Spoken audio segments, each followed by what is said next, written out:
Welcome to Sleepy Library. Tonight's story is The Hound of the Baskervilles. Take a comfortable position. Close your eyes. And enjoy tonight's classic story.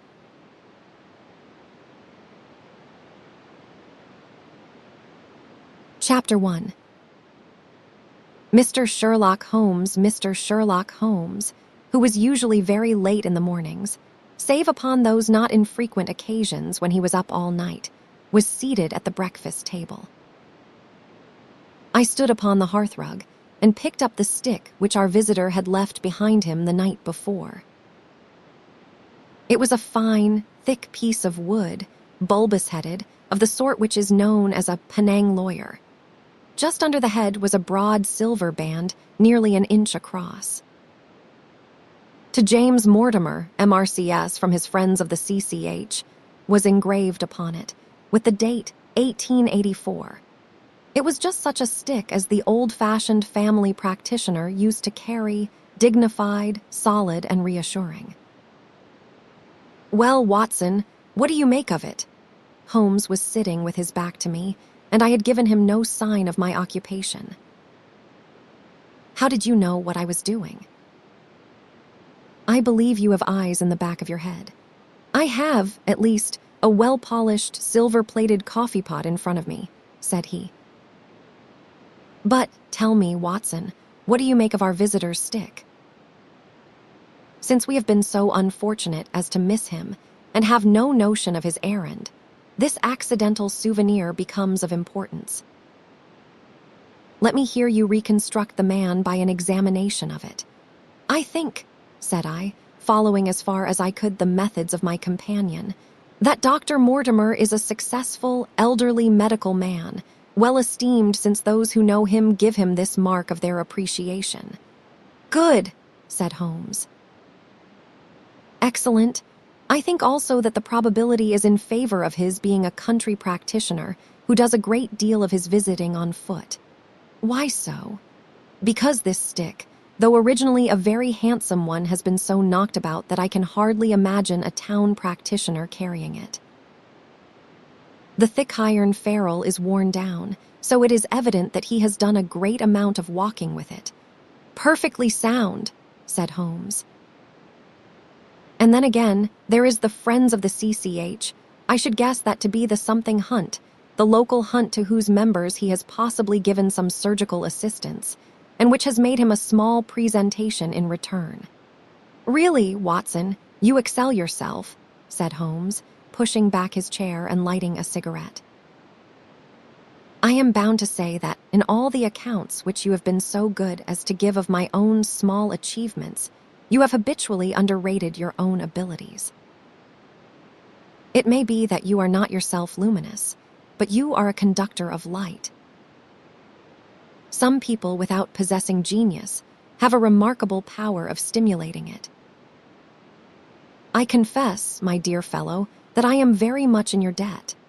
He had never said as much before, and I must admit that his words gave me keen pleasure, for I had often been piqued by his indifference to my admiration and to the attempts which I had made to give publicity to his methods.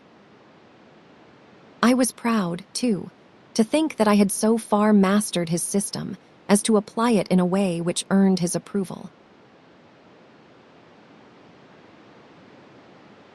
He now took the stick from my hands and examined it for a few minutes with his naked eyes. Then, with an expression of interest, he laid down his cigarette, and carrying the cane to the window, he looked over it again with a convex lens. "Interesting, though elementary," said he as he returned to his favorite corner of the settee. "There are certainly one or two indications upon the stick. It gives us the basis for several deductions. Has anything escaped me?" I asked with some self-importance. "I trust that there is nothing of consequence which I have overlooked. I am afraid, my dear Watson, that most of your conclusions were erroneous. When I said that you stimulated me, I meant, to be frank, that in noting your fallacies I was occasionally guided towards the truth. Not that you are entirely wrong in this instance. The man is certainly a country practitioner. And he walks a good deal. Then I was right, to that extent, but that was all. No, my dear Watson, not all, by no means all. I would suggest, for example, that a presentation to a doctor is more likely to come from a hospital than from a hunt, and that when the initials C.C. are placed before that hospital, the words Charing Cross very naturally suggest themselves. You may be right. The probability lies in that direction. And if we take this as a working hypothesis, we have a fresh basis from which to start our construction of this unknown visitor. Well then, supposing that C.C.H. does stand for Charing Cross Hospital, what further inferences may we draw? Do none suggest themselves? You know my methods. Apply them.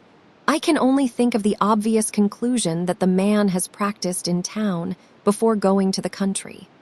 I think that we might venture a little farther than this. Look at it in this light. On what occasion would it be most probable that such a presentation would be made? When would his friends unite to give him a pledge of their goodwill?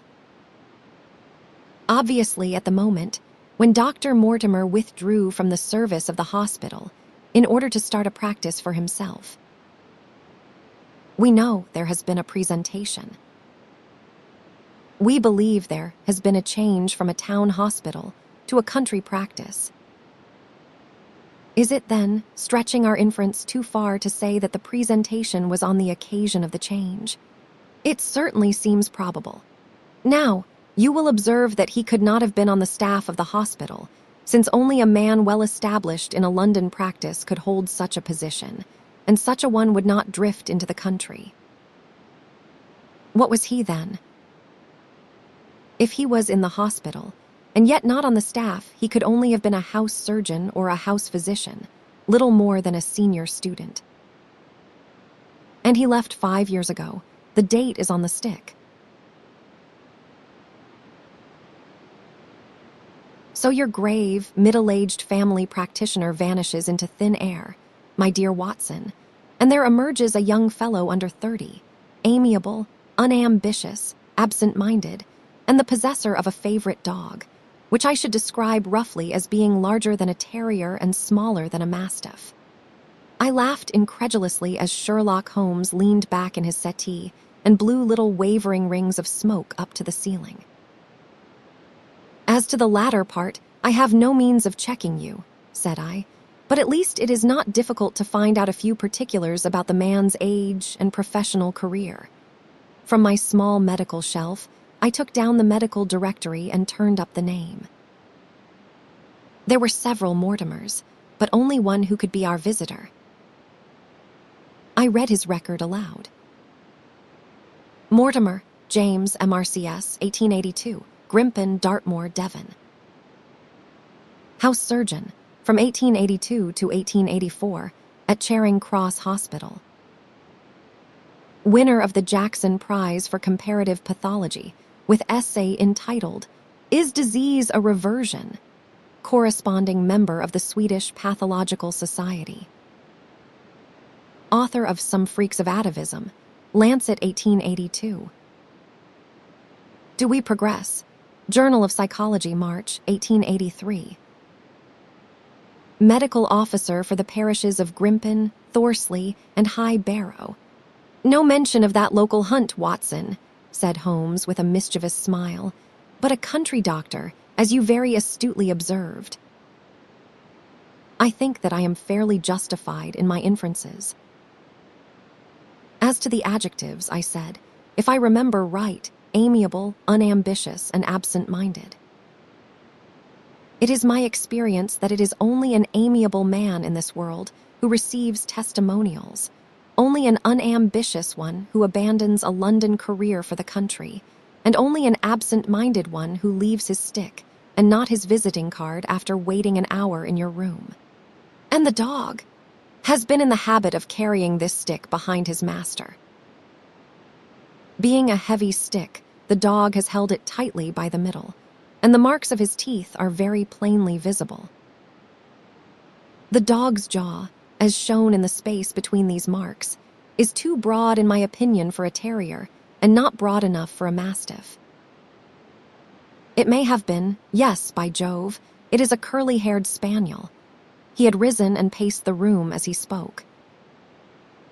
Now he halted in the recess of the window. There was such a ring of conviction in his voice that I glanced up in surprise. My dear fellow, how can you possibly be so sure of that? For the very simple reason that I see the dog himself on our very doorstep, and there is the ring of its owner. Do not move, I beg you, Watson. He is a professional brother of yours, and your presence may be of assistance to me. Now is the dramatic moment of fate, Watson, when you hear a step upon the stair which is walking into your life, and you know not whether for good or ill. What does Dr. James Mortimer, the man of science, ask of Sherlock Holmes, the specialist in crime? Come in. The appearance of our visitor was a surprise to me, since I had expected a typical country practitioner. He was a very tall, thin man, with a long nose like a beak, which jutted out between two keen, gray eyes, set closely together and sparkling brightly from behind a pair of gold-rimmed glasses. He was clad in a professional, but rather slovenly fashion, for his frock coat was dingy and his trousers frayed.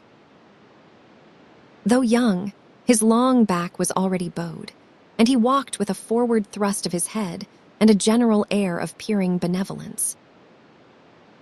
As he entered, his eyes fell upon the stick in Holmes's hand, and he ran towards it with an exclamation of joy. "I am so very glad," said he. "I was not sure whether I had left it here or in the shipping office. I would not lose that stick for the world. A presentation, I see," said Holmes. "Yes, sir, from Charing Cross Hospital, from one or two friends there on the occasion of my marriage. Dear, dear, that is bad," said Holmes, shaking his head. Dr. Mortimer blinked through his glasses in mild astonishment. "Why was it bad? Only that you have disarranged our little deductions." "Your marriage, you say?" "Yes, sir.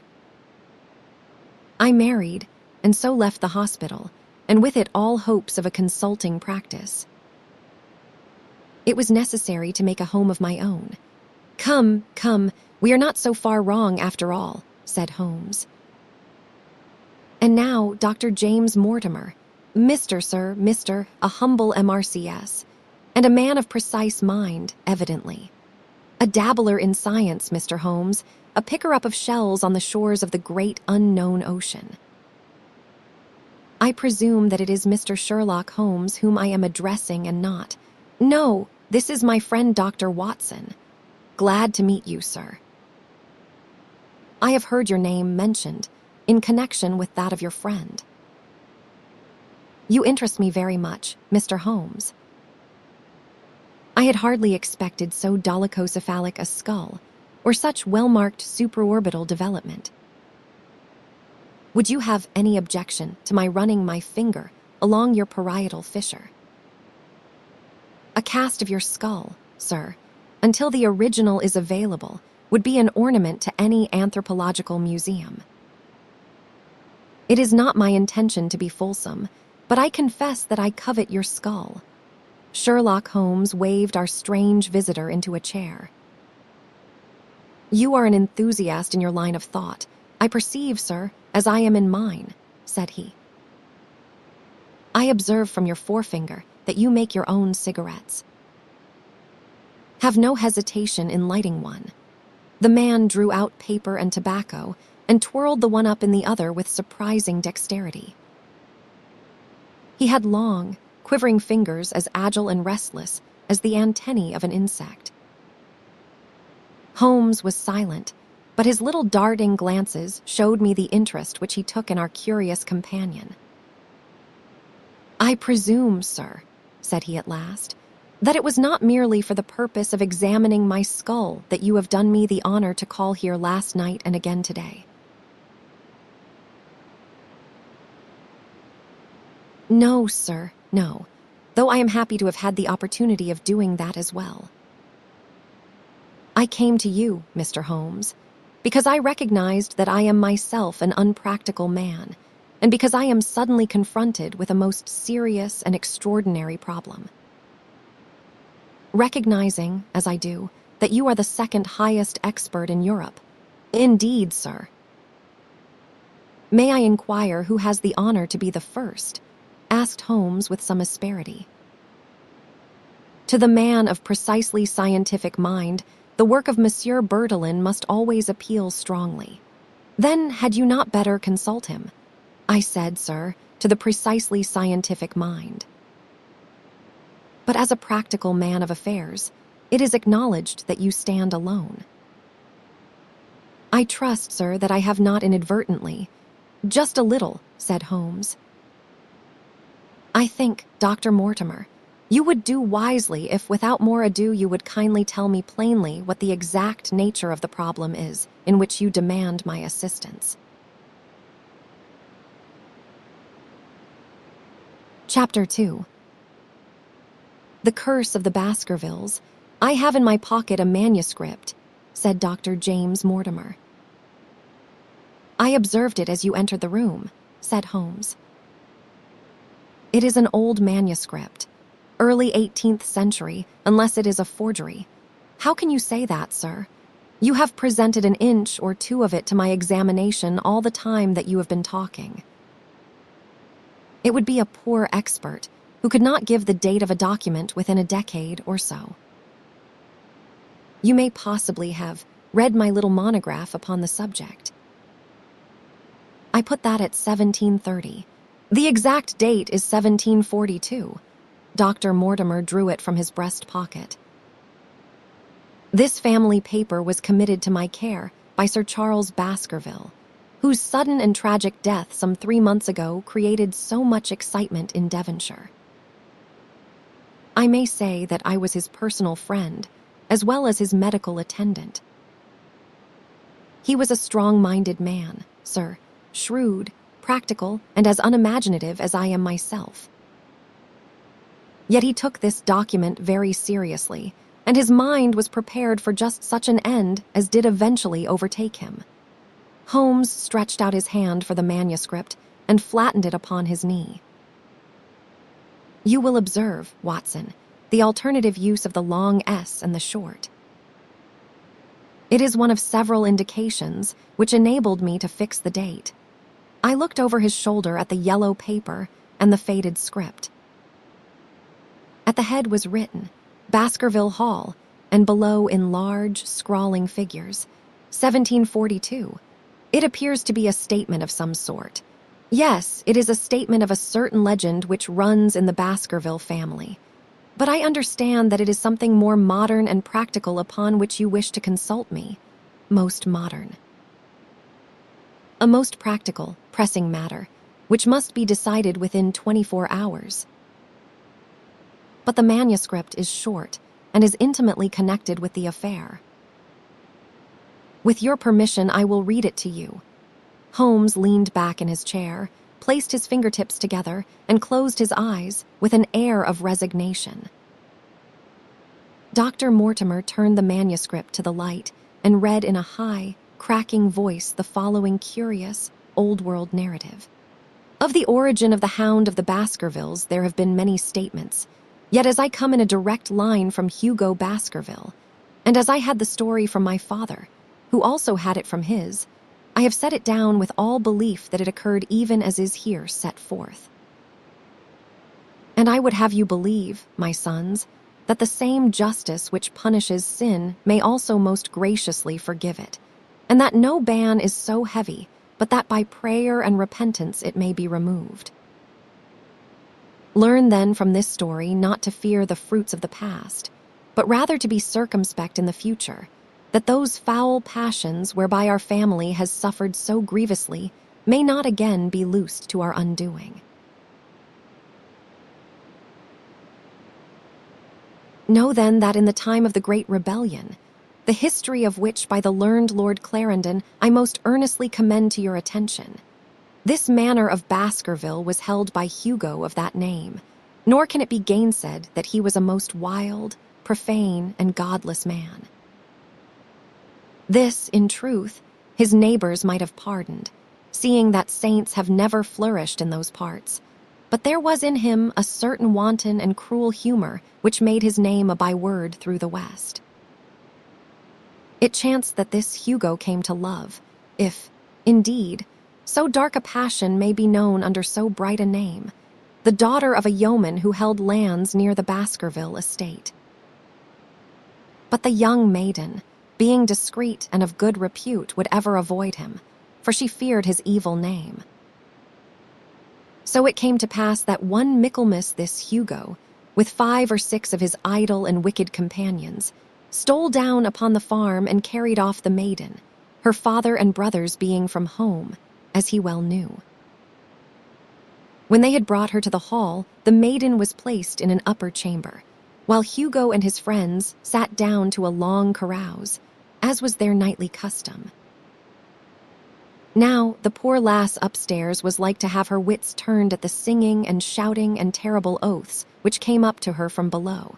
For they say that the words used by Hugo Baskerville, when he was in wine, were such as might blast the man who said them. At last, in the stress of her fear, she did that which might have daunted the bravest or most active man, for by the aid of the growth of ivy which covered, and still covers, the south wall, she came down from under the eaves, and so homeward across the moor, there being 3 leagues betwixt the hall and her father's farm. It chanced that some little time later Hugo left his guests to carry food and drink, with other worse things, perchance, to his captive, and so found the cage empty and the bird escaped. Then, as it would seem, he became as one that hath a devil, for, rushing down the stairs into the dining hall, he sprang upon the great table, flagons and trenchers flying before him, and he cried aloud before all the company that he would that very night render his body and soul to the powers of evil if he might but overtake the wench. And while the revellers stood aghast at the fury of the man, one more wicked, or, it may be, more drunken than the rest, cried out that they should put the hounds upon her. Whereat Hugo ran from the house, crying to his grooms that they should saddle his mare and unkennel the pack, and giving the hounds a kerchief of the maid's, he swung them to the line, and so off full cry in the moonlight over the moor. Now, for some space the revellers stood agape, unable to understand all that had been done in such haste. But anon their bemused wits awoke to the nature of the deed, which was like to be done upon the moorlands. Everything was now in an uproar, some calling for their pistols, some for their horses, and some for another flask of wine. But at length some sense came back to their crazed minds, and the whole of them, 13 in number, took horse and started in pursuit. The moon shone clear above them, and they rode swiftly abreast, taking that course which the maid must needs have taken if she were to reach her own home. They had gone a mile or 2 when they passed one of the night shepherds upon the moorlands, and they cried to him to know if he had seen the hunt. And the man, as the story goes, was so crazed with fear that he could scarce speak. But at last he said that he had indeed seen the unhappy maiden, with the hounds upon her track. "But I have seen more than that," said he, "for Hugo Baskerville passed me upon his black mare, and there ran mute behind him such a hound of hell as God forbid should ever be at my heels." So the drunken squires cursed the shepherd and rode onward. But soon their skins turned cold, for there came a galloping across the moor, and the black mare, dabbled with white froth, went past with trailing bridle and empty saddle. Then the revellers rode close together, for a great fear was on them, but they still followed over the moor, though each, had he been alone, would have been right glad to have turned his horse's head. Riding slowly in this fashion, they came at last upon the hounds. These, though known for their valor and their breed, were whimpering in a cluster at the head of a deep dip or goyle, as we call it, upon the moor, some slinking away and some, with starting hackles and staring eyes, gazing down the narrow valley before them. The company had come to a halt, more sober men, as you may guess, than when they started. The most of them would by no means advance, but 3 of them, the boldest, or it may be the most drunken, rode forward down the goyle. Now it opened into a broad space in which stood 2 of those great stones, still to be seen there, which were set by certain forgotten peoples in the days of old. The moon was shining bright upon the clearing, and there in the center lay the unhappy maid where she had fallen, dead of fear and of fatigue. But it was not the sight of her body, nor yet was it that of the body of Hugo Baskerville lying near her, which raised the hair upon the heads of these 3 daredevil roisterers. But it was that, standing over Hugo and plucking at his throat, there stood a foul thing, a great, black beast, shaped like a hound, yet larger than any hound that ever mortal eye has rested upon. And even as they looked, the thing tore the throat out of Hugo Baskerville, on which, as it turned its blazing eyes and dripping jaws upon them, the 3 shrieked with fear and rode for dear life, still screaming across the moor. One, it is said, died that very night of what he had seen, and the other 2 were but broken men for the rest of their days. Such is the tale, my sons, of the coming of the hound, which is said to have plagued the family so sorely ever since. If I have set it down, it is because that which is clearly known hath less terror than that which is but hinted at and guessed. Nor can it be denied that many of the family have been unhappy in their deaths, which have been sudden, bloody, and mysterious. Yet may we shelter ourselves in the infinite goodness of Providence, which would not forever punish the innocent beyond that 3rd or 4th generation which is threatened in Holy Writ.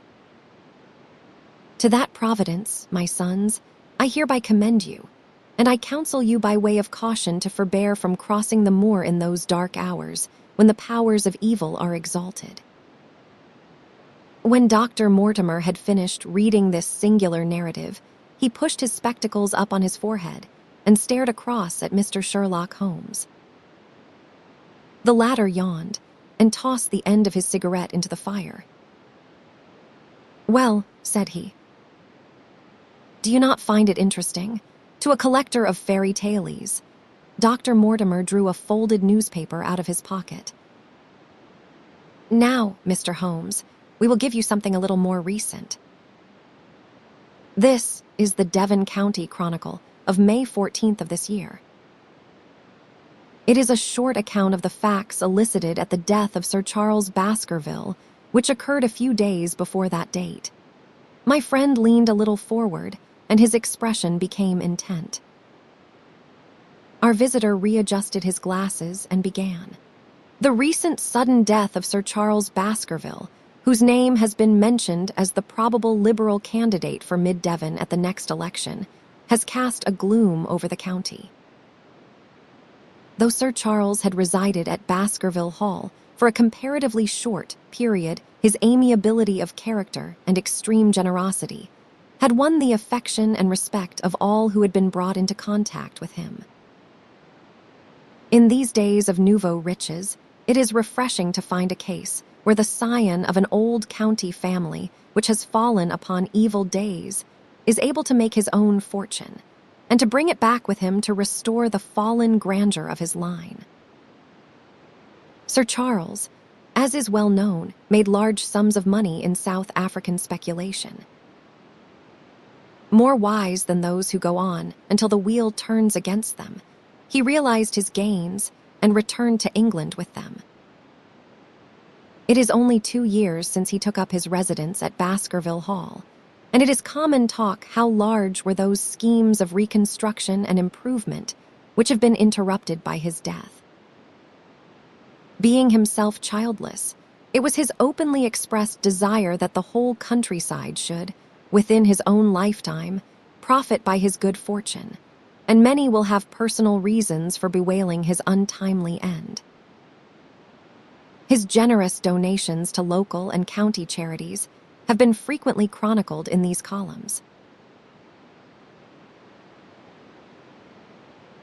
The circumstances connected with the death of Sir Charles cannot be said to have been entirely cleared up by the inquest, but at least enough has been done to dispose of those rumors to which local superstition has given rise.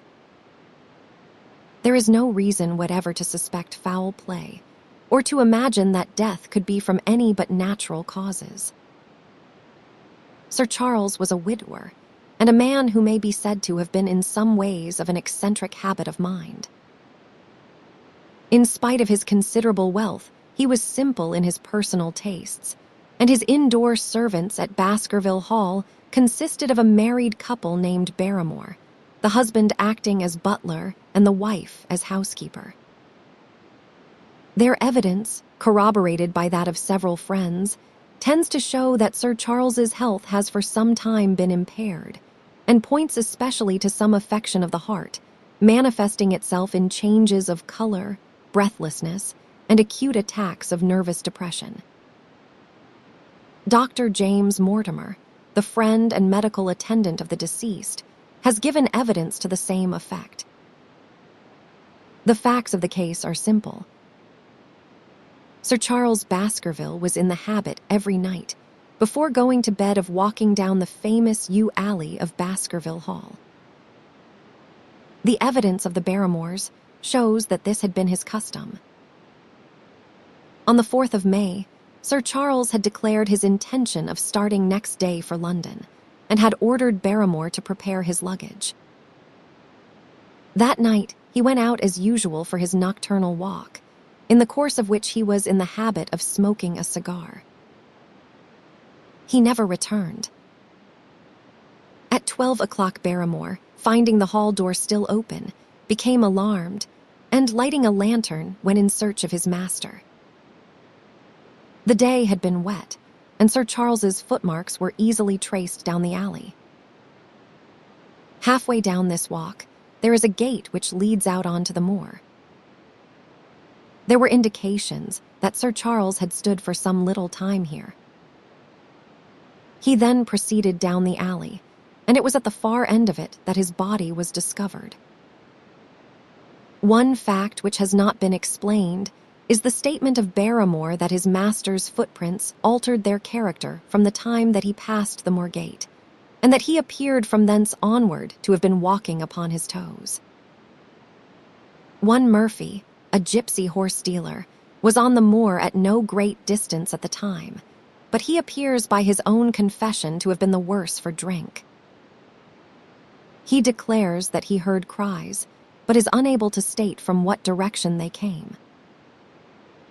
No signs of violence were to be discovered upon Sir Charles's person, and though the doctor's evidence pointed to an almost incredible facial distortion, so great that Dr. Mortimer refused at first to believe that it was indeed his friend and patient who lay before him, it was explained that that is a symptom which is not unusual in cases of dyspnea and death from cardiac exhaustion. This explanation was borne out by the post-mortem examination, which showed long-standing organic disease, and the coroner's jury returned a verdict in accordance with the medical evidence. It is well that this is so, for it is obviously of the utmost importance that Sir Charles's heir should settle at the Hall and continue the good work which has been so sadly interrupted. Had the prosaic finding of the coroner not finally put an end to the romantic stories which have been whispered in connection with the affair, it might have been difficult to find a tenant for Baskerville Hall. It is understood that the next of kin is Mr. Henry Baskerville, if he be still alive, the son of Sir Charles Baskerville's younger brother. The young man, when last heard of, was in America, and inquiries are being instituted with a view to informing him of his good fortune. Dr. Mortimer refolded his paper and replaced it in his pocket. "Those are the public facts, Mr. Holmes, in connection with the death of Sir Charles Baskerville. I must thank you," said Sherlock Holmes, "for calling my attention to a case which certainly presents some features of interest." I had observed some newspaper comment at the time, but I was exceedingly preoccupied by that little affair of the Vatican cameos, and in my anxiety to oblige the Pope, I lost touch with several interesting English cases. "This article, you say, contains all the public facts." "It does. Then let me have the private ones." He leaned back, put his fingertips together, and assumed his most impassive and judicial expression.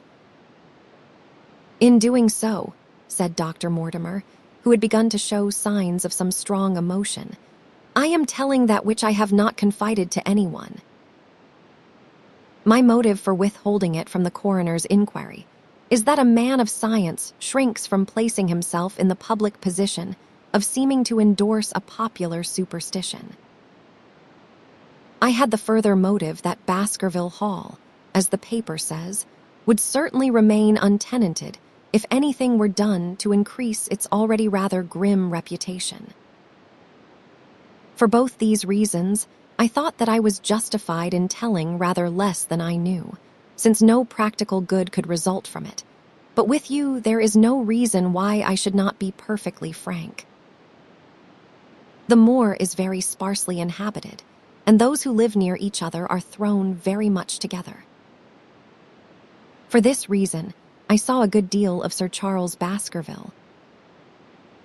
With the exception of Mr. Frankland, of Laughter Hall, and Mr. Stapleton, the naturalist, there are no other men of education within many miles.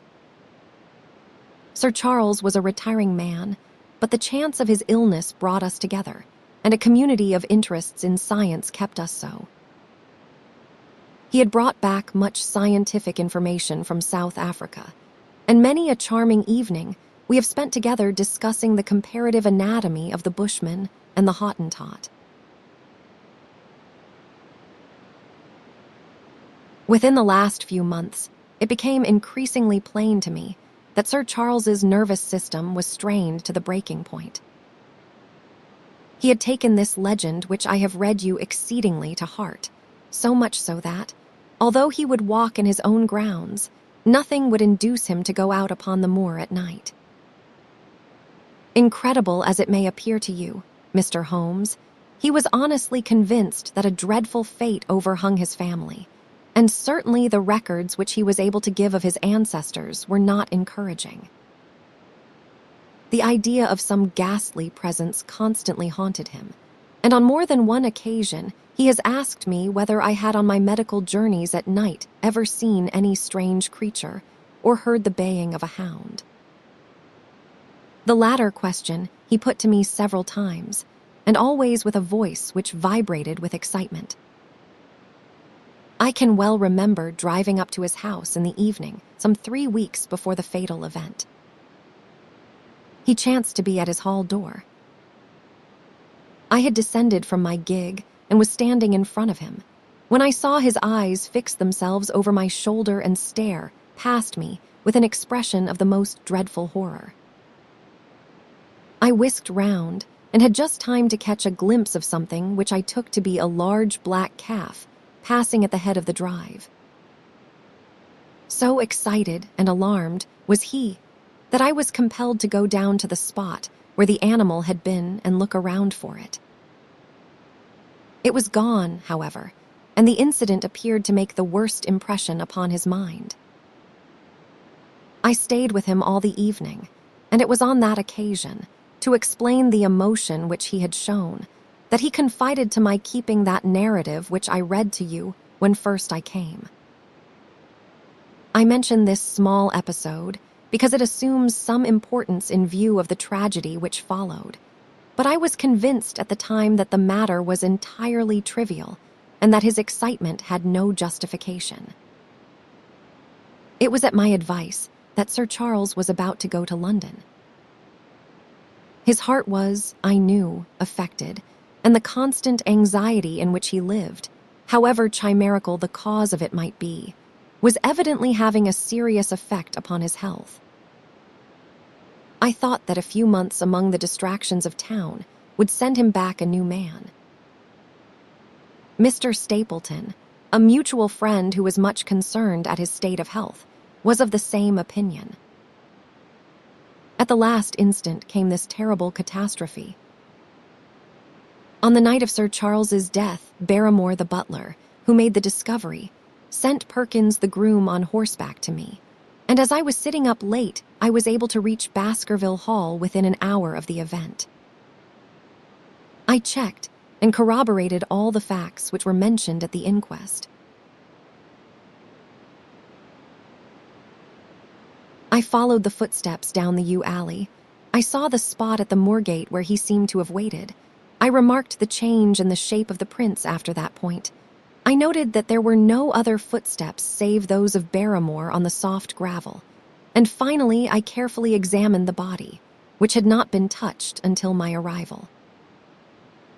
Sir Charles lay on his face, his arms out, his fingers dug into the ground, and his features convulsed with some strong emotion to such an extent that I could hardly have sworn to his identity. There was certainly no physical injury of any kind. But one false statement was made by Barrymore at the inquest. He said that there were no traces upon the ground round the body. He did not observe any. But I did some little distance off, but fresh and clear. Footprints! Footprints! A man's or a woman's. Dr. Mortimer looked strangely at us for an instant, and his voice sank almost to a whisper as he answered. Mr. Holmes, they were the footprints of a gigantic hound. Chapter 3. The problem, I confess at these words, a shudder passed through me. There was a thrill in the doctor's voice, which showed that he was himself deeply moved by that which he told us. Holmes leaned forward in his excitement, and his eyes had the hard, dry glitter which shot from them when he was keenly interested. You saw this, as clearly as I see you, and you said nothing. What was the use? How was it that no one else saw it? The marks were some 20 yards from the body, and no one gave them a thought. I do not suppose I should have done so had I not known this legend. There are many sheep-dogs on the moor, no doubt, but this was no sheep-dog. You say it was large, enormous, but it had not approached the body. No, what sort of night was it? Damp and raw, but not actually raining. No, what is the alley like? There are 2 lines of old yew hedge, 12 feet high and impenetrable. The walk in the center is about 8 feet across. Is there anything between the hedges and the walk? Yes, there is a strip of grass about 6 feet broad on either side. I understand that the yew hedge is penetrated at one point by a gate. Yes, the wicket gate which leads on to the moor. Is there any other opening? None. So that to reach the yew alley one either has to come down it from the house or else to enter it by the moor gate. There is an exit through a summer house at the far end. Had Sir Charles reached this? No, he lay about 50 yards from it. Now, tell me, Dr. Mortimer, and this is important, the marks which you saw were on the path and not on the grass. No marks could show on the grass. Were they on the same side of the path as the moor gate? Yes, they were on the edge of the path on the same side as the moor gate. You interest me exceedingly. Another point. Was the wicket gate closed? Closed and padlocked. How high was it? About 4 feet high. Then anyone could have got over it. Yes. And what marks did you see by the wicket gate? None in particular. Good heaven. Did no one examine? Yes, I examined myself, and found nothing. It was all very confused. Sir Charles had evidently stood there for 5 or 10 minutes. How do you know that? Because the ash had twice dropped from his cigar. Excellent. This is a colleague, Watson, after our own heart. But the marks. He had left his own marks all over that small patch of gravel. I could discern no others. Sherlock Holmes struck his hand against his knee with an impatient gesture. If I had only been there, he cried. It is evidently a case of extraordinary interest, and one which presented immense opportunities to the scientific expert. That gravel page upon which I might have read so much has been long ere this smudged by the rain and defaced by the clogs of curious peasants. Oh, Dr. Mortimer, to think that you should not have called me in. You have indeed much to answer for. I could not call you in, Mr. Holmes, without disclosing these facts to the world, and I have already given my reasons for not wishing to do so. Besides, why do you hesitate? There is a realm in which the most acute and most experienced of detectives is helpless. You mean that the thing is supernatural? I did not positively say so. No, but you evidently think it. Since the tragedy, Mr. Holmes, there have come to my ears several incidents which are hard to reconcile with the settled order of nature. For example, I find that before the terrible event occurred, several people had seen a creature upon the moor which corresponds with this Baskerville demon, and which could not possibly be any animal known to science. They all agreed that it was a huge creature, luminous, ghastly, and spectral. I have cross-examined these men, one of them a hard-headed countryman, one a farrier, and one a moorland farmer, who all tell the same story of this dreadful apparition, exactly corresponding to the hell-hound of the legend. I assure you that there is a reign of terror in the district, and that it is a hardy man who will cross the moor at night. And you, a trained man of science, believe it to be supernatural. I do not know what to believe. Holmes shrugged his shoulders. I have hitherto confined my investigations to this world, said he. In a modest way, I have combated evil, but to take on the father of evil himself would, perhaps, be too ambitious a task. Yet you must admit that the footmark is material. The original hound was material enough to tug a man's throat out, and yet he was diabolical as well. I see that you have quite gone over to the supernaturalists. But now, Dr. Mortimer, tell me this. If you hold these views, why have you come to consult me at all? You tell me in the same breath that it is useless to investigate Sir Charles's death, and that you desire me to do it. I did not say that I desired you to do it. Then how can I assist you? By advising me as to what I should do with Sir Henry Baskerville, who arrives at Waterloo Station. Dr. Mortimer looked at his watch. In exactly 1 hour and a quarter. He being the heir? Yes.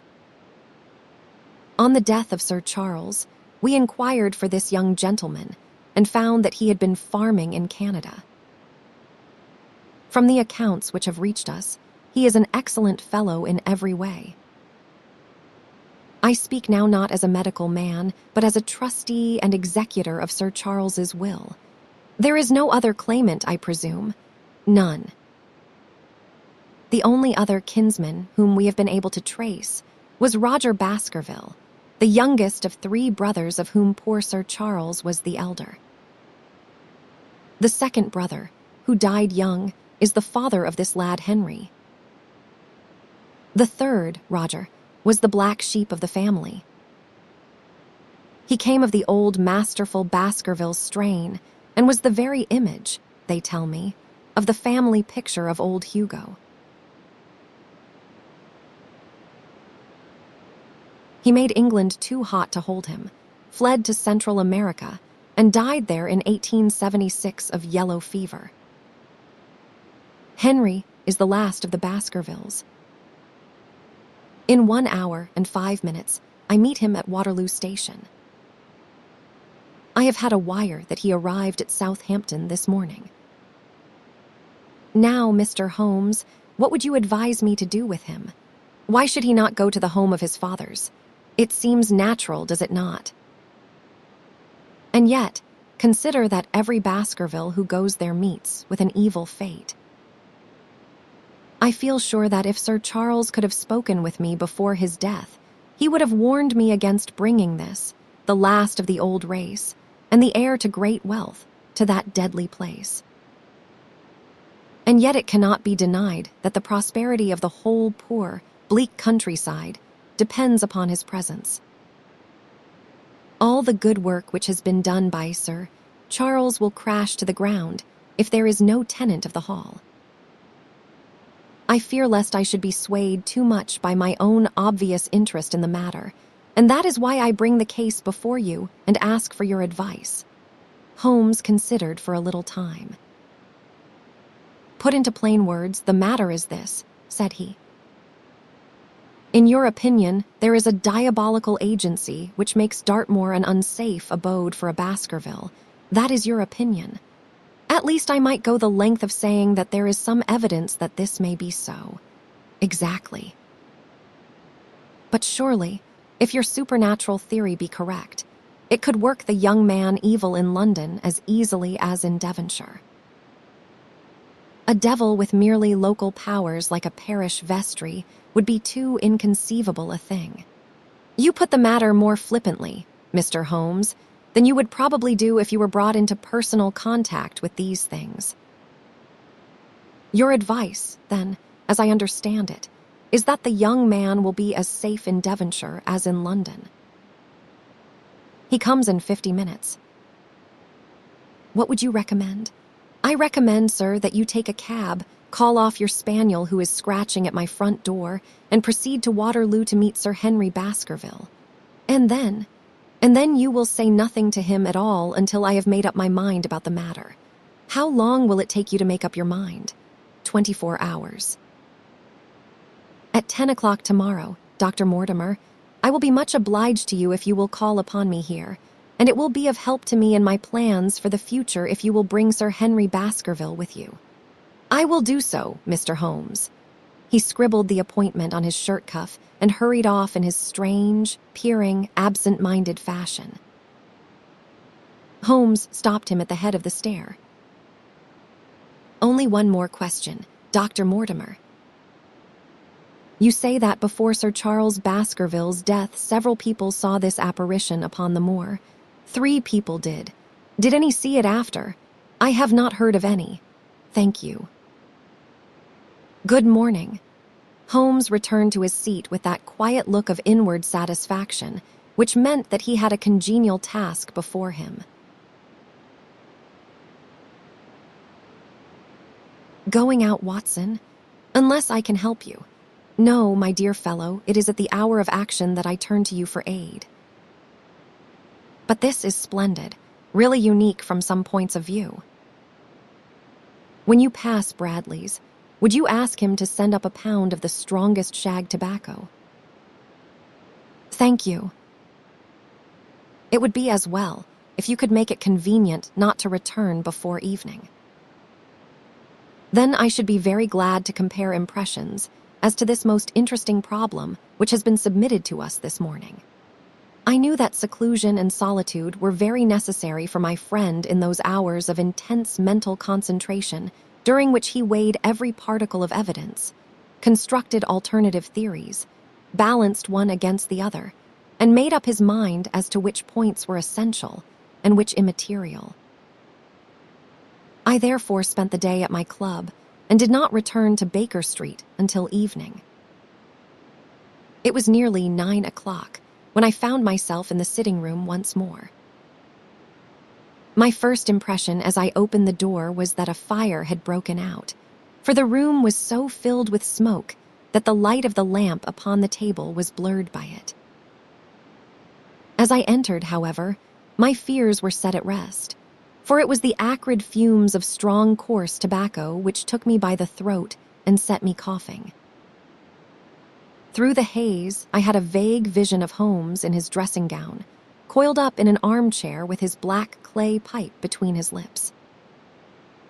Several rolls of paper lay around him. "Caught cold, Watson," said he. "No, it is this poisonous atmosphere. I suppose it is pretty thick, now that you mention it. Thick.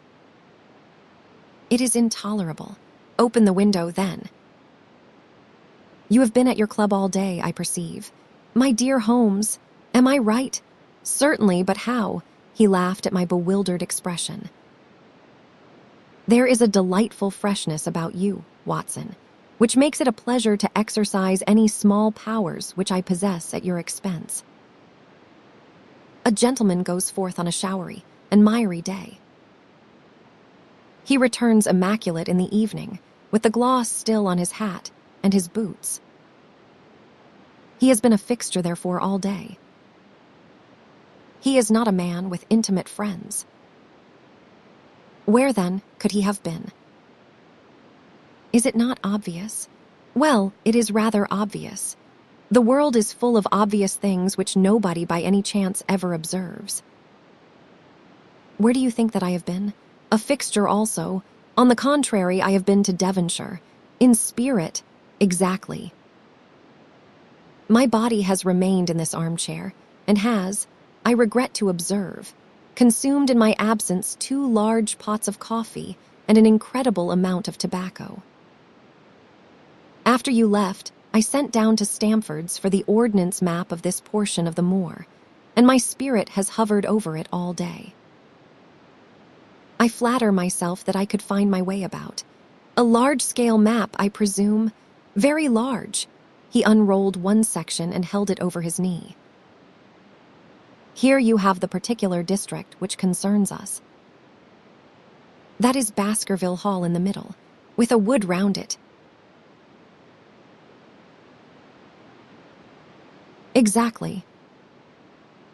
I fancy the yew alley, though not marked under that name, must stretch along this line, with the moor, as you perceive, upon the right of it.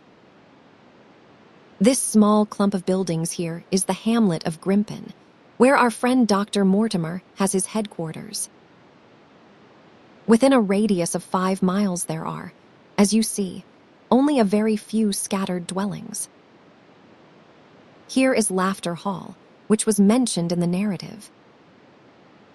There is a house indicated here which may be the residence of the naturalist. Stapleton, if I remember right, was his name. Here are 2 moorland farmhouses, High Tor and Falmere. Then 14 miles away the great convict prison of Princetown. Between and around these scattered points extends the desolate, lifeless moor. This, then, is the stage upon which tragedy has been played, and upon which we may help to play it again. It must be a wild place. Yes, the setting is a worthy one. If the devil did desire to have a hand in the affairs of men, then you are yourself inclining to the supernatural explanation. The devil's agents may be of flesh and blood, may they not? There are 2 questions waiting for us at the outset. The one is whether any crime has been committed at all. The second is, what is the crime and how was it committed? Of course, if Dr. Mortimer's surmise should be correct, and we are dealing with forces outside the ordinary laws of nature, there is an end of our investigation. But we are bound to exhaust all other hypotheses before falling back upon this one. I think we will shut that window again, if you do not mind. It is a singular thing, but I find that a concentrated atmosphere helps a concentration of thought. I have not pushed it to the length of getting into a box to think, but that is the logical outcome of my convictions. Have you turned the case over in your mind? Yes, I have thought a good deal of it in the course of the day. What do you make of it? It is very bewildering. It has certainly a character of its own. There are points of distinction about it. That change in the footprints, for example. What do you make of that? Mortimer said that the man had walked on tiptoe down that portion of the alley. He only repeated what some fool had said at the inquest. Why should a man walk on tiptoe down the alley? What then? He was running, Watson, running desperately, running for his life, running until he burst his heart and fell dead upon his face. Running from what? There lies our problem. There are indications that the man was crazed with fear before ever he began to run. How can you say that? I am presuming that the cause of his fears came to him across the moor. If that were so, and it seems most probable. Only a man who had lost his wits would have run from the house instead of towards it. If the gypsy's evidence may be taken as true, he ran with cries for help in the direction where help was least likely to be. Then, again, whom was he waiting for that night, and why was he waiting for him in the yew alley rather than in his own house? You think that he was waiting for someone. The man was elderly and infirm. We can understand his taking an evening stroll, but the ground was damp and the night inclement. Is it natural that he should stand for 5 or 10 minutes, as Dr. Mortimer, with more practical sense than I should have given him credit for, deduced from the cigar ash? But he went out every evening. I think it unlikely that he waited at the Moorgate every evening. On the contrary, the evidence is that he avoided the moor. That night he waited there. It was the night before he made his departure for London. The thing takes shape, Watson. It becomes coherent. Might I ask you to hand me my violin, and we will postpone all further thought upon this business until we have had the advantage of meeting Dr. Mortimer and Sir Henry Baskerville in the morning.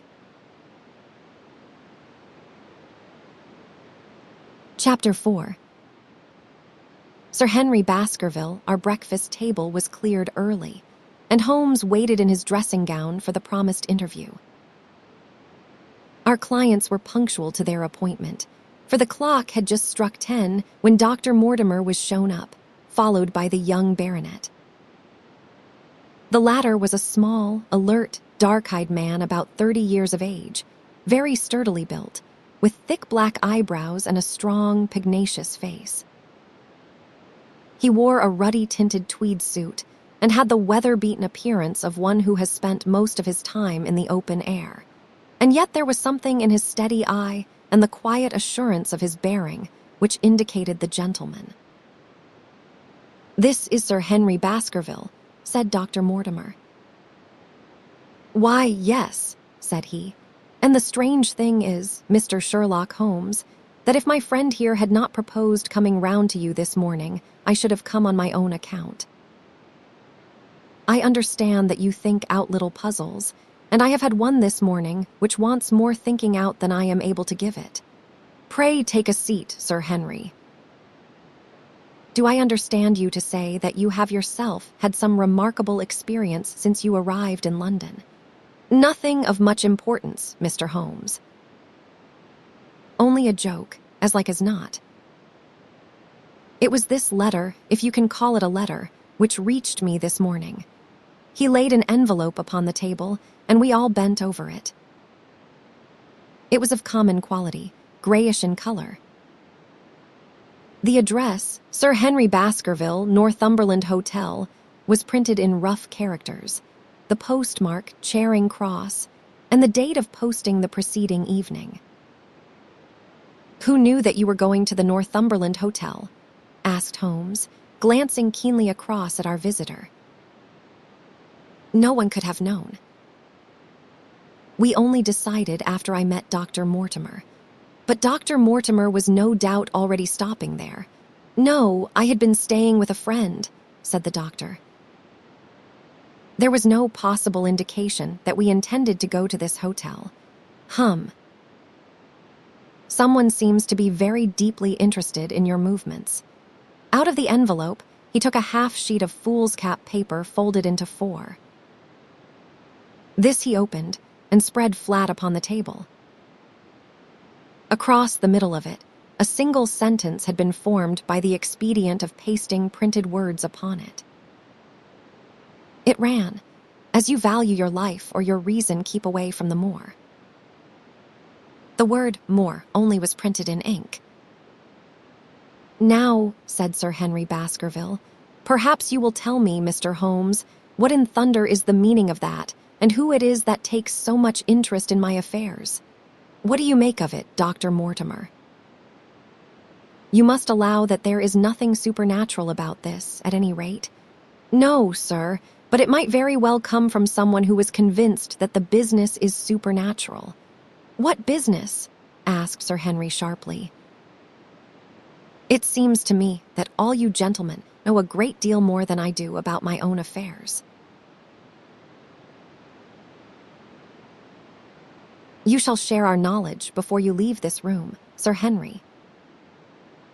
I promise you that, said Sherlock Holmes.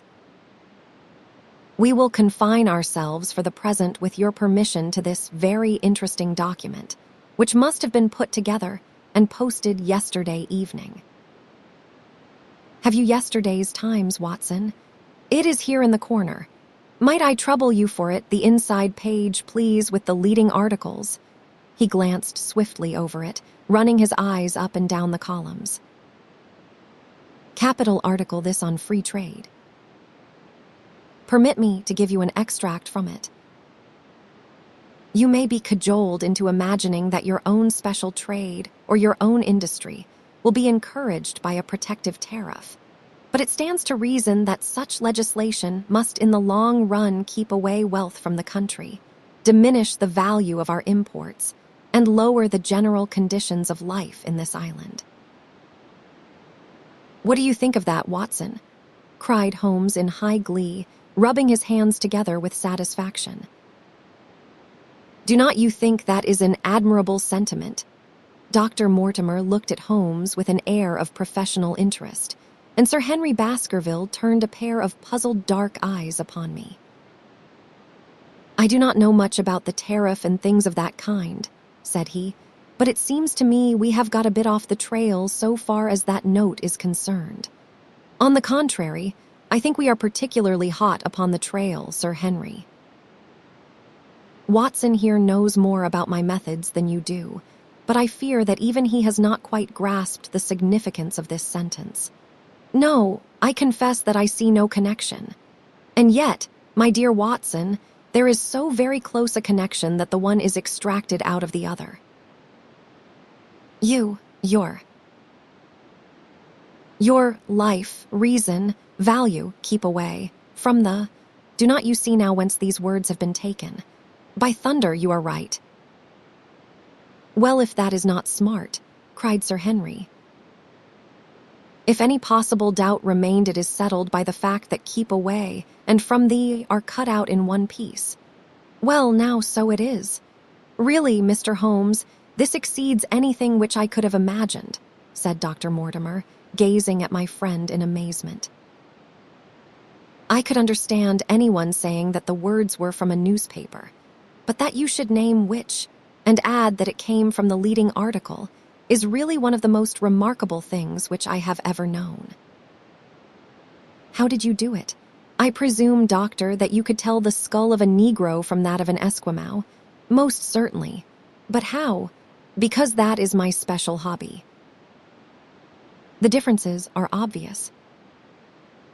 The supraorbital crest, the facial angle, the maxillary curve, But this is my special hobby, and the differences are equally obvious.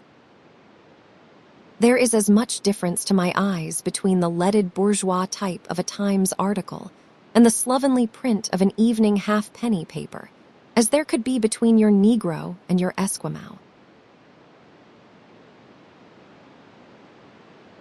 The detection of types is one of the most elementary branches of knowledge to the special expert in crime, though I confess that once when I was very young, I confused the Leeds Mercury with the Western Morning News. But a Times leader is entirely distinctive, and these words could have been taken from nothing else. As it was done yesterday, the strong probability was that we should find the words in yesterday's issue. So far as I can follow you, then, Mr. Holmes, said Sir Henry Baskerville, someone cut out this message with a scissors. Nail scissors, said Holmes. You can see that it was a very short-bladed scissors, since the cutter had to take 2 snips over keep away. That is so. Someone then cut out the message with a pair of short-bladed scissors, pasted it with paste. Gum, said Holmes. With gum onto the paper. But I want to know why the word more. should have been written, because he could not find it in print. The other words were all simple and might be found in any issue, but more would be less common. Why, of course, that would explain it. Have you read anything else in this message, Mr. Holmes? There are one or two indications, and yet the utmost pains have been taken to remove all clues. The address, you observe, is printed in rough characters. But the Times is a paper which is seldom found in any hands, but those of the highly educated.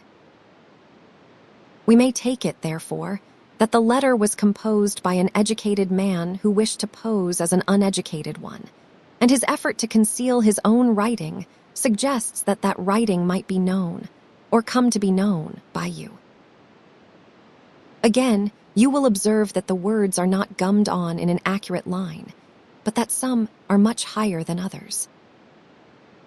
Life, for example, is quite out of its proper place. That may point to carelessness, or it may point to agitation and hurry upon the part of the cutter. On the whole, I incline to the latter view, since the matter was evidently important, and it is unlikely that the composer of such a letter would be careless. If he were in a hurry, it opens up the interesting question why he should be in a hurry, since any letter posted up to early morning would reach Sir Henry before he would leave his hotel. Did the composer fear an interruption, and from whom? We are coming now rather into the region of guesswork, said Dr. Mortimer. Say, rather, into the region where we balance probabilities and choose the most likely. It is the scientific use of the imagination, but we have always some material basis on which to start our speculation. Now, you would call it a guess, no doubt, but I am almost certain that this address has been written in a hotel. How in the world can you say that? If you examine it carefully, you will see that both the pen and the ink have given the writer trouble. The pen has spluttered twice in a single word, and has run dry 3 times in a short address, showing that there was very little ink in the bottle. Now, a private pen or ink bottle is seldom allowed to be in such a state, and the combination of the two must be quite rare. But you know the hotel ink and the hotel pen, where it is rare to get anything else. Yes, I have very little hesitation in saying that could we examine the waste paper baskets of the hotels around Charing Cross, until we found the remains of the mutilated Times leader, we could lay our hands straight upon the person who sent this singular message. Halloa. Halloa. What is this? He was carefully examining the fool's cap, upon which the words were pasted, holding it only an inch or two from his eyes. Well, nothing, said he, throwing it down. It is a blank half-sheet of paper, without even a watermark upon it. I think we have drawn as much as we can from this curious letter. And now, Sir Henry, has anything else of interest happened to you since you have been in London? Why, no, Mr. Holmes. I think not. You have not observed anyone follow or watch you. I seem to have walked right into the thick of a dime novel, said our visitor. Why in thunder should anyone follow or watch me? We are coming to that. You have nothing else to report to us before we go into this matter. Well, it depends upon what you think worth reporting. I think anything out of the ordinary routine of life well worth reporting. Sir Henry smiled. I do not know much of British life yet, for I have spent nearly all my time in the States and in Canada. But I hope that to lose one of your boots is not part of the ordinary routine of life over here. You have lost one of your boots. My dear sir, cried Dr. Mortimer, it is only mislaid. You will find it when you return to the hotel. What is the use of troubling Mr. Holmes with trifles of this kind? Well, he asked me for anything outside the ordinary routine. Exactly, said Holmes, however foolish the incident may seem. You have lost one of your boots, you say. Well, mislaid it anyhow. I put them both outside my door last night, and there was only one in the morning.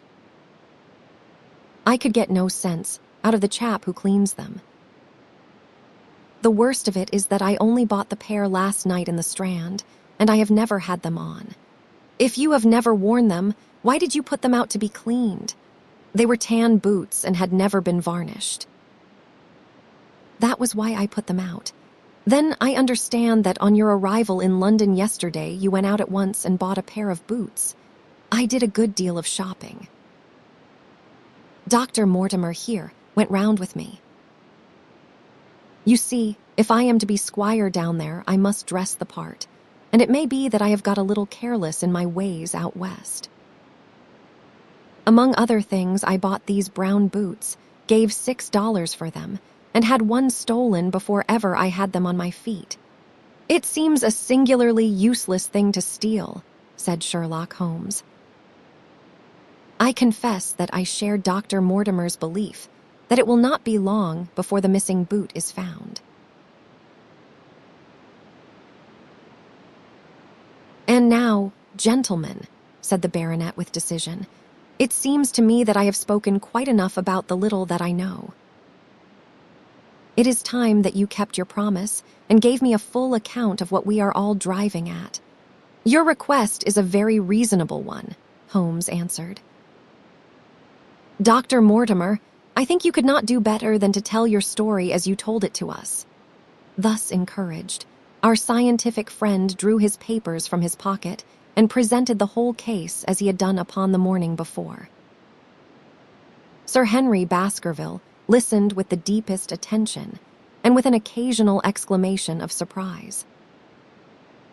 Well, I seem to have come into an inheritance with a vengeance, said he when the long narrative was finished. Of course, I have heard of the Hound ever since I was in the nursery. It is the pet story of the family, though I never thought of taking it seriously before. But as to my uncle's death, well, it all seems boiling up in my head, and I cannot get it clear yet.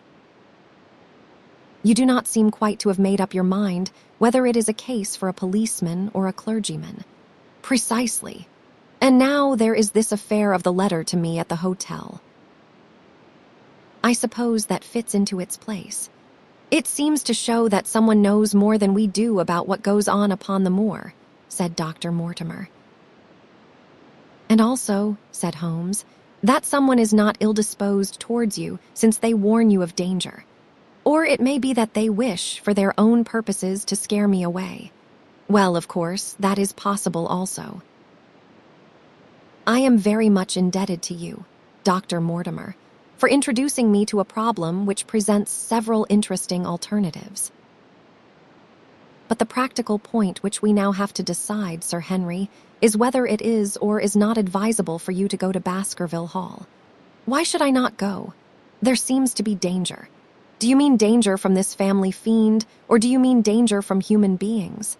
Well, that is what we have to find out. Whichever it is, my answer is fixed.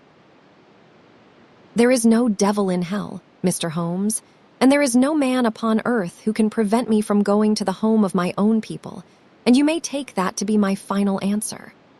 His dark brows knitted, and his face flushed to a dusky red as he spoke. It was evident that the fiery temper of the Baskervilles was not extinct in this, their last representative. Meanwhile, said he, I have hardly had time to think over all that you have told me. It is a big thing for a man to have to understand and to decide at one sitting. I should like to have a quiet hour by myself to make up my mind. Now, look here, Mr. Holmes. It is 11:30 now, and I am going back right away to my hotel. Suppose you and your friend, Dr. Watson, come round and lunch with us at 2. I will be able to tell you more clearly than how this thing strikes me. Is that convenient to you, Watson? Perfectly. Then you may expect us. Shall I have a cab called? I I would prefer to walk, for this affair has flurried me rather. I will join you in a walk with pleasure, said his companion. Then we meet again at 2:00. Au revoir, and good morning. We heard the steps of our visitors descend the stair and the bang of the front door. In an instant, Holmes had changed from the languid dreamer to the man of action. Your hat and boots, Watson, quick. Not a moment to lose. He rushed into his room in his dressing gown and was back again in a few seconds in a frock coat. We hurried together down the stairs and into the street. Dr. Mortimer and Baskerville were still visible about 200 yards ahead of us in the direction of Oxford Street. Shall I run on and stop them? Not for the world, my dear Watson. I am perfectly satisfied with your company, if you will tolerate mine. Our friends are wise, for it is certainly a very fine morning for a walk. He quickened his pace until we had decreased the distance which divided us by about half. Then, still keeping 100 yards behind, we followed into Oxford Street and so down Regent Street. Once our friends stopped and stared into a shop window, upon which Holmes did the same.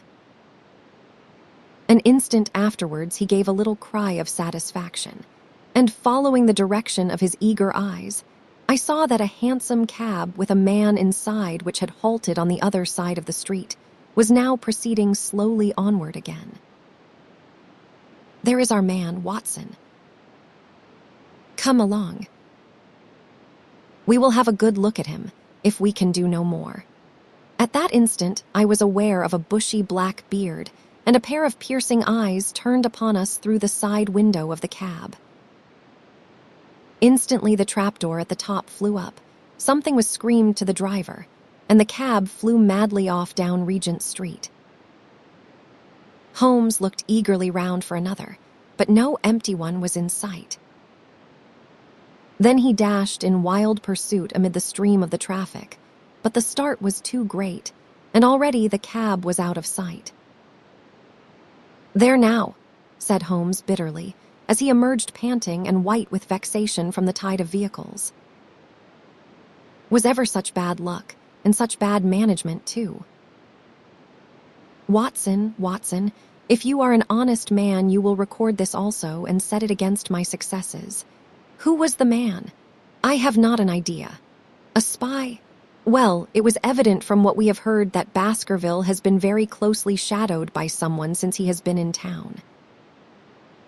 How else could it be known so quickly that it was the Northumberland Hotel which he had chosen?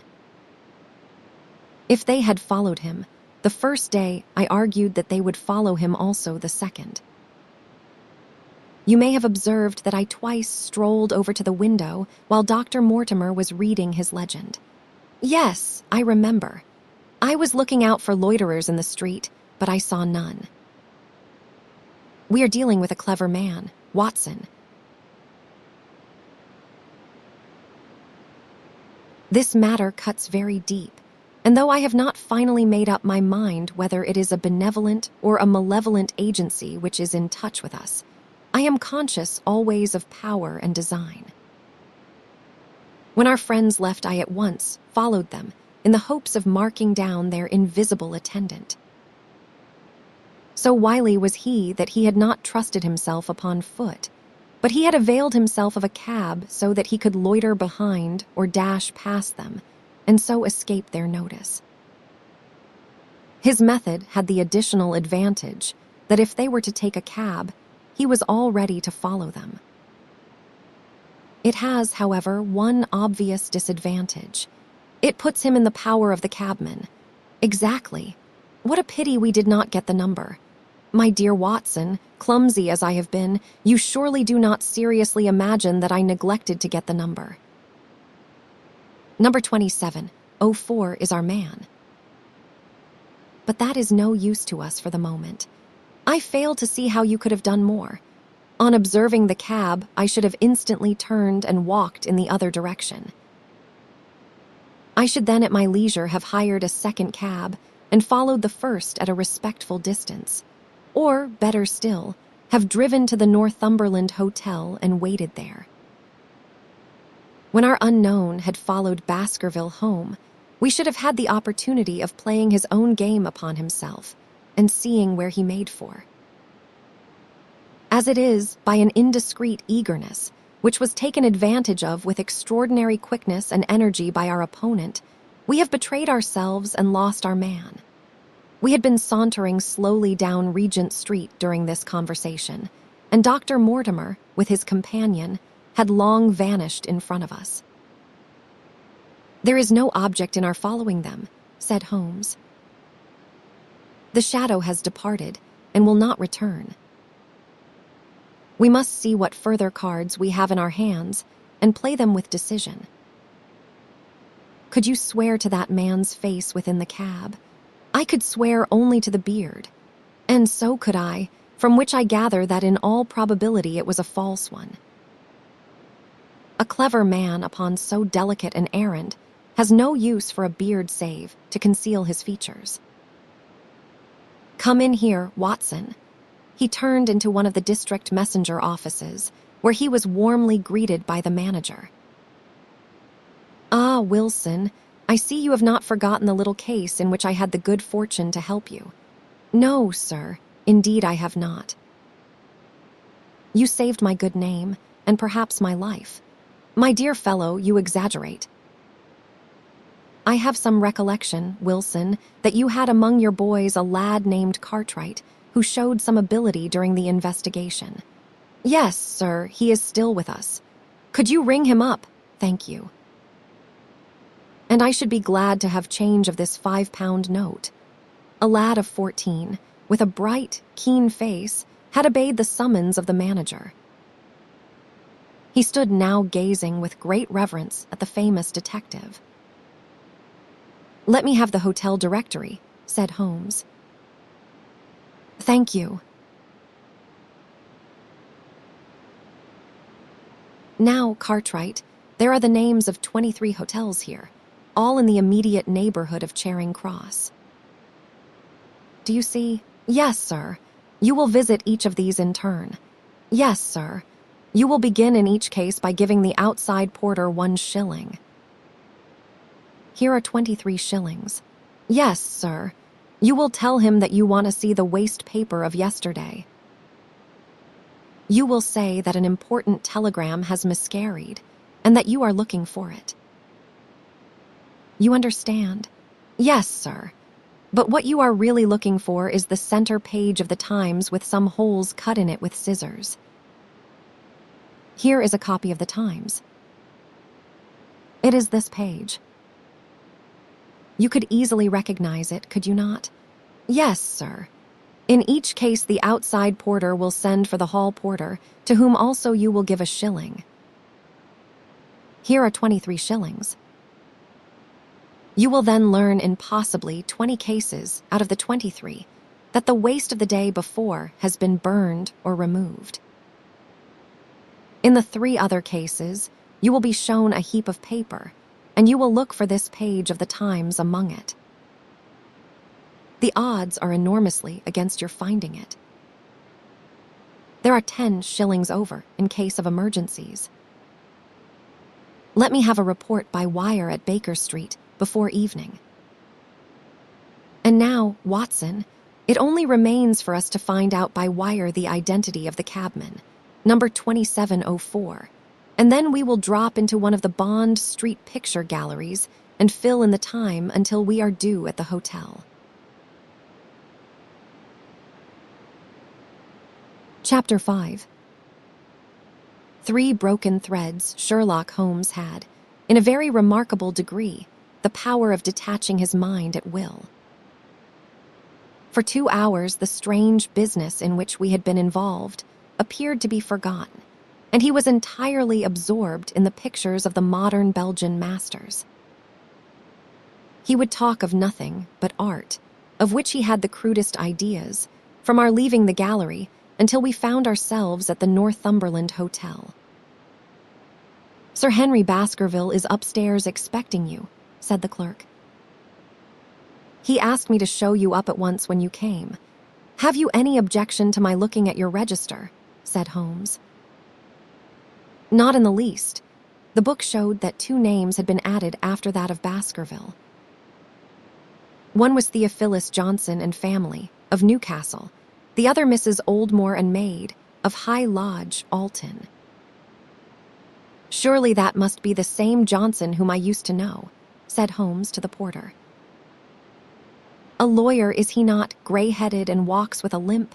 No, sir, this is Mr. Johnson, the co-loaner, a very active gentleman, not older than yourself. Surely you are mistaken about his trade. No, sir, he has used this hotel for many years and he is very well known to us. Ah, that settles it. Mrs. Oldmore, too. I seem to remember the name. Excuse my curiosity, but often in calling upon one friend one finds another. She is an invalid lady, sir. Her husband was once mayor of Gloucester. She always comes to us when she is in town. Thank you. I'm afraid I cannot claim her acquaintance. We have established a most important fact by these questions, Watson. He continued in a low voice as we went upstairs together. We know now that the people who are so interested in our friend have not settled down in his own hotel. That means that while they are, as we have seen, very anxious to watch him, they are equally anxious that he should not see them. Now, this is a most suggestive fact. What does it suggest? It suggests, halloa, my dear fellow, what on earth is the matter? As we came round the top of the stairs, we had run up against Sir Henry Baskerville himself. His face was flushed with anger, and he held an old and dusty boot in one of his hands. So furious was he that he was hardly articulate, and when he did speak, it was in a much broader and more Western dialect than any which we had heard from him in the morning. Seems to me they are playing me for a sucker in this hotel, he cried. They will find they have started in to monkey with the wrong man, unless they are careful. By thunder, if that chap cannot find my missing boot, there will be trouble. I can take a joke with the best, Mr. Holmes, but they have got a bit over the mark this time. Still looking for your boot? Yes, sir, and mean to find it. But surely you said that it was a new brown boot. So it was, sir. And now it is an old black one. What? You do not mean to say? That is just what I do mean to say. I only had 3 pairs in the world. The new brown, the old black, and the patent leathers, which I am wearing. Last night they took one of my brown ones, and today they have sneaked one of the black. Well, have you got it? Speak out, man, and do not stand staring. An agitated German waiter had appeared upon the scene. No, sir. I have made inquiry all over the hotel, but I can hear no word of it. Well, either that boot comes back before sundown, or I will see the manager and tell him that I go right straight out of this hotel. It shall be found, sir. I promise you that if you will have a little patience, it will be found. Mind it is, for it is the last thing of mine that I will lose in this den of thieves. Well, well, Mr. Holmes, you will excuse my troubling you about such a trifle. I think it is well worth troubling about. Why, you look very serious over it. How do you explain it? I just do not attempt to explain it. It seems the very maddest, queerest thing that ever happened to me. The queerest, perhaps, said Holmes thoughtfully. What do you make of it yourself? Well, I do not profess to understand it yet. This case of yours is very complex, Sir Henry. When taken in conjunction with your uncle's death, I am not sure that, of all the 500 cases of capital importance which I have handled there, is one which cuts so deep. But we hold several threads in our hands, and the odds are that one or other of them guides us to the truth. We may waste time in following the wrong one, but sooner or later we must come upon the right. We had a pleasant luncheon, in which little was said of the business which had brought us together. It was in the private sitting room, to which we afterwards repaired, that Holmes asked Baskerville what were his intentions. To go to Baskerville Hall, and when, at the end of the week. On the whole, said Holmes, I think that your decision is a wise one. I have ample evidence that you are being dogged in London, and amid the millions of this great city, it is difficult to discover who these people are or what their object can be.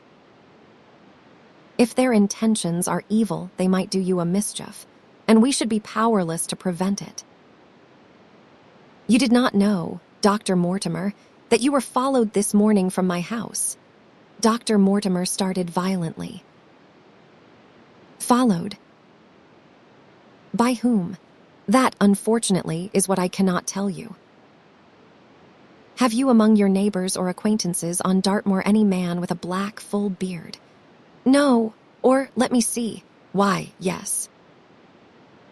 Barrymore, Sir Charles's butler, is a man with a full black beard. Ha! Where is Barrymore? He is in charge of the hall. We had best ascertain if he is really there, or if by any possibility he might be in London. How can you do that? Give me a telegraph form. Is all ready for Sir Henry? That will do. Address to Mr. Barrymore, Baskerville Hall. What is the nearest telegraph office? Grimpen. Very good. We will send a second wire to the postmaster, Grimpen. Telegram to Mr. Barrymore to be delivered into his own hand. If absent, please return wire to Sir Henry Baskerville, Northumberland Hotel. That should let us know before evening whether Barrymore is at his post in Devonshire or not. That is so, said Baskerville. By the way, Dr. Mortimer, who is this Barrymore anyhow? He is the son of the old caretaker, who is dead. They have looked after the hall for 4 generations now. So far as I know, he and his wife are as respectable a couple as any in the county. At the same time, said Baskerville, it is clear enough that so long as there are none of the family at the hall, these people have a mighty fine home and nothing to do. That is true. Did Barrymore profit at all by Sir Charles's will? Asked Holmes. He and his wife had £500 each. Ha! Did they know that they would receive this? Yes, Sir Charles was very fond of talking about the provisions of his will. That is very interesting. I hope, said Dr. Mortimer, that you do not look with suspicious eyes upon everyone who received a legacy from Sir Charles, for I also had £1,000 left to me. Indeed. And anyone else. There were many insignificant sums to individuals and a large number of public charities. The residue all went to Sir Henry. And how much was the residue? £740,000. Holmes raised his eyebrows in surprise. I had no idea that so gigantic a sum was involved, said he. Sir Charles had the reputation of being rich, but we did not know how very rich he was until we came to examine his securities. The total value of the estate was close on to £1 million. Dear me. It is a stake for which a man might well play a desperate game. And one more question, Dr. Mortimer. Supposing that anything happened to our young friend here, you will forgive the unpleasant hypothesis. Who would inherit the estate? Since Roger Baskerville, Sir Charles's younger brother, died unmarried, the estate would descend to the Desmonds, who are distant cousins. James Desmond is an elderly clergyman in Westmoreland. Thank you. These details are all of great interest. Have you met Mr. James Desmond? Yes, he once came down to visit Sir Charles. He is a man of venerable appearance and of saintly life. I remember that he refused to accept any settlement from Sir Charles, though he pressed it upon him. And this man of simple tastes would be the heir to Sir Charles's thousands. He would be the heir to the estate because that is entailed. He would also be the heir to the money unless it were willed otherwise by the present owner, who can, of course, do what he likes with it. And have you made your will, Sir Henry? No, Mr. Holmes, I have not. I have had no time, for it was only yesterday that I learned how matters stood. But in any case, I feel that the money should go with the title and estate. That was my poor uncle's idea. How is the owner going to restore the glories of the Baskervilles if he has not money enough to keep up the property? House, land, and dollars must go together. Quite so. Well, Sir Henry, I am of one mind with you as to the advisability of your going down to Devonshire without delay. There is only one provision which I must make. You certainly must not go alone. Dr. Mortimer returns with me, but Dr. Mortimer has his practice to attend to, and his house is miles away from yours. With all the good will in the world, he may be unable to help you. No, Sir Henry, you must take with you someone, a trusty man who will be always by your side. Is it possible that you could come yourself, Mr. Holmes? If matters came to a crisis, I should endeavor to be present in person. But you can understand that, with my extensive consulting practice, and with the constant appeals which reach me from many quarters, it is impossible for me to be absent from London for an indefinite time. At the present instant, one of the most revered names in England is being besmirched by a blackmailer, and only I can stop a disastrous scandal. You will see how impossible it is for me to go to Dartmoor. Whom would you recommend, then? Holmes laid his hand upon my arm. If my friend would undertake it, there is no man who is better worth having at your side when you are in a tight place. No one can say so more confidently than I. The proposition took me completely by surprise, but before I had time to answer, Baskerville seized me by the hand and wrung it heartily. "Well now, that is real kind of you, Dr. Watson," said he. "You see how it is with me, and you know just as much about the matter as I do. If you will come down to Baskerville Hall and see me through, I will never forget it. The promise of adventure had always a fascination for me, and I was complimented by the words of Holmes and by the eagerness with which the baronet hailed me as a companion. "I will come with pleasure," said I. "I do not know how I could employ my time better, and you will report very carefully to me," said Holmes. "When a crisis comes, as it will do, I will direct how you shall act. I suppose that by Saturday all might be ready. Would that suit Dr. Watson?" "Perfectly. Then on Saturday, unless you hear to the contrary, we shall meet at the 10:30 train from Paddington." We had risen to depart when Baskerville gave a cry of triumph, and diving into one of the corners of the room, he drew a brown boot from under a cabinet. "My missing boot," he cried. "May all our difficulties vanish as easily," said Sherlock Holmes. "But it is a very singular thing," Dr. Mortimer remarked. "I searched this room carefully before lunch." "And so did I," said Baskerville. "Every inch of it. There was certainly no boot in it then. In that case, the waiter must have placed it there while we were lunching." The German was sent for, but professed to know nothing of the matter, nor could any inquiry clear it up. Another item had been added to that constant and apparently purposeless series of small mysteries which had succeeded each other so rapidly. Setting aside the whole grim story of Sir Charles's death, we had a line of inexplicable incidents all within the limits of 2 days, which included the receipt of the printed letter, the black-bearded spy in the hansom, the loss of the new brown boot, the loss of the old black boot, and now the return of the new brown boot. Holmes sat in silence in the cab as we drove back to Baker Street, and I knew from his drawn brows and keen face that his mind, like my own, was busy in endeavoring to frame some scheme into which all these strange and apparently disconnected episodes could be fitted. All afternoon and late into the evening, he sat lost in tobacco and thought.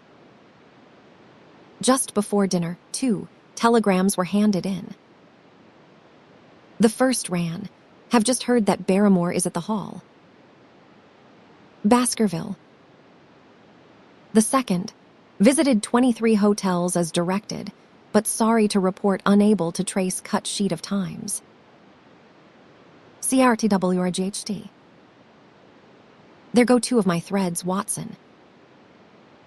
There is nothing more stimulating than a case where everything goes against you.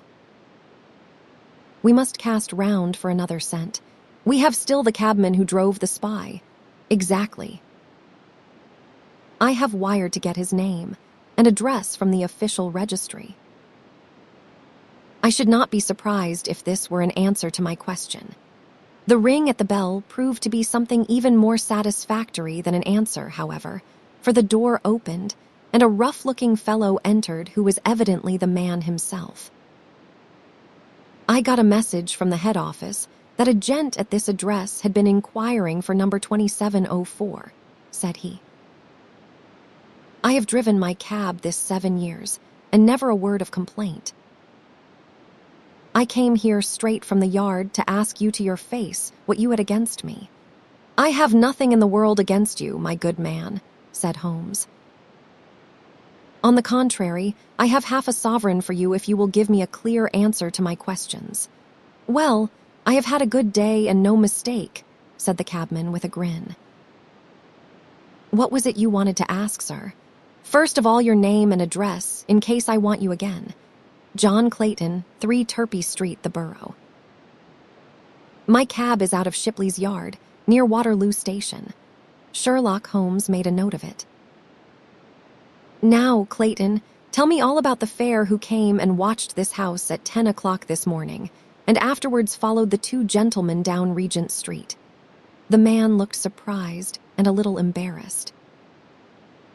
Why, there is no good my telling you things, for you seem to know as much as I do already, said he. The truth is that the gentleman told me that he was a detective, and that I was to say nothing about him to anyone. My good fellow, this is a very serious business, and you may find yourself in a pretty bad position if you try to hide anything from me. You say that your fare told you that he was a detective. Yes, he did. When did he say this? When he left me. Did he say anything more? He mentioned his name. Holmes cast a swift glance of triumph at me. Oh, he mentioned his name, did he? That was imprudent. What was the name that he mentioned? His name, said the cabman, was Mr. Sherlock Holmes. Never have I seen my friend more completely taken aback than by the cabman's reply. For an instant he sat in silent amazement. Then he burst into a hearty laugh.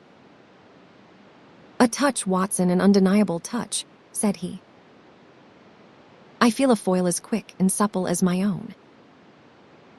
He got home upon me very prettily that time. So his name was Sherlock Holmes, was it? Yes, sir, that was the gentleman's name. Excellent. Tell me where you picked him up and all that occurred. He hailed me at 9:30 in Trafalgar Square. He said that he was a detective, and he offered me 2 guineas if I would do exactly what he wanted all day and ask no questions.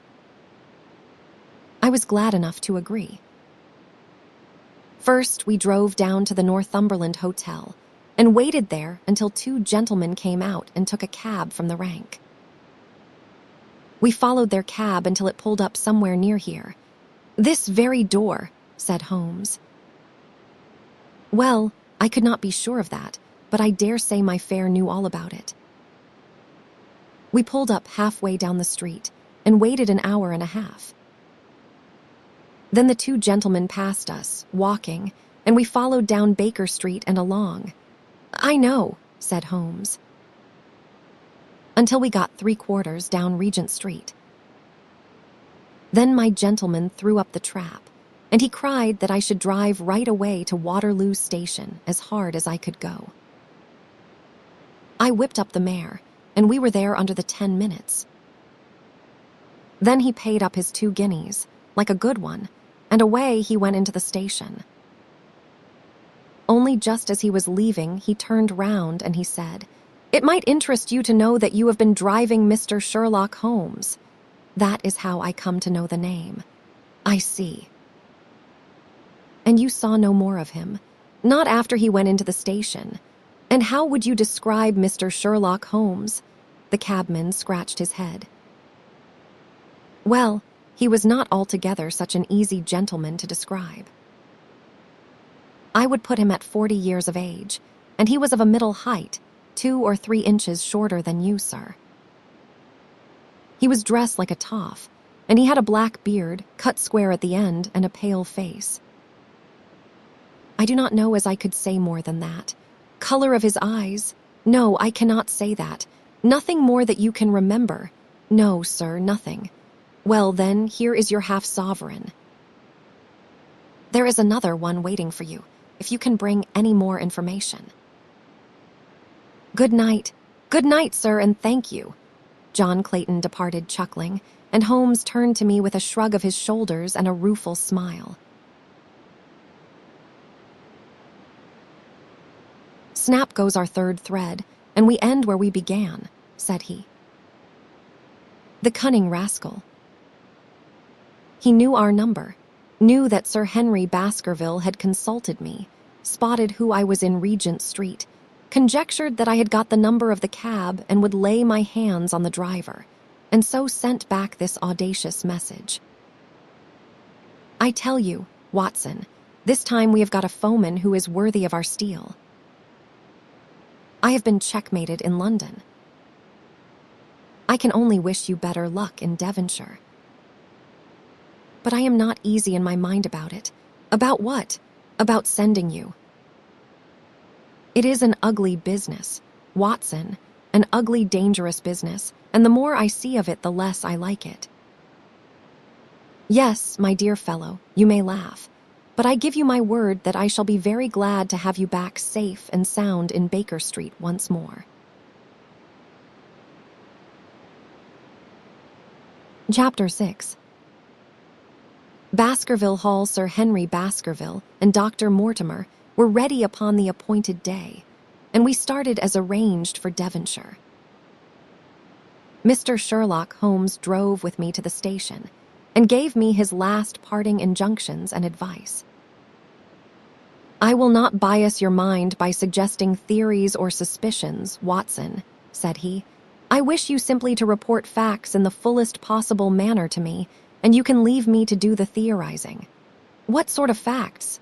I asked. Anything which may seem to have a bearing, however indirect, upon the case, and especially the relations between young Baskerville and his neighbors, or any fresh particulars concerning the death of Sir Charles. I have made some inquiries myself in the last few days, but the results have, I fear, been negative. One thing only appears to be certain, and that is that Mr. James Desmond, who is the next heir, is an elderly gentleman of a very amiable disposition, so that this persecution does not arise from him. I really think that we may eliminate him entirely from our calculations. There remain the people who will actually surround Sir Henry Baskerville upon the moor. Would it not be well in the first place to get rid of this Barrymore couple? By no means. You could not make a greater mistake. If they are innocent, it would be a cruel injustice, and if they are guilty, we should be giving up all chance of bringing it home to them. No, we will preserve them upon our list of suspects. Then there is a groom at the hall, if I remember right. There are 2 moorland farmers. There is our friend Dr. Mortimer, whom I believe to be entirely honest, and there is his wife, of whom we know nothing.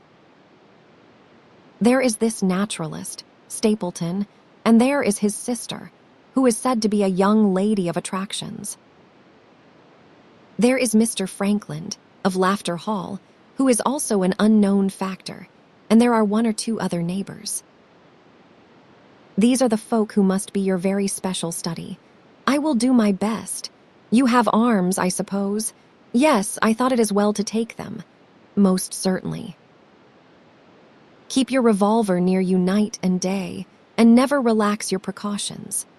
Our friends had already secured a first-class carriage and were waiting for us upon the platform. No, we have no news of any kind, said Dr. Mortimer in answer to my friend's questions. I can swear to one thing, and that is that we have not been shadowed during the last 2 days. We have never gone out without keeping a sharp watch, and no one could have escaped our notice. You have always kept together, I presume, except yesterday afternoon. I usually give up one day to pure amusement when I come to town, so I spent it at the Museum of the College of Surgeons. And I went a look at the folk in the park, said Baskerville. But we had no trouble of any kind.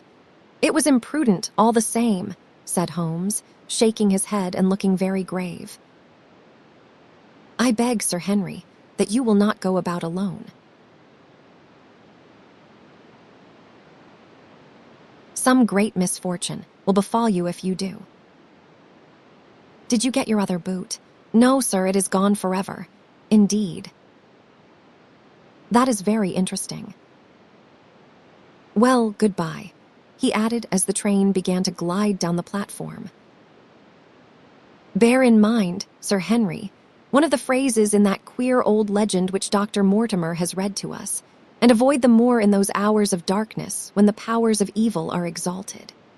I looked back at the platform when we had left it far behind and saw the tall, austere figure of Holmes standing motionless and gazing after us. The journey was a swift and pleasant one, and I spent it in making the more intimate acquaintance of my two companions and in playing with Dr. Mortimer's spaniel. In a very few hours, the brown earth had become ruddy, the brick had changed to granite, and red cows grazed in well-hedged fields where the lush grasses and more luxuriant vegetation spoke of a richer, if a damper, climate. Young Baskerville stared eagerly out of the window and cried aloud with delight as he recognized the familiar features of the Devon scenery. I have been over a good part of the world since I left it, Dr. Watson, said he, but I have never seen a place to compare with it. I never saw a Devonshire man who did not swear by his county, I remarked. It depends upon the breed of men quite as much as on the county, said Dr. Mortimer. A glance at our friend here reveals the rounded head of the Celt, which carries inside it the Celtic enthusiasm and power of attachment. Poor Sir Charles's head was of a very rare type, half Gaelic, half Ivernian in its characteristics. But you were very young when you last saw Baskerville Hall, were you not? I was a boy in my teens at the time of my father's death and had never seen the hall, for he lived in a little cottage on the south coast. Thence I went straight to a friend in America. I tell you, it is all as new to me as it is to Dr. Watson, and I am as keen as possible to see the moor. Are you? Then your wish is easily granted, for there is your first sight of the moor, said Dr. Mortimer, pointing out of the carriage window. Over the green squares of the fields and the low curve of a wood, there rose in the distance a gray, melancholy hill, with a strange, jagged summit, dim and vague in the distance, like some fantastic landscape in a dream. Baskerville sat for a long time, his eyes fixed upon it, and I read upon his eager face how much it meant to him, this first sight of that strange spot where the men of his blood had held sway so long and left their mark so deep. There he sat, with his tweed suit and his American accent, in the corner of a prosaic railway carriage, and yet as I looked at his dark and expressive face, I felt more than ever how true a descendant he was of that long line of high-blooded, fiery, and masterful men. There were pride, valor, and strength in his thick brows, his sensitive nostrils, and his large hazel eyes. If on that forbidding moor a difficult and dangerous quest should lie before us, this was at least a comrade for whom one might venture to take a risk with the certainty that he would bravely share it. The train pulled up at a small wayside station, and we all descended. Outside, beyond the low, white fence, a wagonette with a pair of cobs was waiting. Our coming was evidently a great event, for station master and porters clustered round us to carry out our luggage. It was a sweet, simple country spot, but I was surprised to observe that by the gate there stood two soldierly men in dark uniforms who leaned upon their short rifles and glanced keenly at us as we passed. The coachman, a hard-faced, gnarled little fellow, saluted Sir Henry Baskerville, and in a few minutes we were flying swiftly down the broad, white road. Rolling pasture lands curved upward on either side of us, and old gabled houses peeped out from amid the thick green foliage. But behind the peaceful and sunlit countryside there rose ever, dark against the evening sky, the long, gloomy curve of the moor, broken by the jagged and sinister hills. The wagonette swung round into a side road, and we curved upward through deep lanes worn by centuries of wheels, high banks on either side, heavy with dripping moss and fleshy heart-stung ferns. Bronzing bracken and mottled bramble gleamed in the light of the sinking sun. Still steadily rising, we passed over a narrow granite bridge and skirted a noisy stream which gushed swiftly down, foaming and roaring amid the gray boulders. Both road and stream wound up through a valley dense with scrub oak and fir. At every turn, Baskerville gave an exclamation of delight, looking eagerly about him and asking countless questions. To his eyes, all seemed beautiful, but to me, a tinge of melancholy lay upon the countryside, which bore so clearly the mark of the waning year. Yellow leaves carpeted the lanes and fluttered down upon us as we passed. The rattle of our wheels died away as we drove through drifts of rotting vegetation, sad gifts, as it seemed to me, for nature to throw before the carriage of the returning heir of the Baskervilles. "Halloa!" cried Dr. Mortimer. "What is this?" A steep curve of heath-clad land, an outlying spur of the moor, lay in front of us.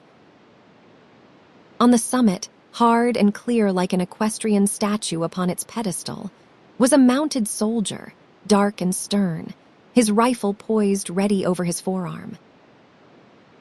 He was watching the road along which we traveled.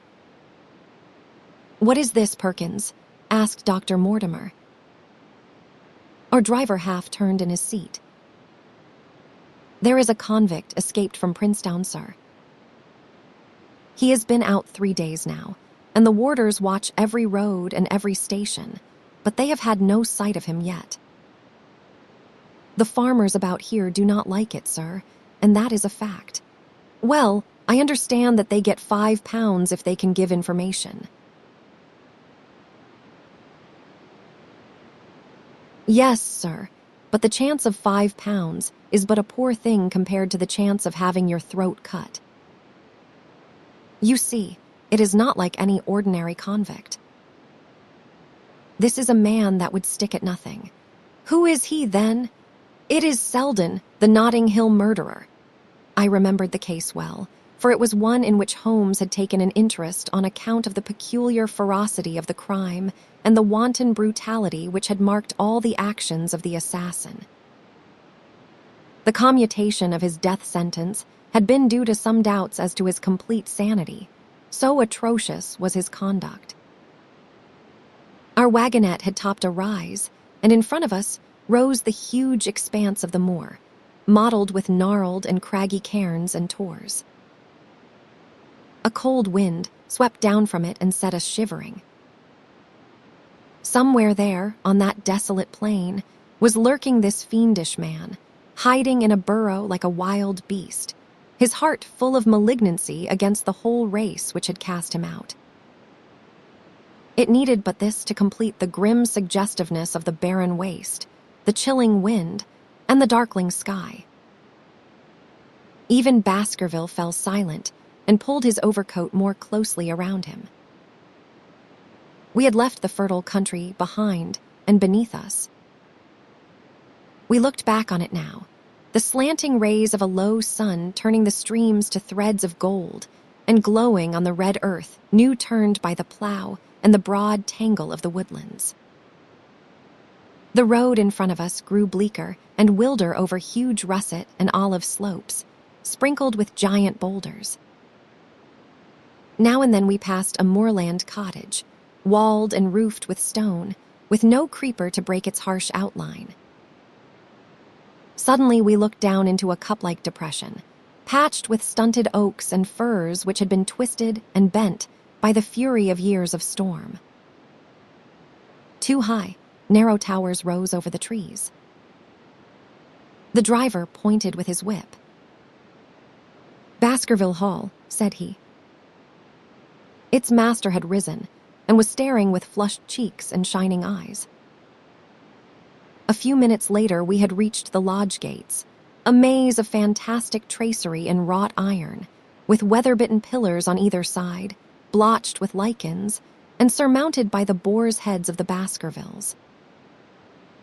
The lodge was a ruin of black granite and bared ribs of rafters, but facing it was a new building, half-constructed, the first fruit of Sir Charles's South African gold.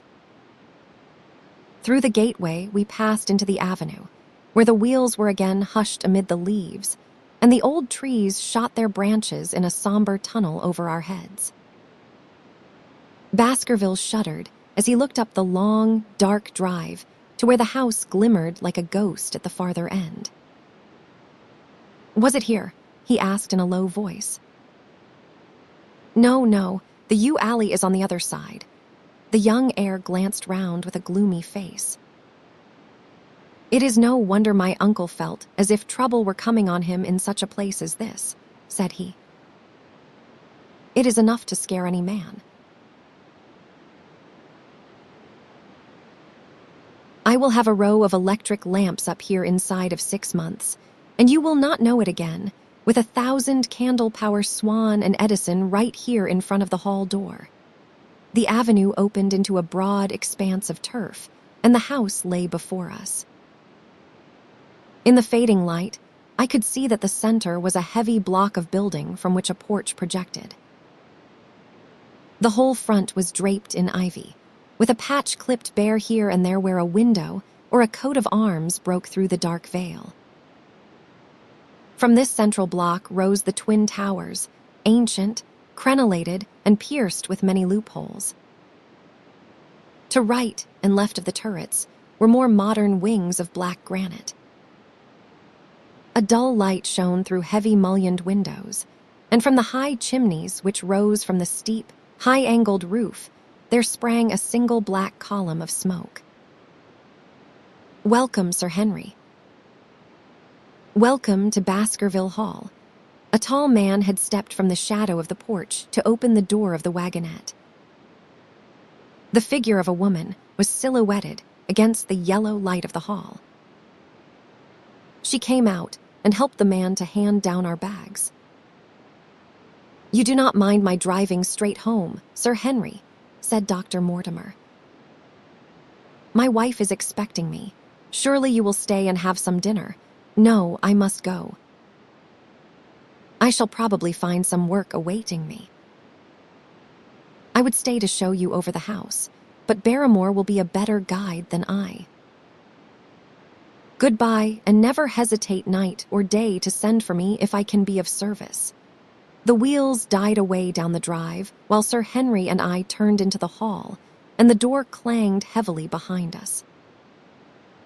It was a fine apartment in which we found ourselves, large, lofty, and heavily raftered with huge balks of age-blackened oak. In the great old-fashioned fireplace, behind the high iron dogs, a log fire crackled and snapped. Sir Henry and I held out our hands to it, for we were numb from our long drive. Then we gazed round us at the high, thin window of old stained glass, the oak paneling, the stags' heads, the coats of arms upon the walls, all dim and somber in the subdued light of the central lamp. "It is just as I imagined it," said Sir Henry. "Is it not the very picture of an old family home? To think that this should be the same hall in which for 500 years my people have lived. It strikes me solemn to think of it." I saw his dark face lit up with a boyish enthusiasm as he gazed about him. The light beat upon him where he stood, but long shadows trailed down the walls and hung like a black canopy above him. Barrymore had returned from taking our luggage to our rooms. He stood in front of us, now, with the subdued manner of a well-trained servant. He was a remarkable-looking man, tall, handsome, with a square black beard and pale, distinguished features. "Would you wish dinner to be served at once, sir? Is it ready?" "In a very few minutes, sir." "You will find hot water in your rooms." "My wife and I will be happy, Sir Henry, to stay with you until you have made your fresh arrangements, but you will understand that under the new conditions, this house will require a considerable staff." "What new conditions?" "I only meant, sir, that Sir Charles led a very retired life, and we were able to look after his wants. You would, naturally, wish to have more company, and so you will need changes in your household." "Do you mean that your wife and you wish to leave?" "Only when it is quite convenient to you, sir. But your family have been with us for several generations, have they not?" "I should be sorry to begin my life here by breaking an old family connection." I seemed to discern some signs of emotion upon the butler's white face. "I feel that also, sir, and so does my wife. But to tell the truth, sir, we were both very much attached to Sir Charles, and his death gave us a shock and made these surroundings very painful to us. I fear that we shall never again be easy in our minds at Baskerville Hall. But what do you intend to do?" "I have no doubt, sir, that we shall succeed in establishing ourselves in some business. Sir Charles's generosity has given us the means to do so. And now, sir, perhaps I had best show you to your rooms." A square balustraded gallery ran round the top of the old hall, approached by a double stair. From this central point, too, long corridors extended the whole length of the building, from which all the bedrooms opened. My own was in the same wing as Baskervilles, and almost next door to it. These rooms appeared to be much more modern than the central part of the house, and the bright paper and numerous candles did something to remove the somber impression which our arrival had left upon my mind. But the dining room, which opened out of the hall, was a place of shadow and gloom. It was a long chamber with a step separating the dais, where the family sat from the lower portion, reserved for their dependents. At one end, a minstrel's gallery overlooked it. Black beams shot across above our heads, with a smoke-darkened ceiling beyond them. With rows of flaring torches to light it up, and the color and rude hilarity of an old-time banquet, it might have softened. But now, when two black-clothed gentlemen sat in the little circle of light thrown by a shaded lamp, one's voice became hushed and one's spirit subdued. A dim line of ancestors, in every variety of dress, from the Elizabethan knight to the buck of the Regency, stared down upon us and daunted us by their silent company. We talked little, and I for one was glad when the meal was over and we were able to retire into the modern billiard room and smoke a cigarette. "My word, it is not a very cheerful place," said Sir Henry. "I suppose one can tone down to it, but I feel a bit out of the picture at present. I do not wonder that my uncle got a little jumpy if he lived all alone in such a house as this." However, if it suits you, we will retire early tonight, and perhaps things may seem more cheerful in the morning." I drew aside my curtains before I went to bed and looked out from my window. It opened upon the grassy space, which lay in front of the hall door. Beyond, 2 copses of trees moaned and swung in a rising wind. A half-moon broke through the rifts of racing clouds. In its cold light, I saw beyond the trees a broken fringe of rocks, and the long, low curve of the melancholy moor. I closed the curtain, feeling that my last impression was in keeping with the rest. And yet it was not quite the last. I found myself weary and yet wakeful, tossing restlessly from side to side, seeking for the sleep which would not come. Far away, a chiming clock struck out the quarters of the hours, but otherwise a deathly silence lay upon the old house. And then suddenly, in the very dead of the night, there came a sound to my ears, clear, resonant, and unmistakable. It was the sob of a woman, the muffled, strangling gasp of one who is torn by an uncontrollable sorrow. I sat up in bed and listened intently. The noise could not have been far away, and was certainly in the house. For half an hour I waited with every nerve on the alert, but there came no other sound save the chiming clock and the rustle of the ivy on the wall. Chapter 7. The Stapletons of Merripit House, the fresh beauty of the following morning, did something to efface from our minds the grim and gray impression which had been left upon both of us by our first experience of Baskerville Hall. As Sir Henry and I sat at breakfast, the sunlight flooded in through the high mullioned windows, throwing watery patches of color from the coats of arms which covered them. The dark paneling glowed like bronze in the golden rays, and it was hard to realize that this was indeed the chamber which had struck such a gloom into our souls upon the evening before. "I guess it is ourselves, and not the house, that we have to blame," said the baronet. We were tired with our journey and chilled by our drive, so we took a gray view of the place. Now we are fresh and well, so it is all cheerful once more. And yet it was not entirely a question of imagination, I answered. "Did you, for example, happen to hear someone, a woman I think, sobbing in the night? That is curious, for I did when I was half asleep fancy that I heard something of the sort.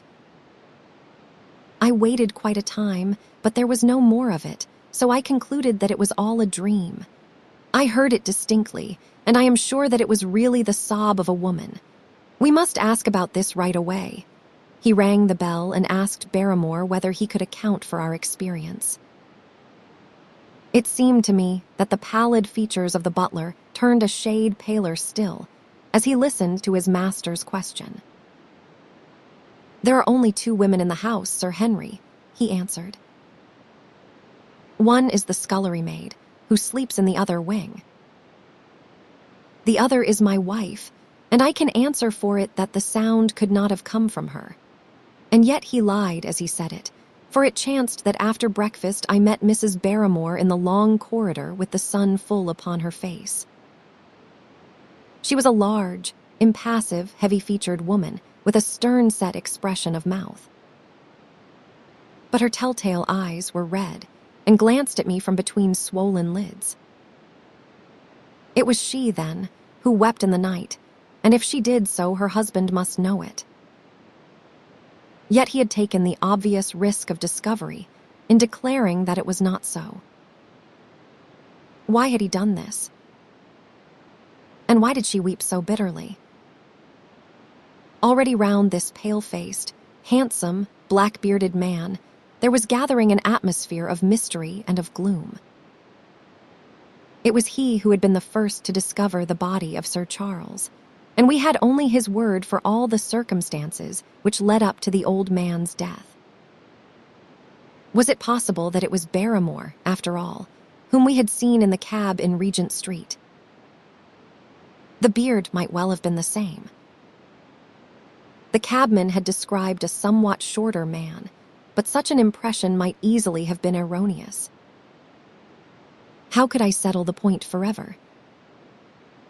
Obviously, the first thing to do was to see the Grimpen postmaster and find whether the test telegram had really been placed in Barrymore's own hands. Be the answer what it might, I should at least have something to report to Sherlock Holmes. Sir Henry had numerous papers to examine after breakfast, so that the time was propitious for my excursion. It was a pleasant walk of 4 miles along the edge of the moor, leading me at last to a small gray hamlet, in which 2 larger buildings, which proved to be the inn and the house of Dr. Mortimer, stood high above the rest. The postmaster, who was also the village grocer, had a clear recollection of the telegram. "Certainly, sir," said he, "I had the telegram delivered to Mr. Barrymore exactly as directed. Who delivered it? My boy here." "James, you delivered that telegram to Mr. Barrymore at the hall last week, did you not?" "Yes, father, I delivered it." "Into his own hands?" I asked. "Well, he was up in the loft at the time, so that I could not put it into his own hands, but I gave it into Mrs. Barrymore's hands, and she promised to deliver it at once." "Did you see Mr. Barrymore?" "No, sir. I tell you he was in the loft." "If you did not see him, how do you know he was in the loft?" "Well, surely his own wife ought to know where he is," said the postmaster testily. "Did not he get the telegram?" "If there is any mistake, it is for Mr. Barrymore himself to complain." It seemed hopeless to pursue the inquiry any farther, but it was clear that in spite of Holmes's ruse, we had no proof that Barrymore had not been in London all the time. Suppose that it were so. Suppose that the same man had been the last who had seen Sir Charles alive, and the first to dog the new heir when he returned to England. What then? Was he the agent of others, or had he some sinister design of his own? What interest could he have in persecuting the Baskerville family? I thought of the strange warning, clipped out of the leading article of the Times. Was that his work, or was it possibly the doing of someone who was bent upon counteracting his schemes? The only conceivable motive was that which had been suggested by Sir Henry, that if the family could be scared away, a comfortable and permanent home would be secured for the Barrymores. But surely such an explanation as that would be quite inadequate to account for the deep and subtle scheming, which seemed to be weaving an invisible net round the young baronet. Holmes himself had said that no more complex case had come to him in all the long series of his sensational investigations. I prayed as I walked back along the gray, lonely road that my friend might soon be freed from his preoccupations and able to come down to take this heavy burden of responsibility from my shoulders.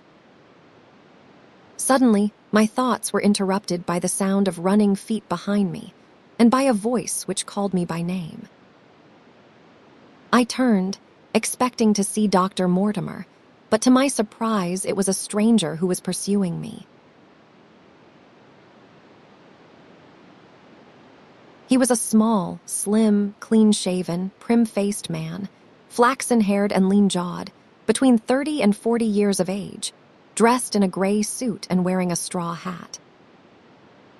A tin box for botanical specimens hung over his shoulder, and he carried a green butterfly net in one of his hands.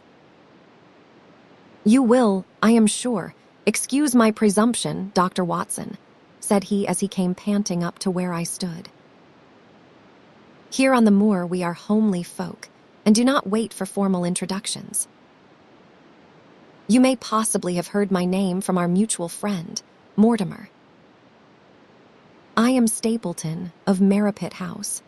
Your net and box would have told me as much," said I, "for I knew that Mr. Stapleton was a naturalist." "But how did you know me?" "I have been calling on Mortimer, and he pointed you out to me from the window of his surgery as you passed." As our road lay the same way, I thought that I would overtake you and introduce myself. I trust that Sir Henry is none the worse for his journey. He is very well, thank you. We were all rather afraid that after the sad death of Sir Charles, the new baronet might refuse to live here. It is asking much of a wealthy man to come down and bury himself in a place of this kind, but I need not tell you that it means a very great deal to the countryside. Sir Henry has, I suppose, no superstitious fears in the matter. I do not think that it is likely. Of course you know the legend of the fiend dog which haunts the family. I have heard it. It is extraordinary how credulous the peasants are about here. Any number of them are ready to swear that they have seen such a creature upon the moor. He spoke with a smile, but I seemed to read in his eyes that he took the matter more seriously. The story took a great hold upon the imagination of Sir Charles, and I have no doubt that it led to his tragic end. But how? His nerves were so worked up that the appearance of any dog might have had a fatal effect upon his diseased heart. I fancy that he really did see something of the kind upon that last night in the yew alley. I feared that some disaster might occur, for I was very fond of the old man, and I knew that his heart was weak. How did you know that? My friend Mortimer told me. You think, then, that some dog pursued Sir Charles and that he died of fright in consequence. Have you any better explanation? I have not come to any conclusion. Has Mr. Sherlock Holmes? The words took away my breath for an instant, but a glance at the placid face and steadfast eyes of my companion showed that no surprise was intended. It is useless for us to pretend that we do not know you, Dr. Watson, said he. The records of your detective have reached us here, and you could not celebrate him without being known yourself. When Mortimer told me your name, he could not deny your identity. If you are here, then it follows that Mr. Sherlock Holmes is interesting himself in the matter, and I am naturally curious to know what view he may take. I am afraid that I cannot answer that question. May I ask if he is going to honor us with a visit himself? He cannot leave town at present. He has other cases which engage his attention. What a pity. He might throw some light on that which is so dark to us. But as to your own researches, if there is any possible way in which I can be of service to you, I trust that you will command me. If I had any indication of the nature of your suspicions or how you propose to investigate the case, I might perhaps even now give you some aid or advice. I assure you that I am simply here upon a visit to my friend, Sir Henry, and that I need no help of any kind. Excellent, said Stapleton. You are perfectly right to be wary and discreet. I am justly reproved for what I feel was an unjustifiable intrusion, and I promise you that I will not mention the matter again. We had come to a point where a narrow, grassy path struck off from the road and wound away across the moor. A steep, boulder-sprinkled hill lay upon the right, which had in bygone days been cut into a granite quarry. The face which was turned towards us formed a dark cliff, with ferns and brambles growing in its niches. From over a distant rise, there floated a gray plume of smoke. A moderate walk along this moor path brings us to Merripit House, said he. Perhaps you will spare an hour that I may have the pleasure of introducing you to my sister. My first thought was that I should be by Sir Henry's side.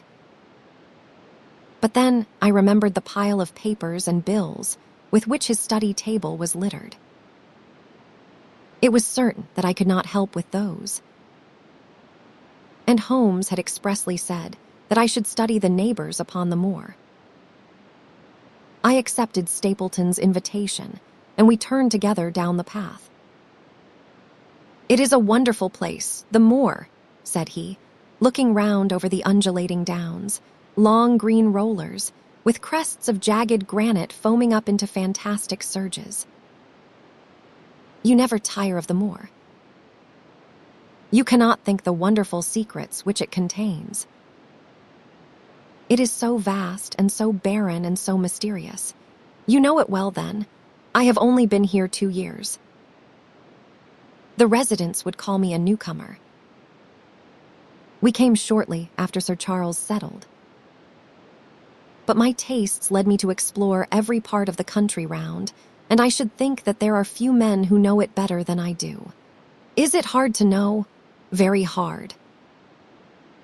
You see, for example, this great plain to the north here with the queer hills breaking out of it. Do you observe anything remarkable about that? It would be a rare place for a gallop. You would naturally think so, and the thought has cost several their lives before now. You notice those bright green spots scattered thickly over it. Yes, they seem more fertile than the rest. Stapleton laughed. That is the great Grimpen Mire, said he. A false step yonder means death to man or beast. Only yesterday, I saw one of the moor ponies wander into it. He never came out. I saw his head for quite a long time craning out of the bog hole, but it sucked him down at last. Even in dry seasons, it is a danger to cross it, but after these autumn rains, it is an awful place. And yet I can find my way to the very heart of it and return alive. By George, there is another of those miserable ponies. Something brown was rolling and tossing among the green sedges. Then a long, agonized, writhing neck shot upward, and a dreadful cry echoed over the moor. It turned me cold with horror, but my companion's nerves seemed to be stronger than mine. It is gone, said he. The mire has him. 2 in 2 days, and many more, perhaps, for they get in the way of going there in the dry weather and never know the difference until the mire has them in its clutches. It is a bad place, the great Grimpen Mire, and you say you can penetrate it. Yes, there are 1 or 2 paths which a very active man can take. I have found them out, but why should you wish to go into so horrible a place? Well, you see the hills beyond. They are really islands cut off on all sides by the impassable mire, which has crawled round them in the course of years. That is where the rare plants and the butterflies are, if you have the wit to reach them. I shall try my luck some day. He looked at me with a surprised face. For God's sake, put such an idea out of your mind, said he. Your blood would be upon my head. I assure you that there would not be the least chance of your coming back alive. It is only by remembering certain complex landmarks that I am able to do it. Halloa! I cried. What is that? A long, low moan, indescribably sad, swept over the moor. It filled the whole air, and yet it was impossible to say whence it came. From a dull murmur, it swelled into a deep roar, and then sank back into a melancholy, throbbing murmur once again. Stapleton looked at me with a curious expression in his face. Queer place, the moor, said he. But what is it? The peasants say it is the hound of the Baskervilles calling for its prey. I have heard it once or twice before, but never quite so loud. I looked round, with a chill of fear in my heart, at the huge swelling plain, mottled with the green patches of rushes. Nothing stirred over the vast expanse save a pair of ravens, which croaked loudly from a tor behind us. You are an educated man. You do not believe such nonsense as that, said I. What do you think is the cause of so strange a sound? Bogs make queer noises sometimes. It is the mud settling or the water rising or something. No, that was a living voice. Well, perhaps it was. Did you ever hear a bittern booming? No, I never did. It is a very rare bird, practically extinct in England now, but all things are possible upon the moor. Yes, I should not be surprised to learn that what we have heard is the cry of the last of the bitterns. It is the weirdest, strangest thing that ever I heard in my life. Yes, it is rather an uncanny place altogether. Look at the hillside yonder. What do you make of those? The whole steep slope was covered with gray, circular rings of stone, a score of them at least. What are they? Sheep pens. No, they are the homes of our worthy ancestors. Prehistoric man lived thickly on the moor, and as no one in particular has lived there since, we find all his little arrangements exactly as he left them. These are his wigwams with the roofs off. You can even see his hearth and his couch if you have the curiosity to go inside. But it is quite a town. When was it inhabited? Neolithic man, no date. What did he do? He grazed his cattle on these slopes, and he learned to dig for tin when the bronze sword began to supersede the stone axe. Look at the great trench in the opposite hill. That is his mark. Yes, you will find some very singular points about the moor, Dr. Watson. Oh, excuse me an instant. It is surely cyclopides. A small fly or moth had fluttered across our path, and in an instant Stapleton was rushing with extraordinary energy and speed in pursuit of it. To my dismay, the creature flew straight for the great mire, and my acquaintance never paused for an instant, bounding from tuft to tuft behind it, his green net waving in the air. His gray clothes and jerky, zigzag, irregular progress made him not unlike some huge moth himself.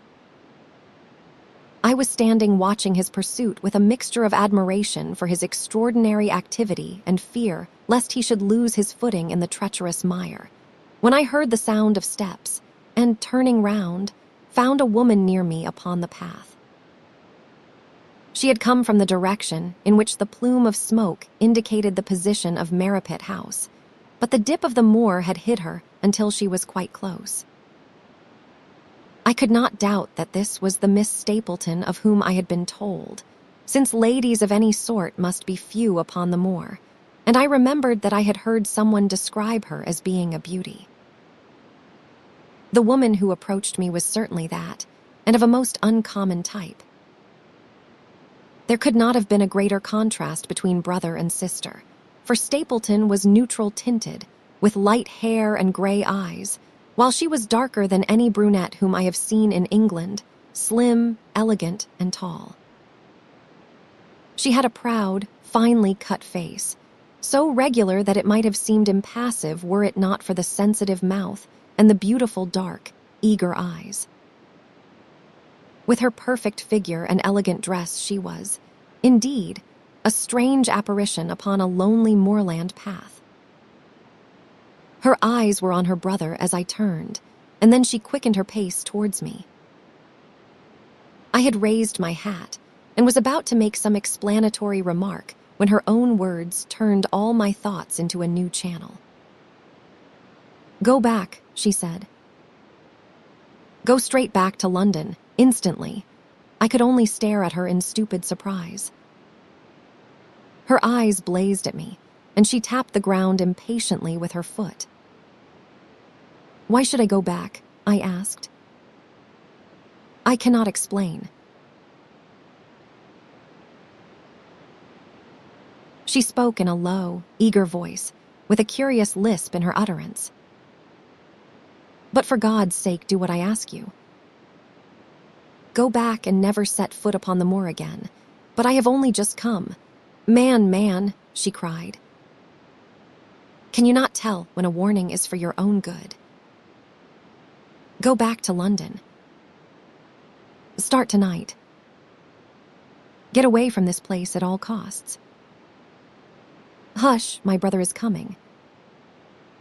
Not a word of what I have said. Would you mind getting that orchid for me among the mare's tails yonder? We are very rich in orchids on the moor, though, of course, You are rather late to see the beauties of the place." Stapleton had abandoned the chase and came back to us breathing hard and flushed with his exertions. "Halloa, Beryl," said he, and it seemed to me that the tone of his greeting was not altogether a cordial one. "Well, Jack, you are very hot." "Yes, I was chasing a cyclopides. He is very rare and seldom found in the late autumn." "What a pity that I should have missed him." He spoke unconcernedly, but his small, light eyes glanced incessantly from the girl to me. "You have introduced yourselves, I can see." "Yes." "I was telling Sir Henry that it was rather late for him to see the true beauties of the moor." "Why, who do you think this is?" "I imagine that it must be Sir Henry Baskerville." "No, no," said I. "Only a humble commoner, but his friend." "My name is Dr. Watson." A flush of vexation passed over her expressive face. "We have been talking at cross purposes," said she. "Why, you had not very much time for talk," her brother remarked with the same questioning eyes. "I talked as if Dr. Watson were a resident instead of being merely a visitor," said she. "It cannot much matter to him, whether it is early or late for the orchids." "But you will come on, will you not, and see Merripit House?" A short walk brought us to it, a bleak moorland house, once the farm of some grazier in the old prosperous days, but now put into repair and turned into a modern dwelling. An orchard surrounded it, but the trees, as is usual upon the moor, were stunted and nipped, and the effect of the whole place was mean and melancholy. We were admitted by a strange, wizened, rusty-coated old manservant who seemed in keeping with the house. Inside, however, there were large rooms furnished with an elegance in which I seemed to recognize the taste of the lady. As I looked from their windows at the interminable granite-flecked moor rolling, unbroken to the farthest horizon, I could not but marvel at what could have brought this highly educated man and this beautiful woman to live in such a place. "Queer spot to choose, is it not?" said he as if in answer to my thought. "And yet we manage to make ourselves fairly happy, do we not, Beryl?" "Quite happy," said she, but there was no ring of conviction in her words. "I had a school," said Stapleton. "It was in the North Country."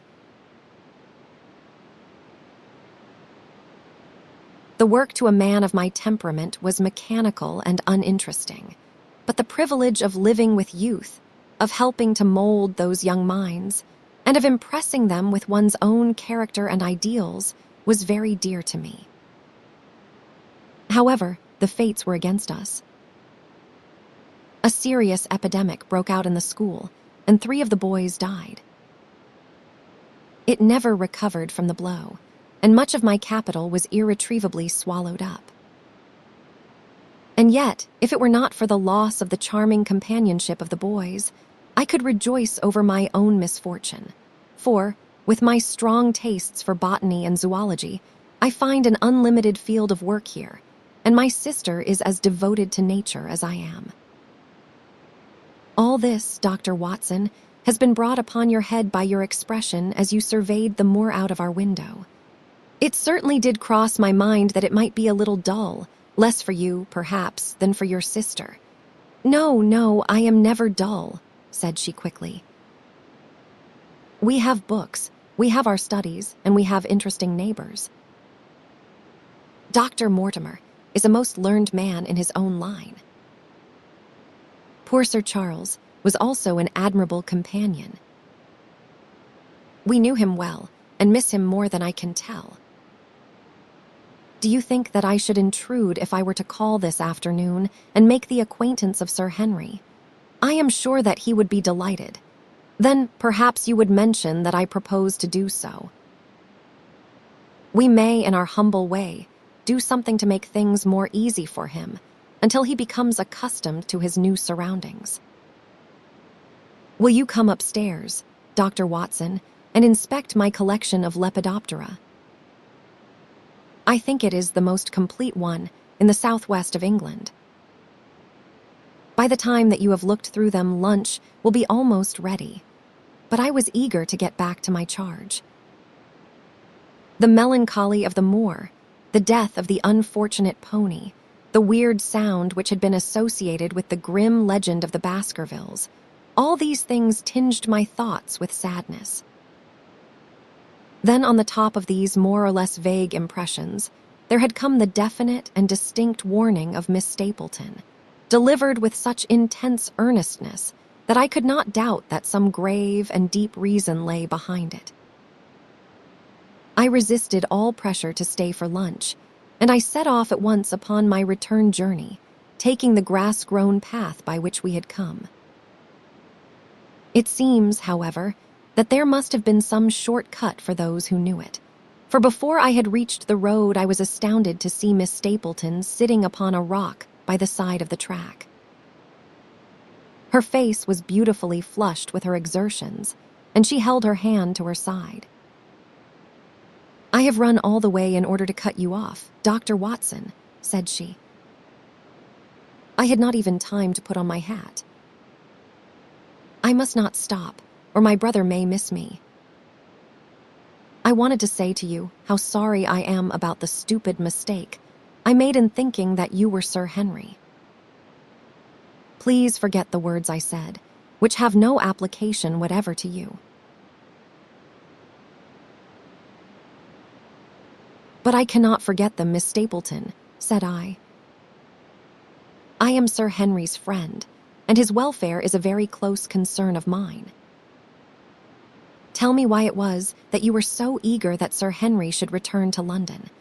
A woman's whim, Dr. Watson.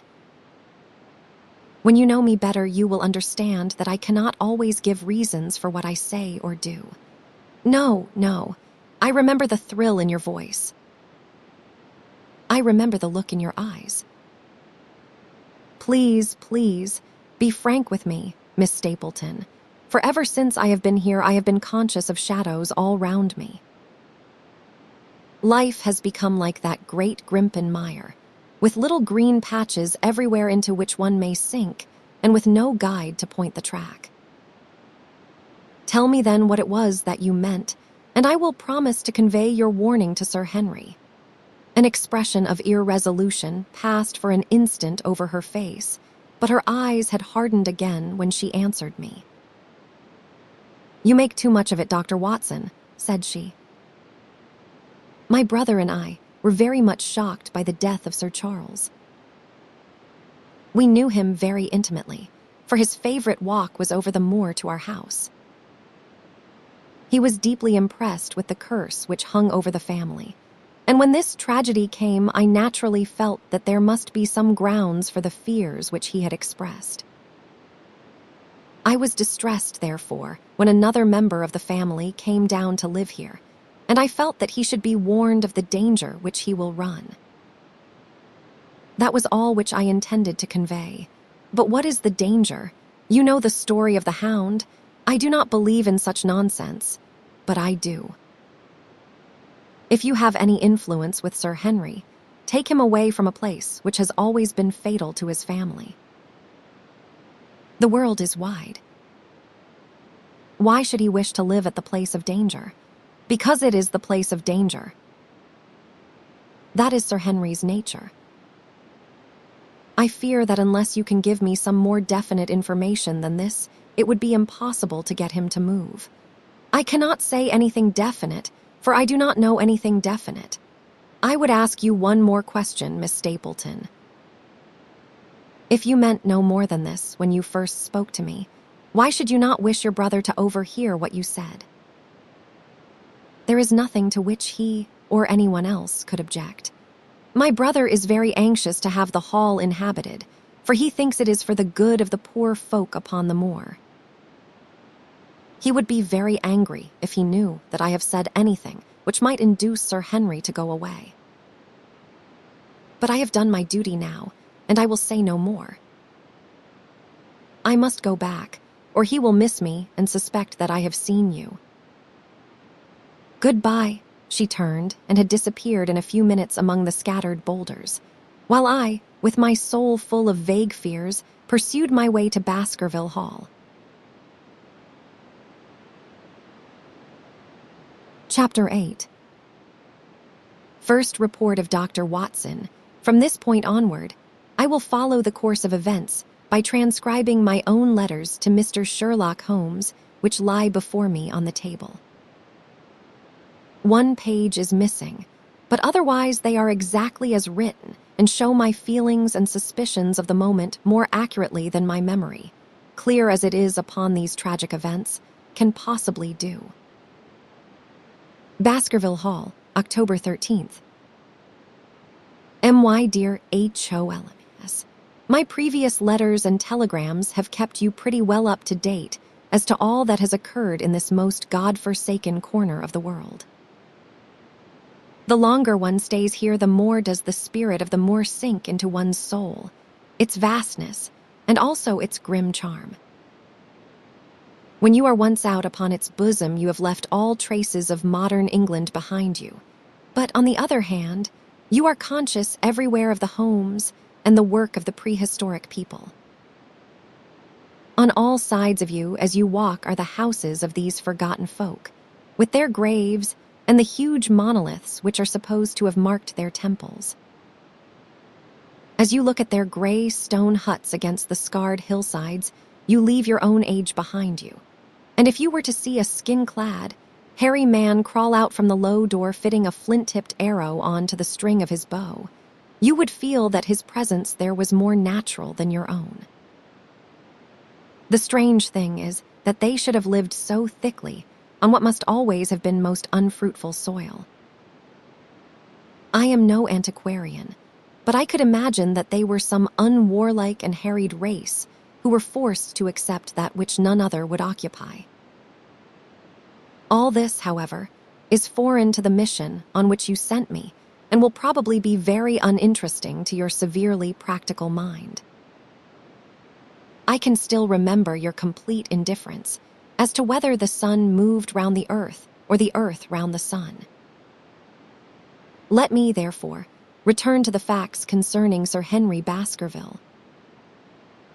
If you have not had any report within the last few days, it is because up to today there was nothing of importance to relate. Then a very surprising circumstance occurred, which I shall tell you in due course. But first of all, I must keep you in touch with some of the other factors in the situation. One of these, concerning which I have said little, is the escaped convict upon the moor. There is strong reason now to believe that he has got right away, which is a considerable relief to the lonely householders of this district. A fortnight has passed since his flight, during which he has not been seen and nothing has been heard of him. It is surely inconceivable that he could have held out upon the moor during all that time. Of course, so far as his concealment goes, there is no difficulty at all. Any one of these stone huts would give him a hiding place. But there is nothing to eat unless he were to catch and slaughter one of the moor sheep. We think, therefore, that he has gone, and the outlying farmers sleep the better in consequence. We are 4 able-bodied men in this household, so that we could take good care of ourselves, but I confess that I have had uneasy moments when I have thought of the Stapletons. They live miles from any help. There are one maid, an old manservant, the sister, and the brother, the latter not a very strong man. They would be helpless in the hands of a desperate fellow like this Notting Hill criminal, if he could once effect an entrance.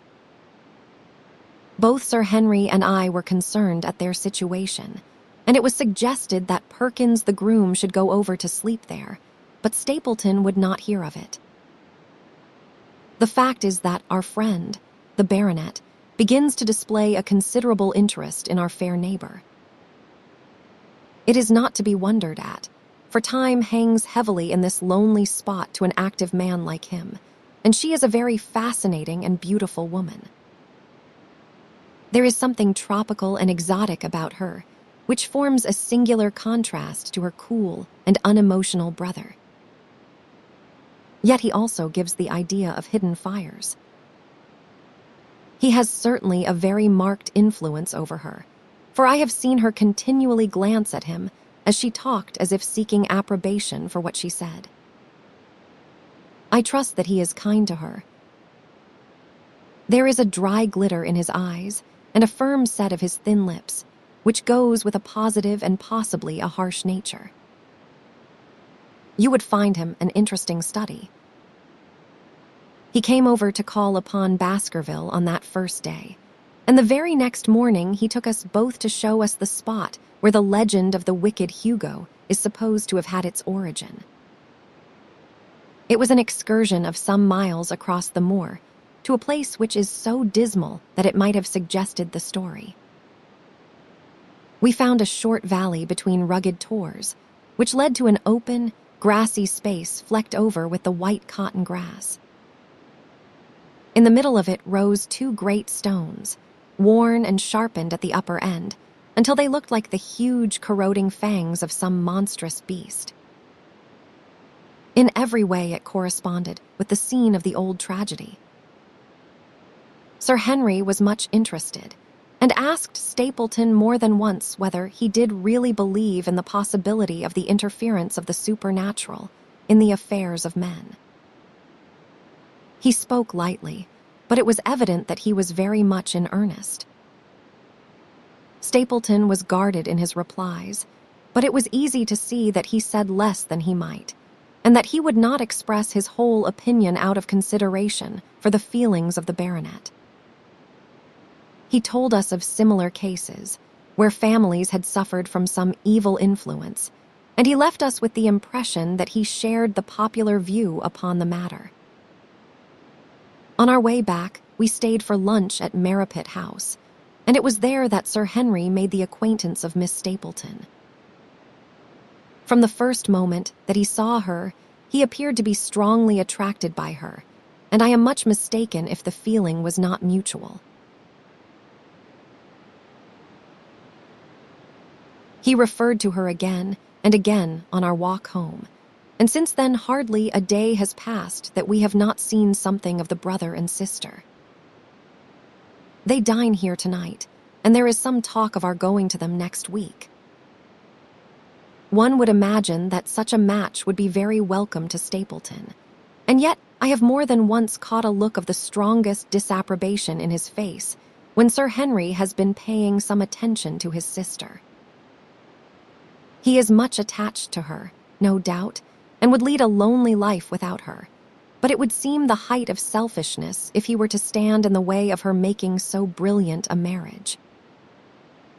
Yet I am certain that he does not wish their intimacy to ripen into love, and I have several times observed that he has taken pains to prevent them from being tete-a-tete. By the way, your instructions to me never to allow Sir Henry to go out alone will become very much more onerous if a love affair were to be added to our other difficulties. My popularity would soon suffer if I were to carry out your orders to the letter. The other day, Thursday to be more exact, Dr. Mortimer lunched with us. He has been excavating a barrow at Long Down and has got a prehistoric skull, which fills him with great joy. Never was there such a single-minded enthusiast as he. The Stapletons came in afterwards, and the good doctor took us all to the yew alley at Sir Henry's request to show us exactly how everything occurred upon that fatal night. It is a long, dismal walk, the yew alley, between two high walls of clipped hedge, with a narrow band of grass upon either side. At the far end is an old tumble-down summer house. Halfway down is the moor gate, where the old gentleman left his cigar ash. It is a white wooden gate with a latch. Beyond it lies the wide moor. I remembered your theory of the affair and tried to picture all that had occurred. As the old man stood there, he saw something coming across the moor, something which terrified him so that he lost his wits and ran until he died of sheer horror and exhaustion. There was the long, gloomy tunnel down which he fled. And from what? A sheepdog of the moor. Or a spectral hound, black, silent, and monstrous. Was there a human agency in the matter? Did the pale, watchful Barrymore know more than he cared to say? It was all dim and vague, but always there is the dark shadow of crime behind it. One other neighbor I have met since I wrote last. This is Mr. Frankland, of Laughter Hall, who lives some 4 miles to the south of us. He is an elderly man, red-faced, white-haired, and choleric. His passion is for the British law, and he has spent a large fortune in litigation. He fights for the mere pleasure of fighting and is equally ready to take up either side of a question, so that it is no wonder that he has found it a costly amusement. Sometimes he will shut up a right-of-way and defy the parish to make him open it. At others he will, with his own hands, tear down some other man's gate and declare that a path has existed there from time immemorial, defying the owner to prosecute him for trespass. He is learned in old manorial and communal rights, and he applies his knowledge sometimes in favor of the villagers of Fernworthy and sometimes against them, so that he is periodically either carried in triumph down the village street or else burned in effigy, according to his latest exploit. He is said to have about 7 lawsuits upon his hands at present, which will probably swallow up the remainder of his fortune and so draw his sting and leave him harmless for the future. Apart from the law, he seems a kindly, good-natured person, and I only mention him because you were particular that I should send some description of the people who surround us.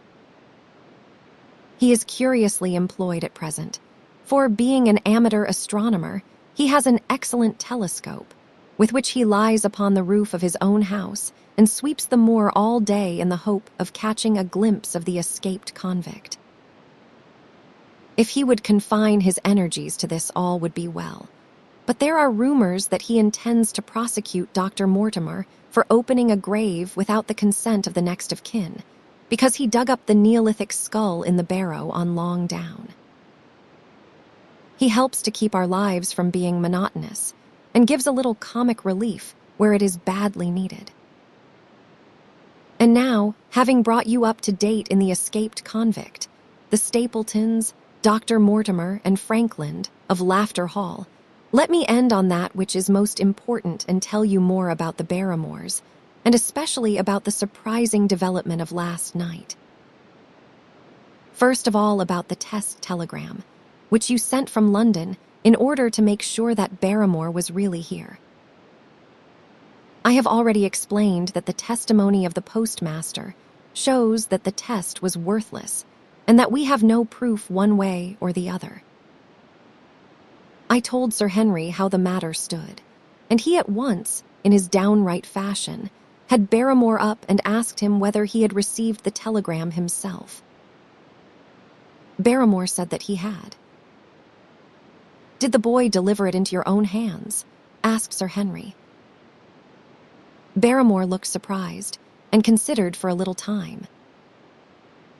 "No," said he, "I was in the box room at the time and my wife brought it up to me." "Did you answer it yourself?" "No, I told my wife what to answer and she went down to write it." In the evening he recurred to the subject of his own accord. "I could not quite understand the object of your questions this morning, Sir Henry," said he. "I trust that they do not mean that I have done anything to forfeit your confidence." Sir Henry had to assure him that it was not so and pacify him by giving him a considerable part of his old wardrobe, the London outfit having now all arrived. "Mrs. Barrymore is of interest to me. She is a heavy, solid person, very limited, intensely respectable, and inclined to be puritanical. You could hardly conceive a less emotional subject. Yet I have told you how, on the first night here, I heard her sobbing bitterly, and since then I have more than once observed traces of tears upon her face. Some deep sorrow gnaws ever at her heart. Sometimes I wonder if she has a guilty memory which haunts her, and sometimes I suspect Barrymore of being a domestic tyrant. I have always felt that there was something singular and questionable in this man's character, but the adventure of last night brings all my suspicions to a head. And yet it may seem a small matter in itself. You are aware that I am not a very sound sleeper, and since I have been on guard in this house, my slumbers have been lighter than ever. Last night, about 2 a.m, I was aroused by a stealthy step passing my room. I rose, opened my door, and peeped out. A long black shadow was trailing down the corridor.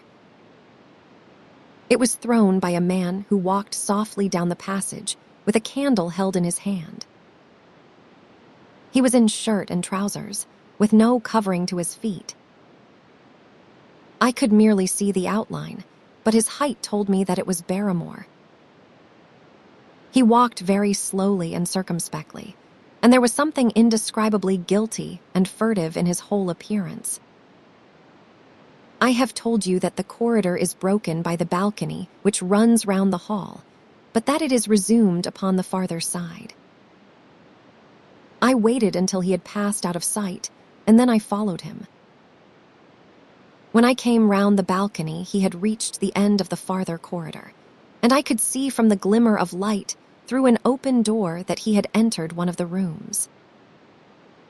Now, all these rooms are unfurnished and unoccupied, so that his expedition became more mysterious than ever. The light shone steadily, as if he were standing motionless. I crept down the passage as noiselessly as I could, and peeped round the corner of the door.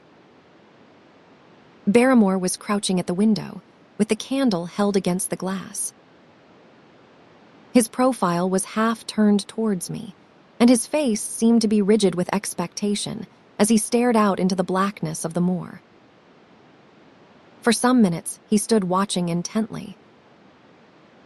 Then he gave a deep groan, and with an impatient gesture, he put out the light. Instantly, I made my way back to my room, and very shortly came the stealthy steps passing once more upon their return journey. Long afterwards, when I had fallen into a light sleep, I heard a key turn somewhere in a lock, but I could not tell whence the sound came. What it all means I cannot guess, but there is some secret business going on in this house of gloom which sooner or later we shall get to the bottom of. I do not trouble you with my theories, for you asked me to furnish you only with facts. I have had a long talk with Sir Henry this morning, and we have made a plan of campaign founded upon my observations of last night. I will not speak about it just now, but it should make my next report interesting reading. Chapter 9. The light upon the Moor Baskerville Hall, Oct. 15th. My dear M.R.C.S, if I was compelled to leave you without much news during the early days of my mission, you must acknowledge that I am making up for lost time, and that events are now crowding thick and fast upon us. In my last report, I ended upon my top note with Barrymore at the window, and now I have quite a budget already which will, unless I am much mistaken, considerably surprise you. Things have taken a turn which I could not have anticipated. In some ways, they have within the last 48 hours become much clearer, and in some ways they have become more complicated. But I will tell you all, and you shall judge for yourself. Before breakfast on the morning following my adventure, I went down the corridor and examined the room in which Barrymore had been on the night before. The western window through which he had stared so intently has, I noticed, one peculiarity above all other windows in the house. It commands the nearest outlook onto the moor. There is an opening between two trees which enables one from this point of view to look right down upon it, while from all the other windows it is only a distant glimpse which can be obtained. It follows, therefore, that Barrymore, since only this window would serve the purpose, must have been looking out for something or somebody upon the moor. The night was very dark, so that I can hardly imagine how he could have hoped to see anyone. It had struck me that it was possible that some love intrigue was on foot. That would have accounted for his stealthy movements, and also for the uneasiness of his wife. The man is a striking-looking fellow, very well equipped to steal the heart of a country girl, so that this theory seemed to have something to support it. That opening of the door which I had heard after I had returned to my room might mean that he had gone out to keep some clandestine appointment. So I reasoned with myself in the morning, and I tell you the direction of my suspicions, however much the result may have shown that they were unfounded. But whatever the true explanation of Barrymore's movements might be, I felt that the responsibility of keeping them to myself until I could explain them was more than I could bear. I had an interview with the baronet in his study after breakfast, and I told him all that I had seen. He was less surprised than I had expected. I knew that Barrymore walked about nights, and I had a mind to speak to him about it, said he. 2 or 3 times I have heard his steps in the passage, coming and going, just about the hour you name. Perhaps then he pays a visit every night to that particular window, I suggested. Perhaps he does. If so, we should be able to shadow him and see what it is that he is after. I wonder what your friend Holmes would do if he were here. I believe that he would do exactly what you now suggest, said I. He would follow Barrymore and see what he did. Then we shall do it together. But surely he would hear us. The man is rather deaf, and in any case we must take our chance of that. We will sit up in my room tonight and wait until he passes. Sir Henry rubbed his hands with pleasure, and it was evident that he hailed the adventure as a relief to his somewhat quiet life upon the moor. The baronet has been in communication with the architect who prepared the plans for Sir Charles, and with a contractor from London, so that we may expect great changes to begin here soon. There have been decorators and furnishers up from Plymouth, and it is evident that our friend has large ideas and means to spare no pains or expense to restore the grandeur of his family. When the house is renovated and refurnished, all that he will need will be a wife to make it complete. Between ourselves, there are pretty clear signs that this will not be wanting if the lady is willing, for I have seldom seen a man more infatuated with a woman than he is with our beautiful neighbor, Miss Stapleton. And yet the course of true love does not run quite as smoothly as one would, under the circumstances, expect. Today, for example, its surface was broken by a very unexpected ripple, which has caused our friend considerable perplexity and annoyance. After the conversation which I have quoted about Barrymore, Sir Henry put on his hat and prepared to go out. As a matter of course, I did the same. "What are you coming, Watson?" he asked, looking at me in a curious way. "That depends on whether you are going on the moor," said I. "Yes, I am. Well, you know what my instructions are." "I am sorry to intrude, but you heard how earnestly Holmes insisted that I should not leave you, and especially that you should not go alone upon the moor." Sir Henry put his hand upon my shoulder with a pleasant smile.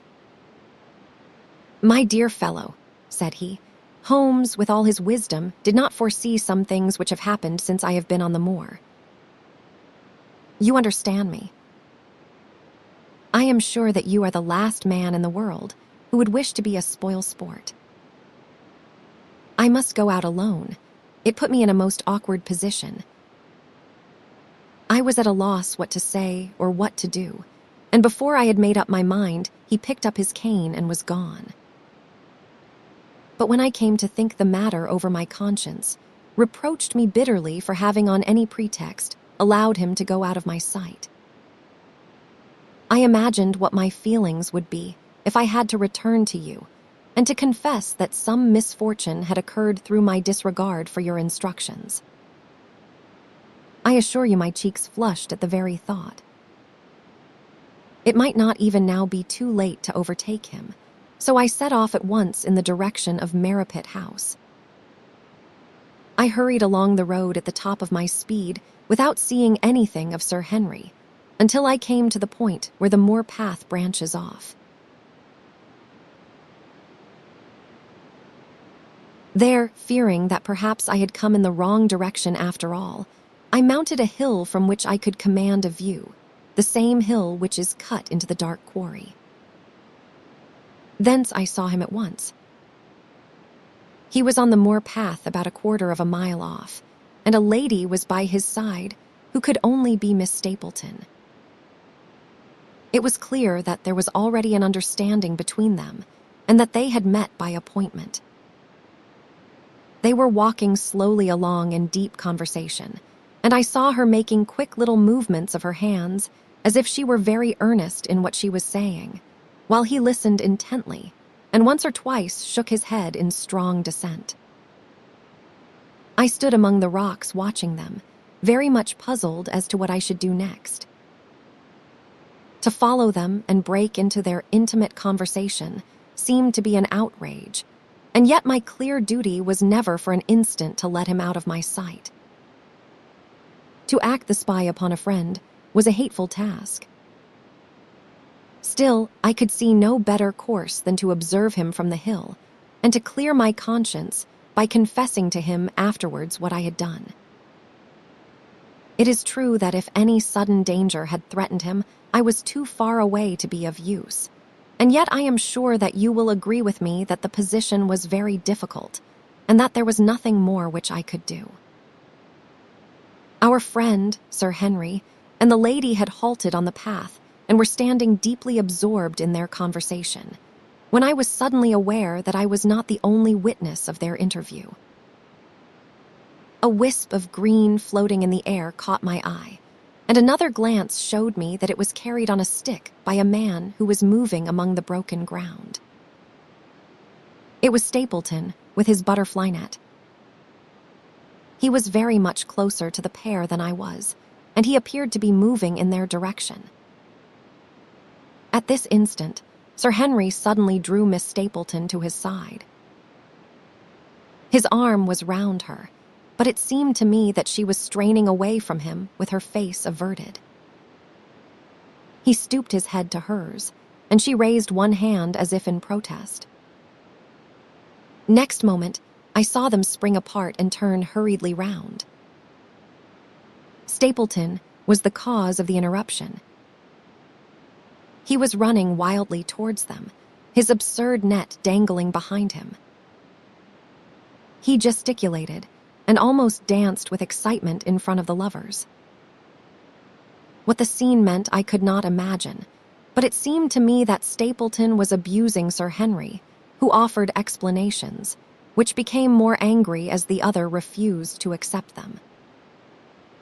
The lady stood by in haughty silence. Finally, Stapleton turned upon his heel and beckoned in a peremptory way to his sister, who, after an irresolute glance at Sir Henry, walked off by the side of her brother. The naturalist's angry gestures showed that the lady was included in his displeasure. The baronet stood for a minute looking after them, and then he walked slowly back the way that he had come, his head hanging, the very picture of dejection. What all this meant I could not imagine, but I was deeply ashamed to have witnessed so intimate a scene without my friend's knowledge. I ran down the hill, therefore, and met the baronet at the bottom. His face was flushed with anger, and his brows were wrinkled, like one who is at his wits' ends what to do. "Hello, Watson. Where have you dropped from?" said he. "You do not mean to say that you came after me in spite of all."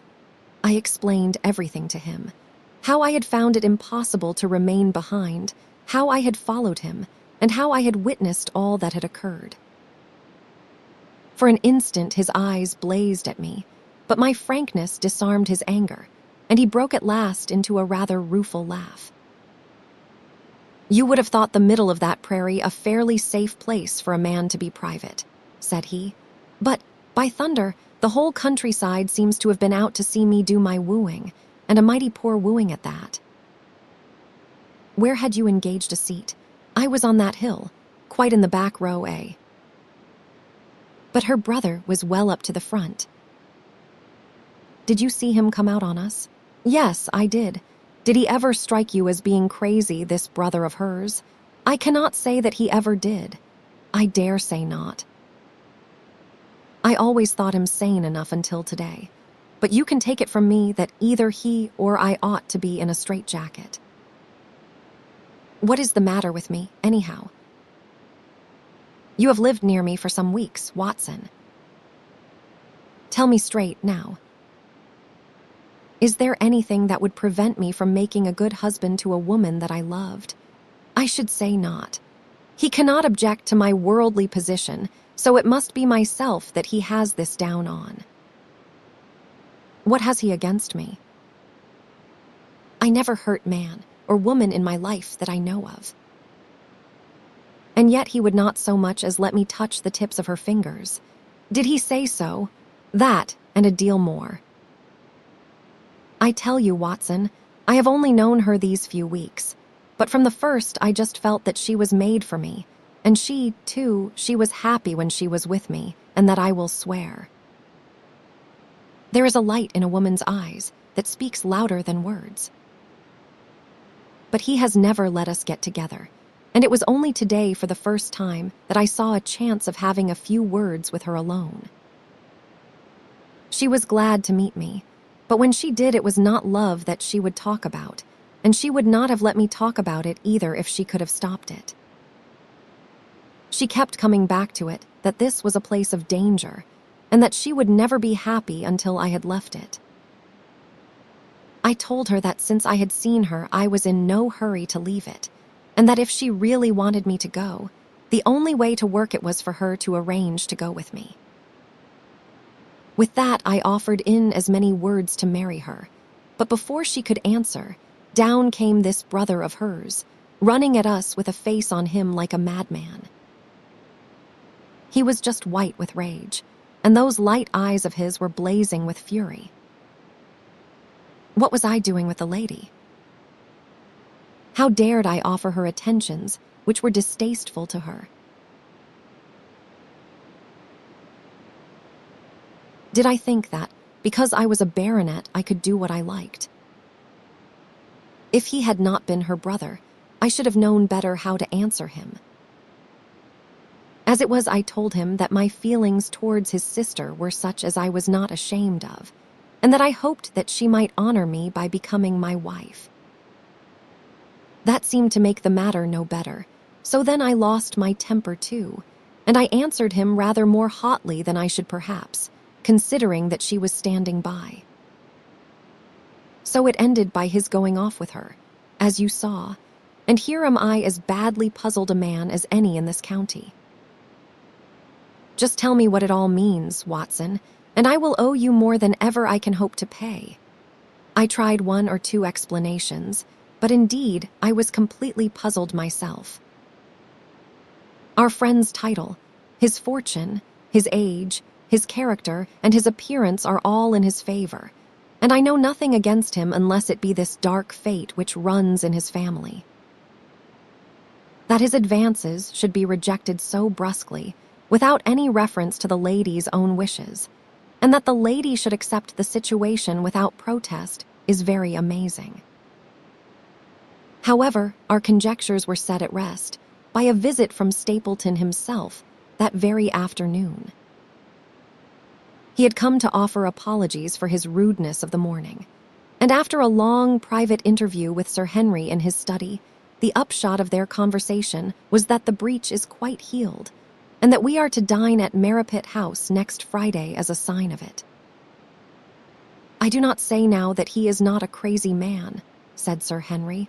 "I cannot forget the look in his eyes when he ran at me this morning, but I must allow that no man could make a more handsome apology than he has done. Did he give any explanation of his conduct? His sister is everything in his life, he says. That is natural enough, and I am glad that he should understand her value. They have always been together, and according to his account, he has been a very lonely man with only her as a companion, so that the thought of losing her was really terrible to him. He had not understood, he said, that I was becoming attached to her, but when he saw with his own eyes that it was really so, and that she might be taken away from him, it gave him such a shock that for a time he was not responsible for what he said or did. He was very sorry for all that had passed, and he recognized how foolish and how selfish it was that he should imagine that he could hold a beautiful woman like his sister to himself for her whole life. If she had to leave him, he had rather it was to a neighbor like myself than to anyone else. But in any case, it was a blow to him, and it would take him some time before he could prepare himself to meet it. He would withdraw all opposition upon his part if I would promise for 3 months to let the matter rest, and to be content with cultivating the lady's friendship during that time, without claiming her love. This I promised, and so the matter rests. So there is one of our small mysteries cleared up. It is something to have touched bottom anywhere in this bog, in which we are floundering. We know now why Stapleton looked with disfavor upon his sister's suitor, even when that suitor was so eligible a one as Sir Henry. And now I pass on to another thread which I have extricated out of the tangled skein, the mystery of the sobs in the night, of the tear-stained face of Mrs. Barrymore, of the secret journey of the butler to the western lattice window. Congratulate me, my dear Holmes, and tell me that I have not disappointed you as an agent, that you do not regret the confidence which you showed in me when you sent me down. All these things have by one night's work been thoroughly cleared. I have said by one night's work, but in truth, it was by 2 nights' work, for on the first we drew entirely blank. I sat up with Sir Henry in his rooms until nearly 3 o'clock in the morning, but no sound of any sort did we hear except the chiming clock upon the stairs. It was a most melancholy vigil, and ended by each of us falling asleep in our chairs. Fortunately, we were not discouraged, and we determined to try again. The next night, we lowered the lamp and sat smoking cigarettes without making the least sound. It was incredible how slowly the hours crawled by, and yet we were helped through it by the same sort of patient interest which the hunter must feel as he watches the trap into which he hopes the game may wander. 1 struck, and 2, and we had almost for the second time given it up in despair, when in an instant we both sat bolt upright in our chairs, with all our weary senses keenly on the alert once more. We had heard the creak of a step in the passage. Very stealthily, we heard it pass along until it died away in the distance. Then the baronet gently opened his door, and we set out in pursuit. Already our man had gone round the gallery, and the corridor was all in darkness. Softly we stole along until we had come into the other wing. We were just in time to catch a glimpse of the tall, black-bearded figure, his shoulders rounded as he tiptoed down the passage. Then he passed through the same door as before, and the light of the candle framed it in the darkness and shot one single yellow beam across the gloom of the corridor. We shuffled cautiously towards it, trying every plank before we dared to put our whole weight upon it. We had taken the precaution of leaving our boots behind us, but even so, the old boards snapped and creaked beneath our tread. Sometimes it seemed impossible that he should fail to hear our approach. However, the man is fortunately rather deaf, and he was entirely preoccupied in that which he was doing. When at last we reached the door and peeped through, we found him crouching at the window, candle in hand, his white, intent face pressed against the pane, exactly as I had seen him 2 nights before.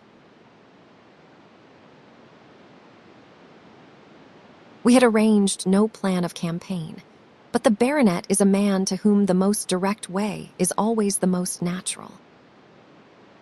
He walked into the room, and as he did so, Barrymore sprang up from the window with a sharp hiss of his breath and stood, livid and trembling, before us. His dark eyes, glaring out of the white mask of his face, were full of horror and astonishment as he gazed from Sir Henry to me. "What are you doing here, Barrymore?" "Nothing, sir." His agitation was so great that he could hardly speak, and the shadows sprang up and down from the shaking of his candle. "It was the window, sir. I go round at night to see that they are fastened. On the 2nd floor. Yes, sir, all the windows. Look here, Barrymore," said Sir Henry sternly. "We have made up our minds to have the truth out of you, so it will save you trouble to tell it sooner rather than later. Come now. No lies. What were you doing at that window?" The fellow looked at us in a helpless way, and he wrung his hands together like one who is in the last extremity of doubt and misery. "I was doing no harm, sir. I was holding a candle to the window." "And why were you holding a candle to the window?" "Do not ask me, Sir Henry, do not ask me." "I give you my word, sir, that it is not my secret and that I cannot tell it. If it concerned no one but myself, I would not try to keep it from you." A sudden idea occurred to me, and I took the candle from the trembling hand of the butler. "He must have been holding it as a signal," said I. "Let us see if there is any answer." I held it as he had done and stared out into the darkness of the night. Vaguely, I could discern the black bank of the trees and the lighter expanse of the moor, for the moon was behind the clouds. And then I gave a cry of exultation, for a tiny pinpoint of yellow light had suddenly transfixed the dark veil and glowed steadily in the center of the black square framed by the window. "There it is," I cried. "No, no, sir, it is nothing, nothing at all," the butler broke in. "I assure you, sir, move your light across the window, Watson," cried the baronet. "See, the other moves also. Now, you rascal, do you deny that it is a signal? Come, speak up. Who is your confederate out yonder, and what is this conspiracy that is going on?" The man's face became openly defiant. "It is my business, and not yours." "I will not tell. Then you leave my employment right away." "Very good, sir." "If I must, I must, and you go in disgrace." "By thunder, you may well be ashamed of yourself. Your family has lived with mine for over 100 years under this roof, and here I find you deep in some dark plot against me." "No, no, sir, no, not against you." It was a woman's voice, and Mrs. Barrymore, paler and more horror-struck than her husband, was standing at the door. Her bulky figure in a shawl and skirt might have been comic, were it not for the intensity of feeling upon her face. "We have to go, Eliza. This is the end of it." "You can pack our things," said the butler. "Oh, John, John, have I brought you to this?" "It is my doing, Sir Henry, all mine." "He has done nothing except for my sake and because I asked him." "Speak out, then." What does it mean? My unhappy brother is starving on the moor. We cannot let him perish at our very gates. The light is a signal to him that food is ready for him, and his light out yonder is to show the spot to which to bring it. Then your brother is the escaped convict, sir, Selden, the criminal. That is the truth, sir, said Barrymore. I said that it was not my secret, and that I could not tell it to you. But now you have heard it, and you will see that if there was a plot, it was not against you. This, then, was the explanation of the stealthy expeditions at night and the light at the window. Sir Henry and I both stared at the woman in amazement. Was it possible that this stolidly respectable person was of the same blood as one of the most notorious criminals in the country? Yes, sir, my name was Selden, and he is my younger brother. We humored him too much when he was a lad and gave him his own way in everything until he came to think that the world was made for his pleasure and that he could do what he liked in it. Then, as he grew older, he met wicked companions, and the devil entered into him until he broke my mother's heart and dragged our name in the dirt. From crime to crime, he sank lower and lower until it is only the mercy of God which has snatched him from the scaffold. But to me, sir, he was always the little curly-headed boy that I had nursed and played with as an elder sister would. That was why he broke prison, sir. He knew that I was here and that we could not refuse to help him.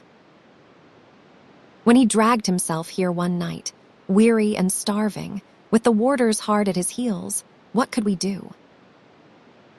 We took him in and fed him and cared for him. Then you returned, sir, and my brother thought he would be safer on the moor than anywhere else until the hue and cry was over, so he lay in hiding there. But every second night, we made sure if he was still there by putting a light in the window, and if there was an answer, my husband took out some bread and meat to him. Every day we hoped that he was gone, but as long as he was there, we could not desert him. That is the whole truth, as I am an honest Christian woman, and you will see that if there is blame in the matter, it does not lie with my husband, but with me, for whose sake he has done all that he has. The woman's words came with an intense earnestness which carried conviction with them.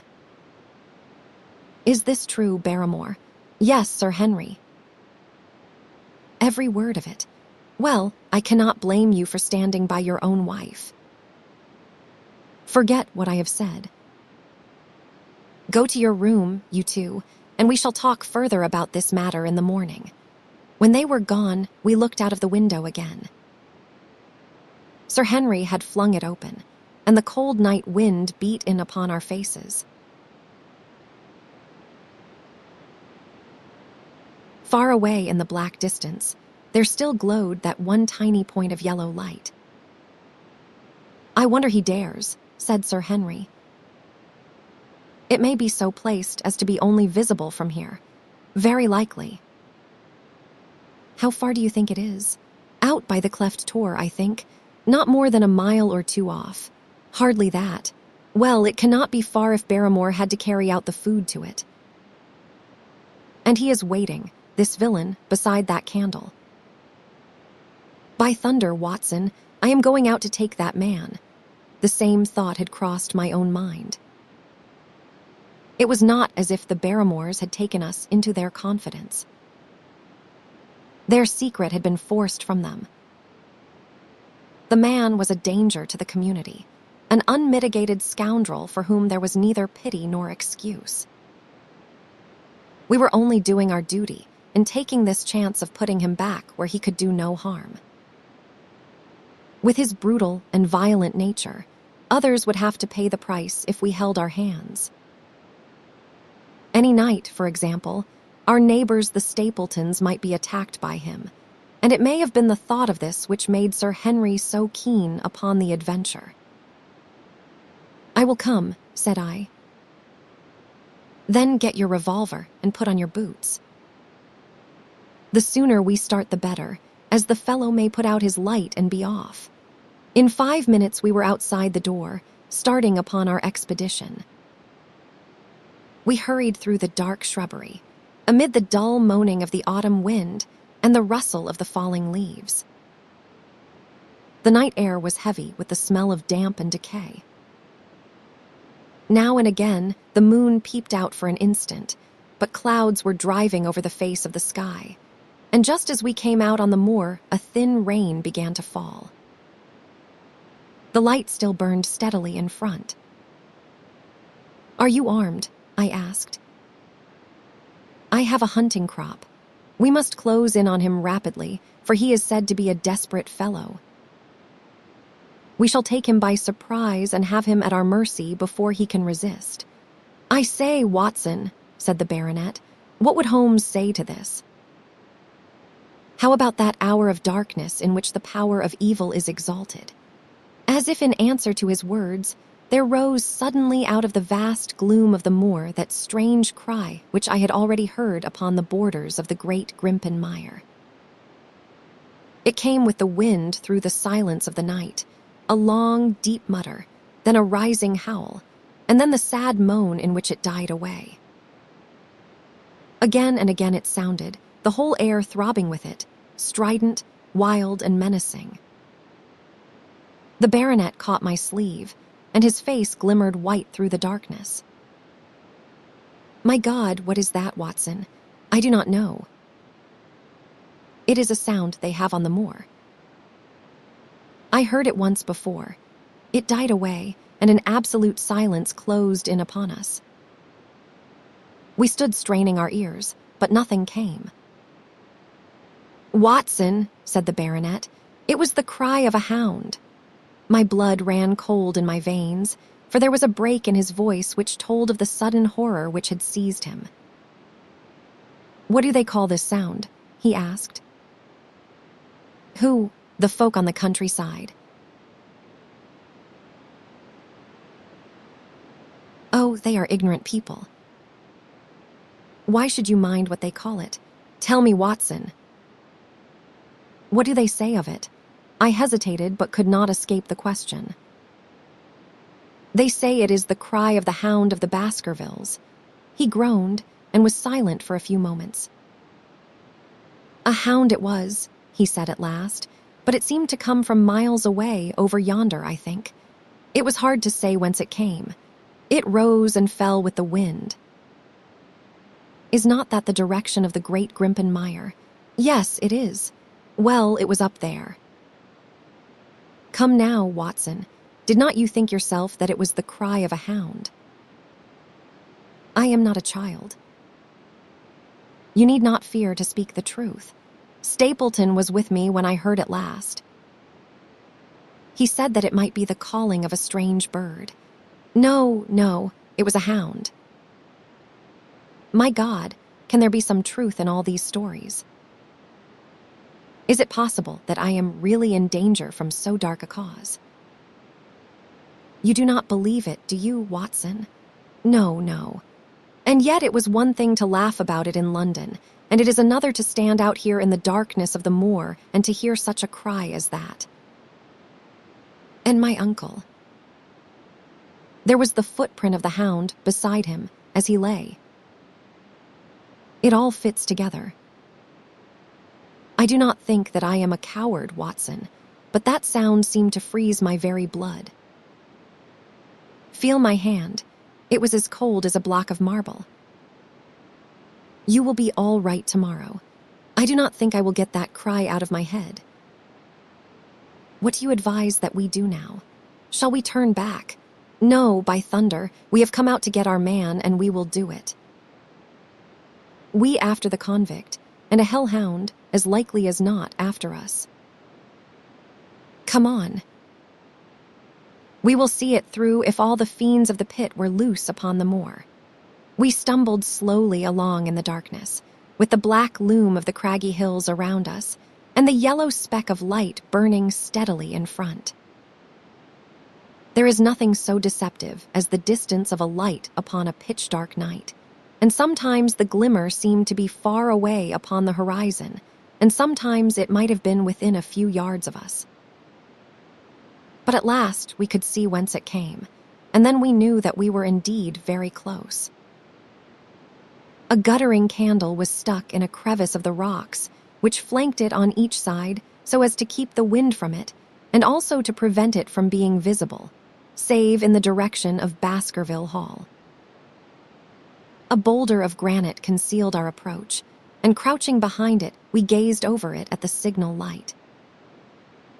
It was strange to see this single candle burning there in the middle of the moor, with no sign of life near it, just the one straight yellow flame and the gleam of the rock on each side of it. "What shall we do now?" whispered Sir Henry. "Wait here. He must be near his light. Let us see if we can get a glimpse of him."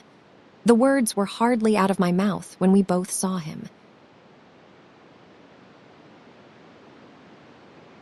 Over the rocks, in the crevice of which the candle burned, there was thrust out an evil yellow face, a terrible animal face, all seamed and scored with vile passions. Foul with mire, with a bristling beard, and hung with matted hair, it might well have belonged to one of those old savages who dwelt in the burrows on the hillsides. The light beneath him was reflected in his small, cunning eyes, which peered fiercely to right and left through the darkness like a crafty and savage animal who has heard the steps of the hunters. Something had evidently aroused his suspicions. It may have been that Barrymore had some private signal which we had neglected to give, or the fellow may have had some other reason for thinking that all was not well, but I could read his fears upon his wicked face. Any instant he might dash out the light and vanish in the darkness. I sprang forward, therefore, and Sir Henry did the same. At the same moment, the convict screamed out a curse at us and hurled a rock which splintered up against the boulder which had sheltered us. I caught one glimpse of his short, squat, strongly built figure as he sprang to his feet and turned to run. At the same moment, by a lucky chance, the moon broke through the clouds.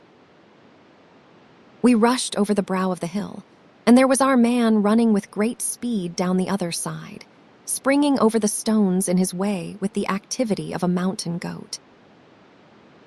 A lucky long shot of my revolver might have crippled him, but I had brought it only to defend myself if attacked, and not to shoot an unarmed man who was running away. We were both swift runners and in fairly good training, but we soon found that we had no chance of overtaking him. We saw him for a long time in the moonlight, until he was only a small speck, moving swiftly among the boulders upon the side of a distant hill. We ran and ran until we were completely blown, but the space between us grew ever wider. Finally, we stopped and sat panting on two rocks, while we watched him disappearing in the distance. And it was at this moment that there occurred a most strange and unexpected thing. We had risen from our rocks and were turning to go home, having abandoned the hopeless chase. The moon was low upon the right, and the jagged pinnacle of a granite tor stood up against the lower curve of its silver disk. There, outlined as black as an ebony statue on that shining background, I saw the figure of a man upon the tor. Do not think that it was a delusion, Holmes. I assure you that I have never in my life seen anything more clearly. As far as I could judge, the figure was that of a tall, thin man. He stood with his legs a little separated, his arms folded, his head bowed, as if he were brooding over that enormous wilderness of peat and granite which lay before him. He might have been the very spirit of that terrible place. It was not the convict. This man was far from the place where the latter had disappeared. Besides, he was a much taller man. With a cry of surprise, I pointed him out to the baronet, but in the instant during which I had turned to grasp his arm, the man was gone. There was the sharp pinnacle of granite still cutting the lower edge of the moon, but its peak bore no trace of that silent and motionless figure. I wished to go in that direction and to search the tor, but it was some distance away. The baronet's nerves were still quivering from that cry, which recalled the dark story of his family, and he was not in the mood for fresh adventures. He had not seen this lonely man upon the tor, and could not feel the thrill which his strange presence and his commanding attitude had given to me. "A warder, no doubt," said he. "The moor has been thick with them since this fellow escaped. Well, perhaps his explanation may be the right one, but I should like to have some further proof of it. Today we mean to communicate to the Princetown people where they should look for their missing man. But it is hard lines that we have not actually had the triumph of bringing him back as our own prisoner. Such are the adventures of last night, and you must acknowledge, my dear Holmes, that I have done you very well in the matter of a report. Much of what I tell you is no doubt quite irrelevant, but still, I feel that it is best that I should let you have all the facts and leave you to select for yourself those which will be of most service to you in helping you to your conclusions. We are certainly making some progress. So far as the Barrymores go, we have found the motive of their actions, and that has cleared up the situation very much. But the moor with its mysteries and its strange inhabitants remains as inscrutable as ever. Perhaps in my next, I may be able to throw some light upon this also. Best of all would it be if you could come down to us. In any case, you will hear from me again in the course of the next few days. Chapter 10. Extract from the diary of Dr. Watson.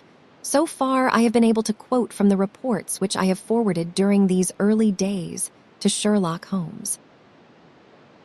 Now, however, I have arrived at a point in my narrative where I am compelled to abandon this method and to trust once more to my recollections, aided by the diary which I kept at the time. A few extracts from the latter will carry me on to those scenes which are indelibly fixed in every detail upon my memory. I proceed, then, from the morning which followed our abortive chase of the convict and our other strange experiences upon the moor. October 16th, a dull and foggy day with a drizzle of rain. The house is banked in with rolling clouds, which rise now and then to show the dreary curves of the moor, with thin, silver veins upon the sides of the hills, and the distant boulders gleaming where the light strikes upon their wet faces. It is melancholy outside and in. The baronet is in a black reaction after the excitements of the night. I am conscious myself of a weight at my heart and a feeling of impending danger, ever-present danger, which is the more terrible because I am unable to define it. And have I not cause for such a feeling? Consider the long sequence of incidents which have all pointed to some sinister influence which is at work around us. There is the death of the last occupant of the hall, fulfilling so exactly the conditions of the family legend, and there are the repeated reports from peasants of the appearance of a strange creature upon the moor. Twice I have with my own ears heard the sound which resembled the distant baying of a hound. It is incredible, impossible, that it should really be outside the ordinary laws of nature. A spectral hound which leaves material footmarks and fills the air with its howling is surely not to be thought of. Stapleton may fall in with such a superstition, and Mortimer also, but if I have one quality upon earth it is common sense, and nothing will persuade me to believe in such a thing. To do so would be to descend to the level of these poor peasants, who are not content with a mere fiend dog, but must needs describe him with hellfire shooting from his mouth and eyes. Holmes would not listen to such fancies, and I am his agent. But facts are facts, and I have twice heard this crying upon the moor. Suppose that there were really some huge hound loose upon it. That would go far to explain everything. But where could such a hound lie concealed? Where did it get its food? Where did it come from? How was it that no one saw it by day? It must be confessed that the natural explanation offers almost as many difficulties as the other. And always, apart from the hound, there is the fact of the human agency in London, the man in the cab, and the letter which warned Sir Henry against the moor. This at least was real, but it might have been the work of a protecting friend as easily as of an enemy. Where is that friend or enemy now? Has he remained in London, or has he followed us down here? Could he be the stranger whom I saw upon the tor? It is true that I have had only the one glance at him, and yet there are some things to which I am ready to swear. He is no one whom I have seen down here, and I have now met all the neighbors. The figure was far taller than that of Stapleton, far thinner than that of Frankland. Barrymore it might possibly have been, but we had left him behind us, and I am certain that he could not have followed us. A stranger, then, is still dogging us, just as a stranger dogged us in London. We have never shaken him off. If I could lay my hands upon that man, then at last we might find ourselves at the end of all our difficulties. To this one purpose, I must now devote all my energies. My first impulse was to tell Sir Henry all my plans. My second and wisest one is to play my own game and speak as little as possible to anyone. He is silent and astray. His nerves have been strangely shaken by that sound upon the moor. I will say nothing to add to his anxieties, but I will take my own steps to attain my own end. We had a small scene this morning after breakfast. Barrymore asked leave to speak with Sir Henry, and they were closeted in his study some little time. Sitting in the billiard room, I more than once heard the sound of voices raised, and I had a pretty good idea what the point was which was under discussion. After a time, the baronet opened his door and called for me. Barrymore considers that he has a grievance, he said. He thinks that it was unfair on our part to hunt his brother-in-law down when he, of his own free will, had told us the secret. The butler was standing very pale but very collected before us. I may have spoken too warmly, sir, said he, and if I have, I am sure that I beg your pardon. At the same time, I was very much surprised when I heard you two gentlemen come back this morning and learned that you had been chasing Selden. The poor fellow has enough to fight against without my putting more upon his track. If you had told us of your own free will, it would have been a different thing, said the baronet.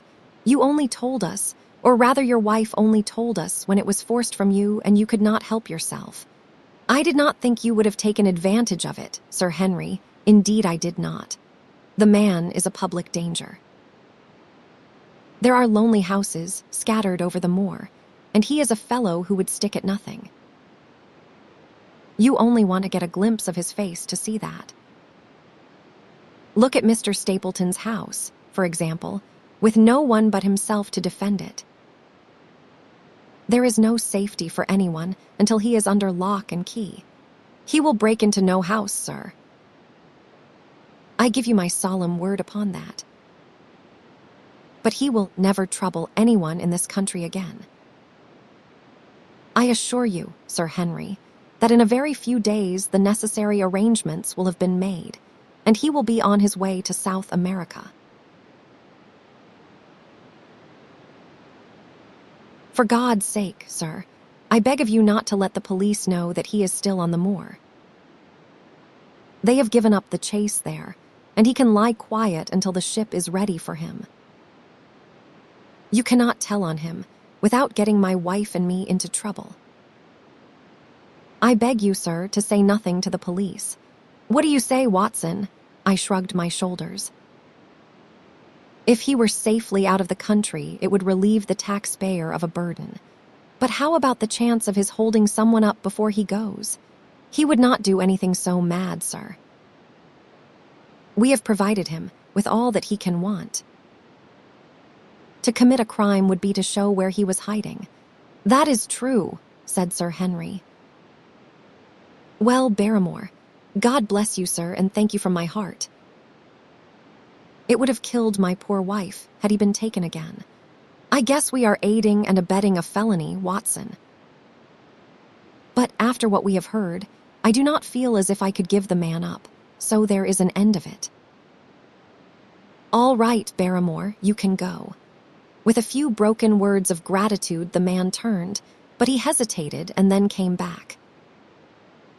You have been so kind to us, sir, that I should like to do the best I can for you in return.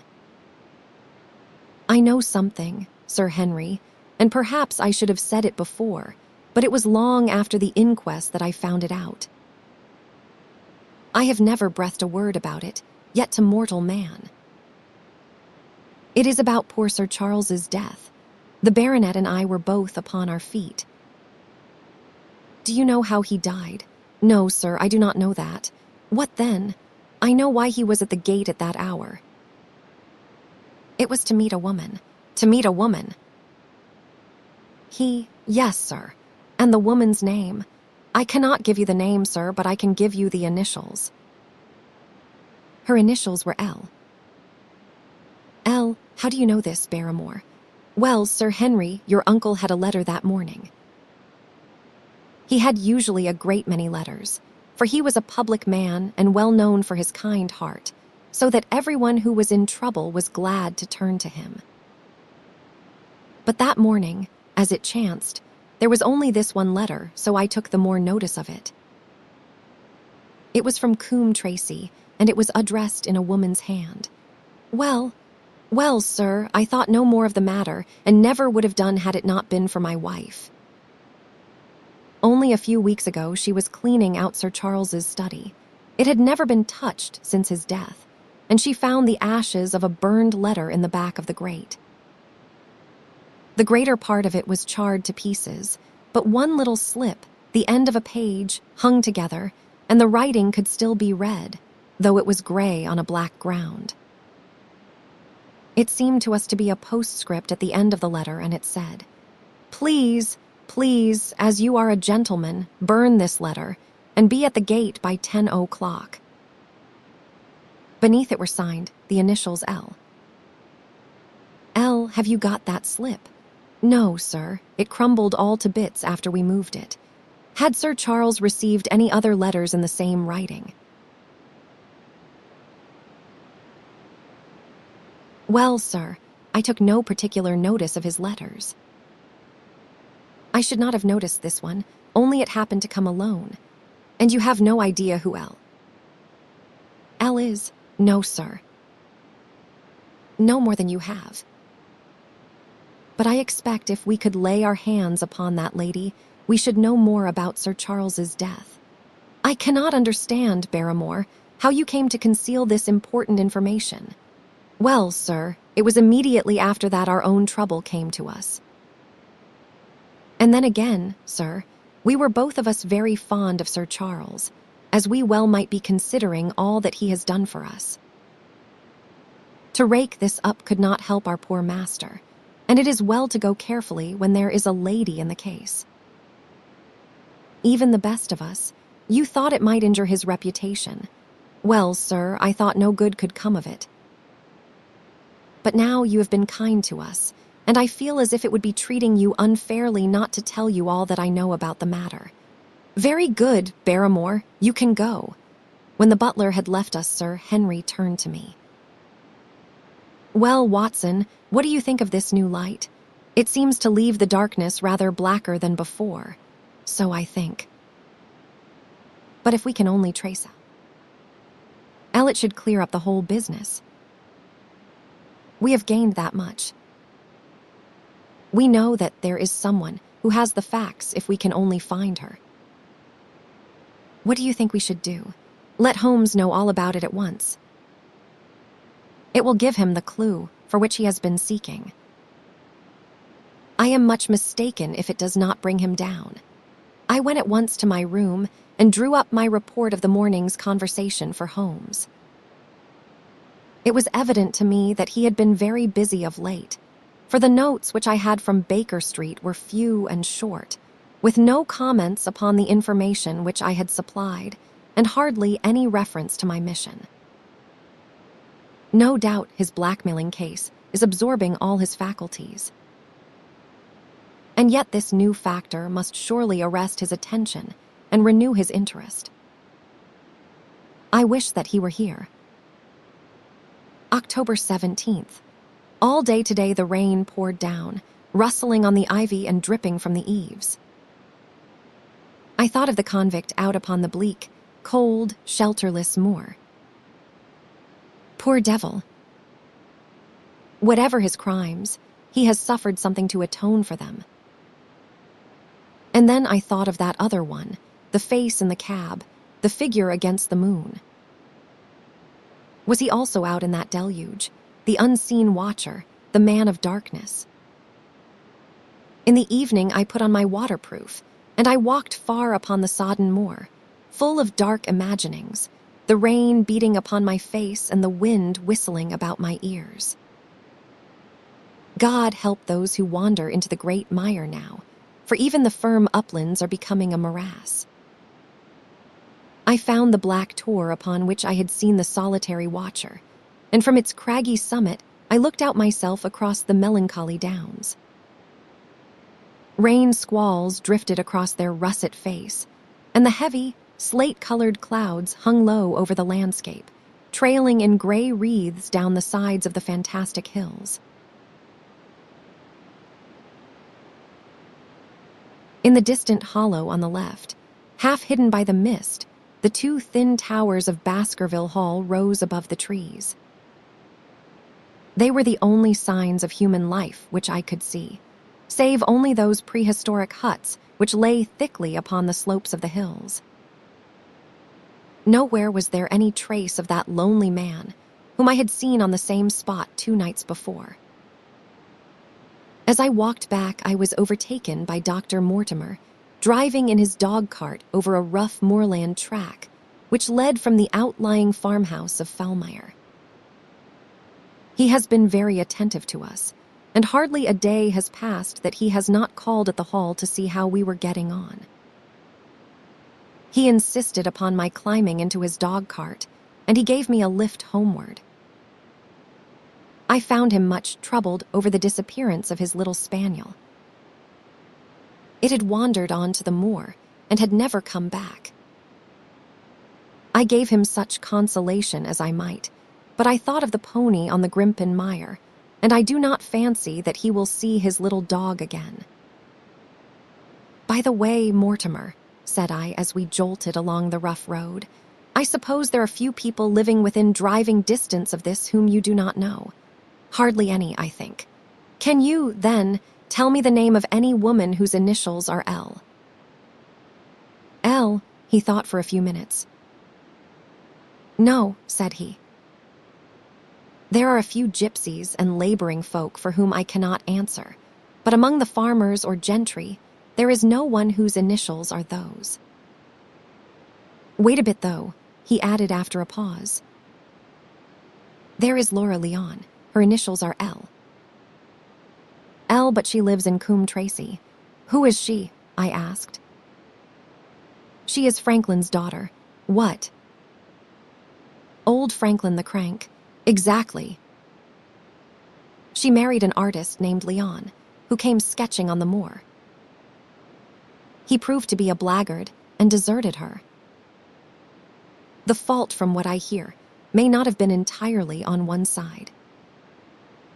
Her father refused to have anything to do with her, because she had married without his consent, and perhaps for 1 or 2 other reasons as well.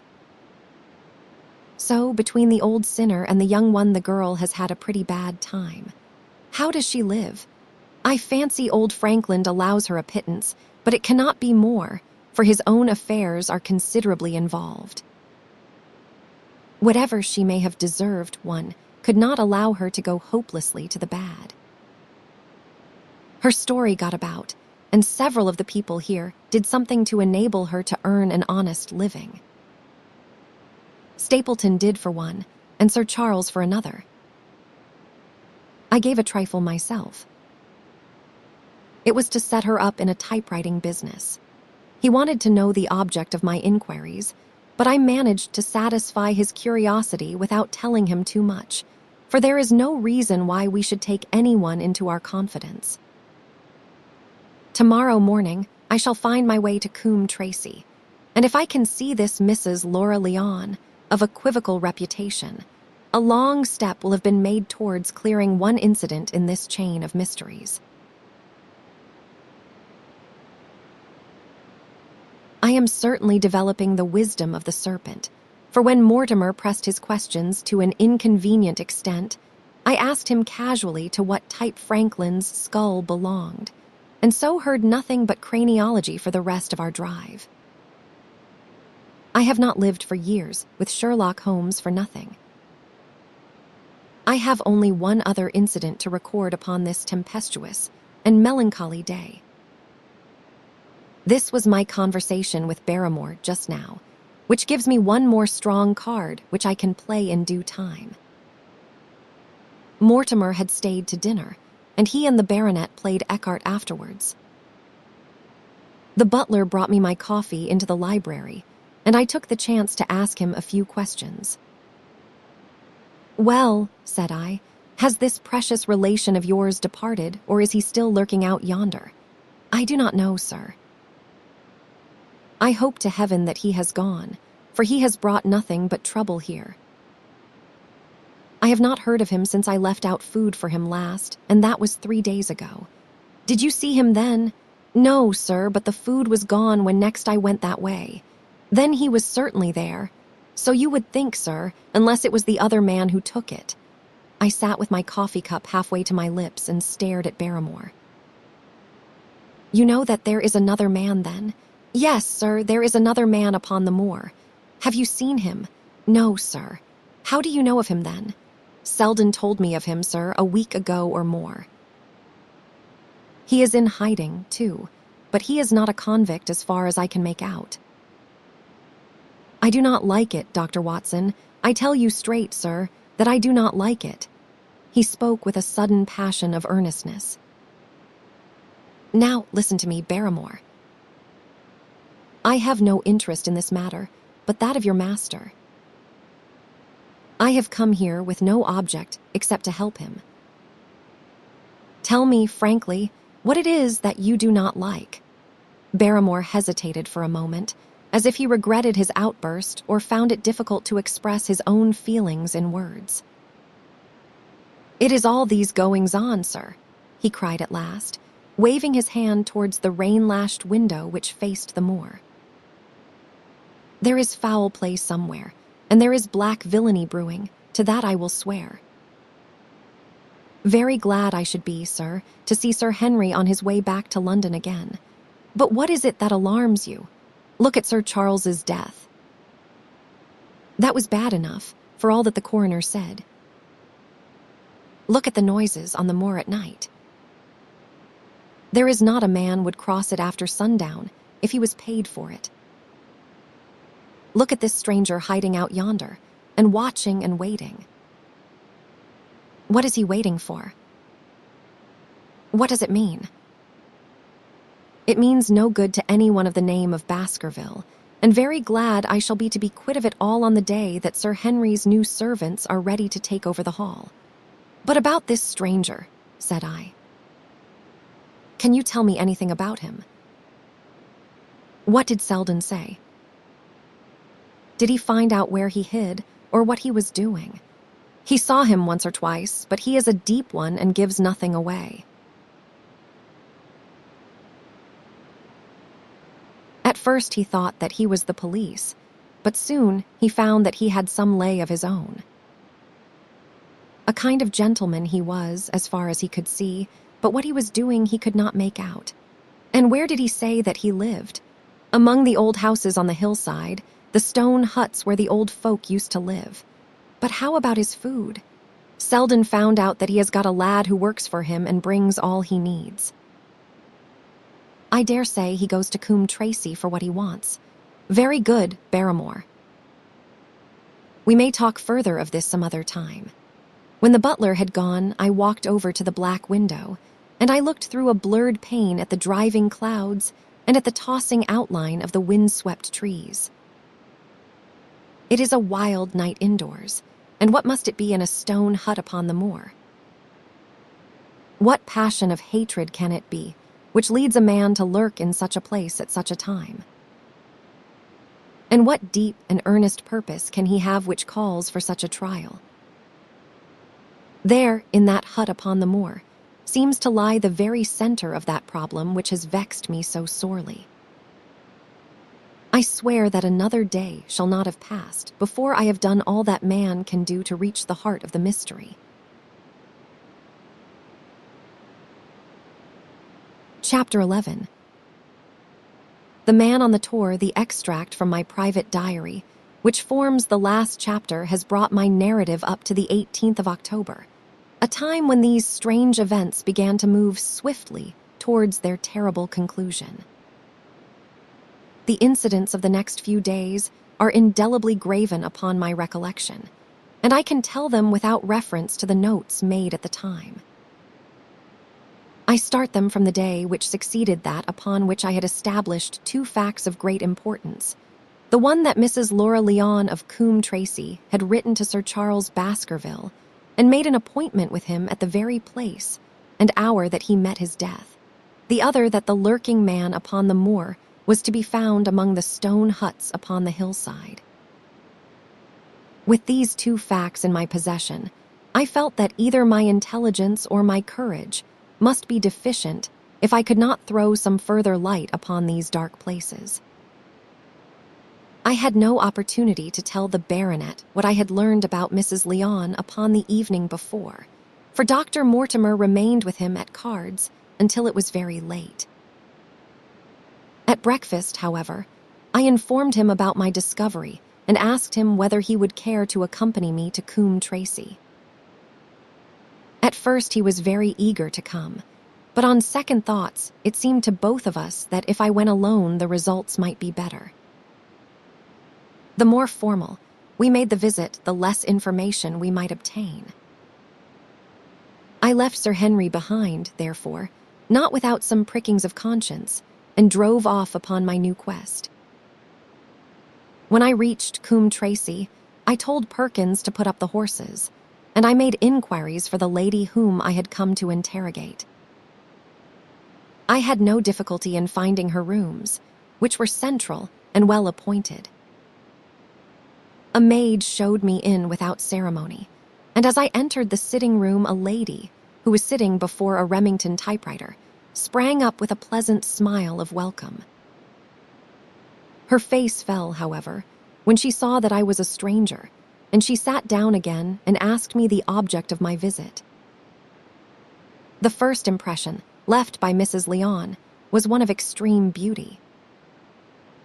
Her eyes and hair were of the same rich hazel color, and her cheeks, though considerably freckled, were flushed with the exquisite bloom of the brunette, the dainty pink which lurks at the heart of the sulphur rose. Admiration was, I repeat, the first impression. But the second was criticism.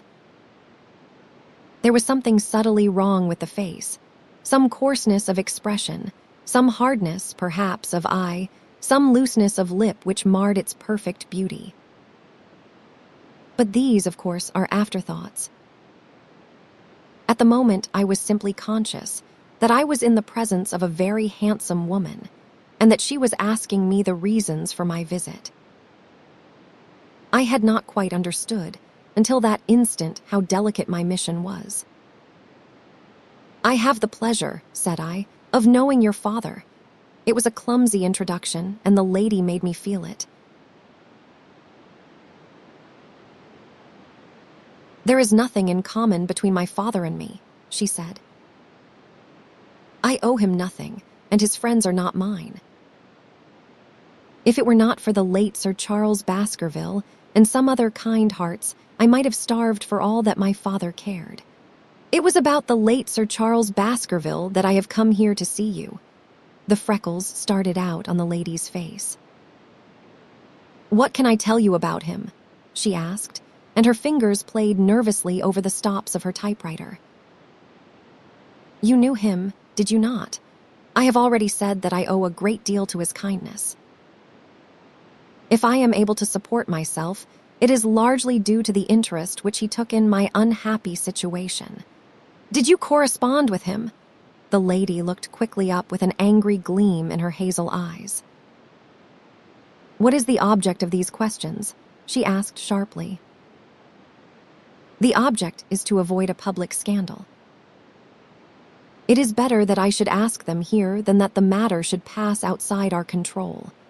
She was silent, and her face was still very pale. At last, she looked up with something reckless and defiant in her manner. "Well, I will answer," she said. "What are your questions? Did you correspond with Sir Charles? I certainly wrote to him once or twice to acknowledge his delicacy and his generosity. Have you the dates of those letters? No. Have you ever met him? Yes, once or twice when he came into Coombe Tracy. He was a very retiring man, and he preferred to do good by stealth. But if you saw him so seldom and wrote so seldom, how did he know enough about your affairs to be able to help you, as you say that he has done?" She met my difficulty with the utmost readiness. "There were several gentlemen who knew my sad history and united to help me. One was Mr. Stapleton, a neighbor and intimate friend of Sir Charles's. He was exceedingly kind, and it was through him that Sir Charles learned about my affairs. I knew already that Sir Charles Baskerville had made Stapleton his almoner upon several occasions, so the lady's statement bore the impress of truth upon it. Did you ever write to Sir Charles asking him to meet you?" I continued. Mrs. Lyon flushed with anger again. "Really, sir, this is a very extraordinary question. I am sorry, madam, but I must repeat it. Then I answer, certainly not. Not on the very day of Sir Charles's death." The flush had faded in an instant, and a deathly face was before me. Her dry lips could not speak the no, which I saw rather than heard. "Surely your memory deceives you," said I. "I could even quote a passage of your letter. It ran, 'Please, please, as you are a gentleman, burn this letter, and be at the gate by 10 o'clock. I thought that she had fainted, but she recovered herself by a supreme effort. "Is there no such thing as a gentleman?" she gasped. "You do Sir Charles an injustice. He did burn the letter. But sometimes a letter may be legible even when burned. You acknowledge now that you wrote it." "Yes, I did write it." She cried, pouring out her soul in a torrent of words. "I did write it. Why should I deny it? I have no reason to be ashamed of it. I wished him to help me. I believed that if I had an interview I could gain his help, so I asked him to meet me. But why at such an hour? Because I had only just learned that he was going to London next day and might be away for months. There were reasons why I could not get there earlier. But why a rendezvous in the garden instead of a visit to the house? Do you think a woman could go alone at that hour to a bachelor's house? Well, what happened when you did get there? I never went. Mrs. Lyon, no, I swear it to you on all I hold sacred. I never went. Something intervened to prevent my going. What was that? That is a private matter. I cannot tell it. You acknowledge then that you made an appointment with Sir Charles at the very hour and place at which he met his death, but you deny that you kept the appointment. That is the truth. Again and again I cross-questioned her, but I could never get past that point. "Mrs. Leon," said I as I rose from this long and inconclusive interview, "you are taking a very great responsibility and putting yourself in a very false position by not making an absolutely clean breast of all that you know. If I have to call in the aid of the police, you will find how seriously you are compromised. If your position is innocent, why did you in the first instance deny having written to Sir Charles upon that date? Because I feared that some false conclusion might be drawn from it and that I might find myself involved in a scandal. And why were you so pressing that Sir Charles should destroy your letter? If you have read the letter, you will know. I did not say that I had read all the letter. You quoted some of it. I quoted the postscript. The letter had, as I said, been burned and it was not all legible. I ask you once again why it was that you were so pressing that Sir Charles should destroy this letter which he received on the day of his death. The matter is a very private one. The more reason why you should avoid a public investigation. I will tell you then. If you have heard anything of my unhappy history, you will know that I made a rash marriage and had reason to regret it. I have heard so much. My life has been one incessant persecution from a husband whom I abhor. The law is upon his side, and every day I am faced by the possibility that he may force me to live with him. At the time that I wrote this letter to Sir Charles, I had learned that there was a prospect of my regaining my freedom if certain expenses could be met. It meant everything to me, peace of mind, happiness, self-respect, everything. I knew Sir Charles's generosity, and I thought that if he heard the story from my own lips, he would help me. Then how is it that you did not go? Because I received help in the interval from another source. Why then did you not write to Sir Charles and explain this? So I should have done had I not seen his death in the paper next morning. The woman's story hung coherently together, and all my questions were unable to shake it. I could only check it by finding if she had, indeed, instituted divorce proceedings against her husband at or about the time of the tragedy. It was unlikely that she would dare to say that she had not been to Baskerville Hall if she really had been, for a trap would be necessary to take her there, and could not have returned to Coombe Tracy until the early hours of the morning. Such an excursion could not be kept secret. The probability was, therefore, that she was telling the truth, or at least a part of the truth. I came away baffled and disheartened. Once again, I had reached that dead wall which seemed to be built across every path by which I tried to get at the object of my mission.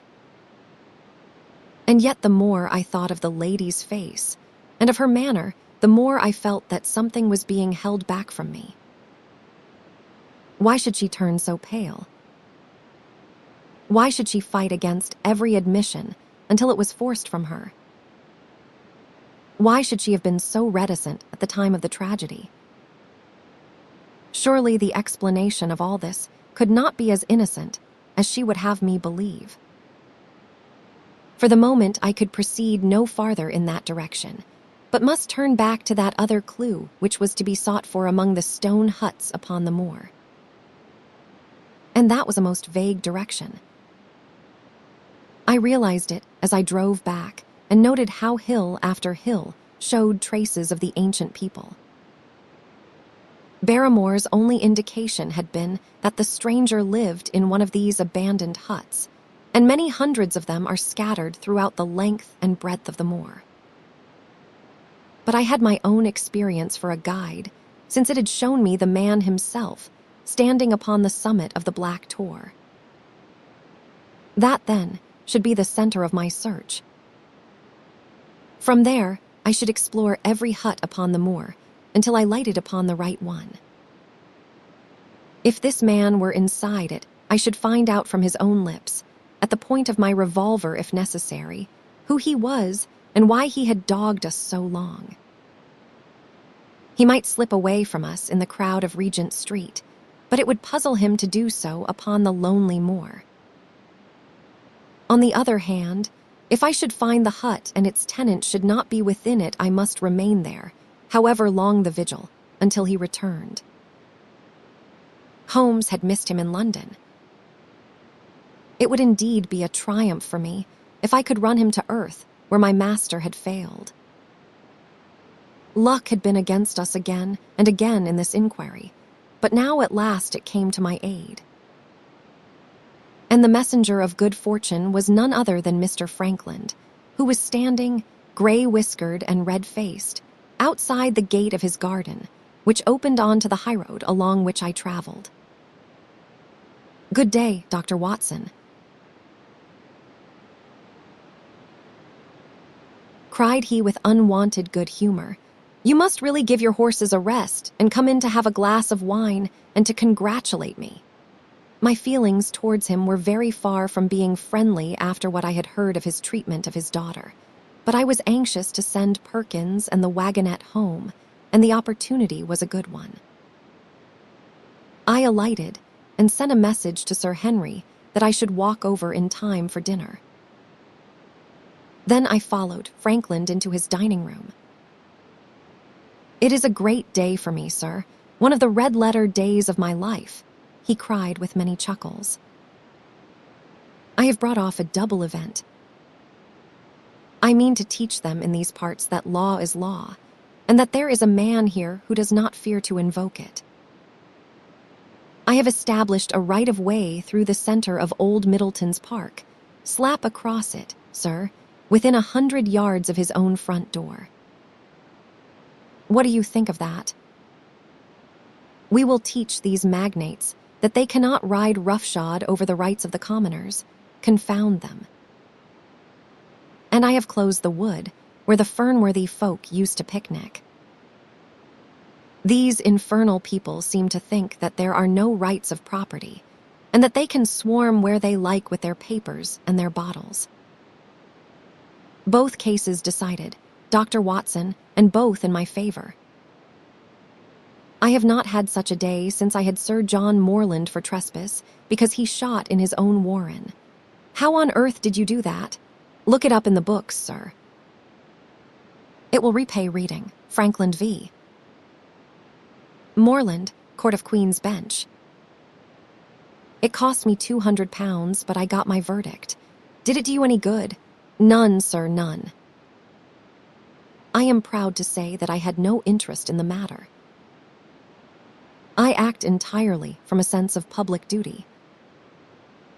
I have no doubt, for example, that the Fernworthy people will burn me in effigy tonight. I told the police last time they did it that they should stop these disgraceful exhibitions. The county constabulary is in a scandalous state, sir, and it has not afforded me the protection to which I am entitled. The case of Frankland v. Regina will bring the matter before the attention of the public. I told them that they would have occasion to regret their treatment of me, and already my words have come true. How so? I asked. The old man put on a very knowing expression. Because I could tell them what they are dying to know, but nothing would induce me to help the rascals in any way. I had been casting round for some excuse by which I could get away from his gossip, but now I began to wish to hear more of it. I had seen enough of the contrary nature of the old sinner to understand that any strong sign of interest would be the surest way to stop his confidences. Some poaching case, no doubt, said I with an indifferent manner. Ha, my boy, a very much more important matter than that. What about the convict on the moor? I stared. You do not mean that you know where he is, said I. I may not know exactly where he is, but I am quite sure that I could help the police to lay their hands on him. Has it never struck you that the way to catch that man was to find out where he got his food and so trace it to him? He certainly seemed to be getting uncomfortably near the truth. No doubt, said I, but how do you know that he is anywhere upon the moor? I know it because I have seen with my own eyes the messenger who takes him his food. My heart sank for Barrymore. It was a serious thing to be in the power of this spiteful old busybody. But his next remark took a weight from my mind. You will be surprised to hear that his food is taken to him by a child. I see him every day through my telescope upon the roof. He passes along the same path at the same hour, and to whom should he be going except to the convict? Here was luck indeed. And yet I suppressed all appearance of interest. A child. Barrymore had said that our unknown was supplied by a boy. It was on his track, and not upon the convicts, that Frankland had stumbled. If I could get his knowledge, it might save me a long and weary hunt. But incredulity and indifference were evidently my strongest cards. I should say that it was much more likely that it was the son of one of the moorland shepherds taking out his father's dinner. The least appearance of opposition struck fire out of the old autocrat. His eyes looked malignantly at me, and his gray whiskers bristled like those of an angry cat. "Indeed, sir," said he, pointing out over the wide-stretching moor. "Do you see that black tor over yonder? Well, do you see the low hill beyond with the thorn bush upon it? It is the stoniest part of the whole moor. Is that a place where a shepherd would be likely to take his station? Your suggestion, sir, is a most absurd one." I meekly answered that I had spoken without knowing all the facts. My submission pleased him, and led him to further confidences. "You may be sure, sir, that I have very good grounds before I come to an opinion. I have seen the boy again, and again with his bundle. Every day, and sometimes twice a day, I have been able, but wait a moment, Dr. Watson. Do my eyes deceive me, or is there at the present moment something moving upon that hillside? It was several miles off, but I could distinctly see a small dark dot against the dull green and gray. "Come, sir, come," cried Frankland, rushing upstairs. "You will see with your own eyes and judge for yourself." The telescope, a formidable instrument mounted upon a tripod, stood upon the flat leads of the house.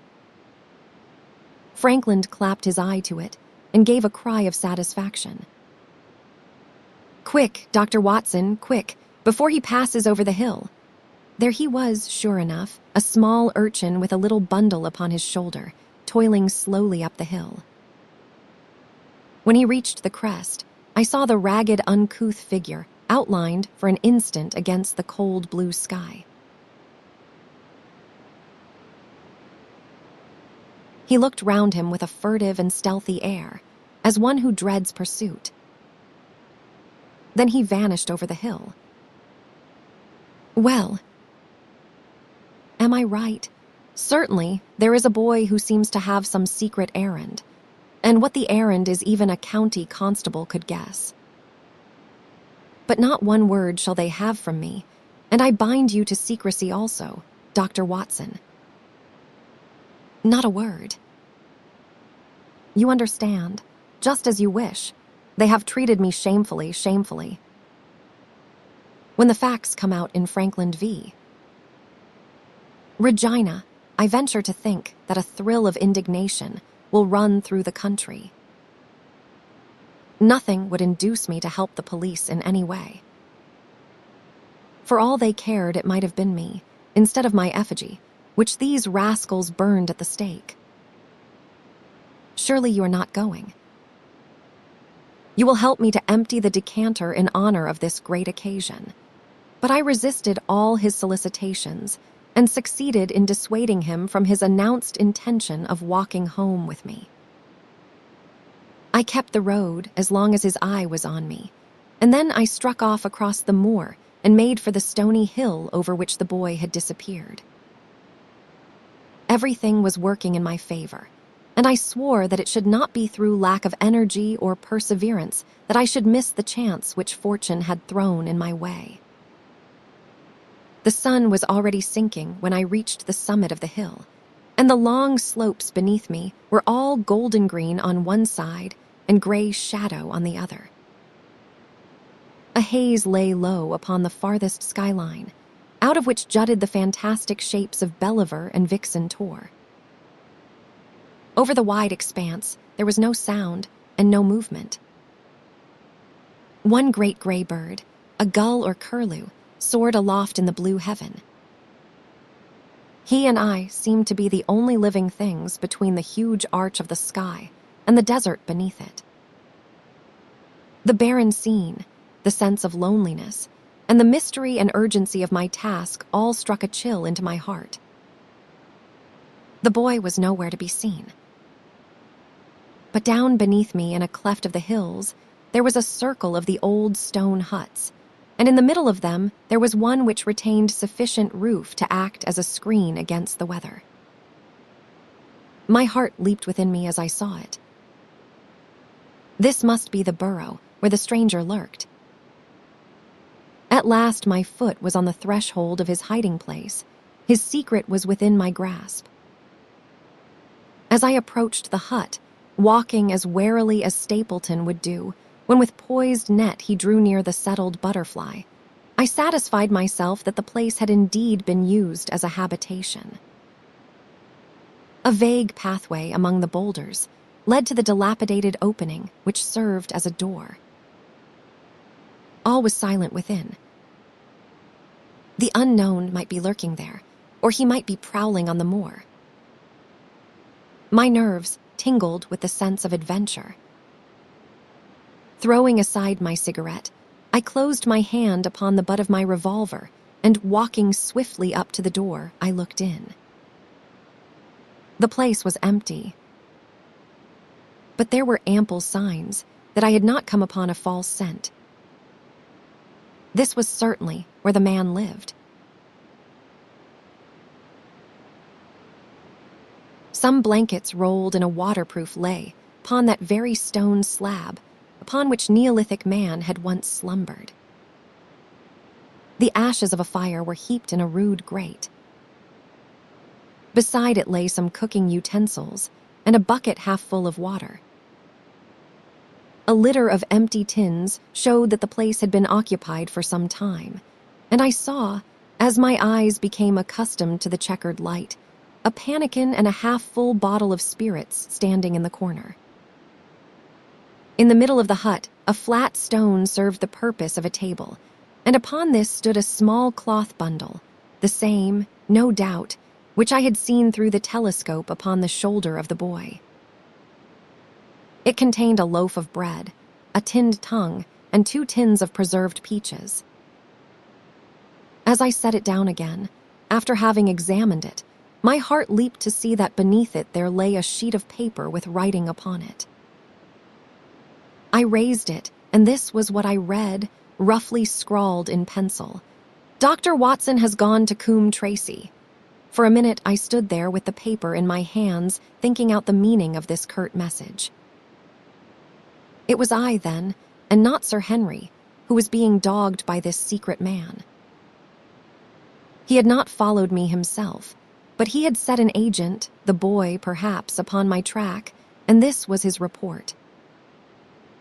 Possibly I had taken no step, since I had been upon the moor, which had not been observed and reported. Always there was this feeling of an unseen force, a fine net drawn round us with infinite skill and delicacy, holding us so lightly that it was only at some supreme moment that one realized that one was indeed entangled in its meshes. If there was one report, there might be others, so I looked round the hut in search of them. There was no trace, however, of anything of the kind, nor could I discover any sign which might indicate the character or intentions of the man who lived in this singular place, save that he must be of Spartan habits and cared little for the comforts of life. When I thought of the heavy rains and looked at the gaping roof, I understood how strong and immutable must be the purpose which had kept him in that inhospitable abode. Was he our malignant enemy, or was he by chance our guardian angel? I swore that I would not leave the hut until I knew. Outside, the sun was sinking low, and the west was blazing with scarlet and gold. Its reflection was shot back in ruddy patches by the distant pools, which lay amid the great Grimpen mire. There were the 2 towers of Baskerville Hall, and there a distant blur of smoke which marked the village of Grimpen. Between the 2, behind the hill, was the house of the Stapletons. All was sweet and mellow and peaceful in the golden evening light, and yet as I looked at them, my soul shared none of the peace of nature, but quivered at the vagueness and the terror of that interview which every instant was bringing nearer. With tingling nerves but a fixed purpose, I sat in the dark recess of the hut and waited with somber patience for the coming of its tenant. And then at last I heard him. Far away came the sharp clink of a boot striking upon a stone. Then another, and yet another, coming nearer and nearer. I shrank back into the darkest corner and cocked the pistol in my pocket, determined not to discover myself until I had an opportunity of seeing something of the stranger. There was a long pause, which showed that he had stopped. Then once more the footsteps approached, and a shadow fell across the opening of the hut. "It is a lovely evening, my dear Watson," said a well-known voice. "I really think that you will be more comfortable outside than in." Chapter 12. Death on the moor. For a moment or two, I sat breathless, hardly able to believe my ears. Then my senses and my voice came back to me, while a crushing weight of responsibility seemed in an instant to be lifted from my soul. That cold, incisive, ironical voice could belong to but one man in all the world. "Holmes," I cried, "Holmes! Come out," said he, "and please be careful with the revolver." I stooped under the rude lintel, and there he sat upon a stone outside, his gray eyes dancing with amusement as they fell upon my astonished features. He was thin and worn, but clear and alert, his keen face bronzed by the sun and roughened by the wind. In his tweed suit and cloth cap, he looked like any other tourist upon the moor, and he had contrived, with that cat-like love of personal cleanliness which was one of his characteristics, that his chin should be as smooth and his linen as perfect as if he were in Baker Street. "I never was more glad to see anyone in my life," said I as I wrung him by the hand. "Or more astonished, eh? Well, I must confess to it. The surprise was not all on one side, I assure you. I had no idea that you had found my occasional retreat, still less that you were inside it, until I was within 20 paces of the door.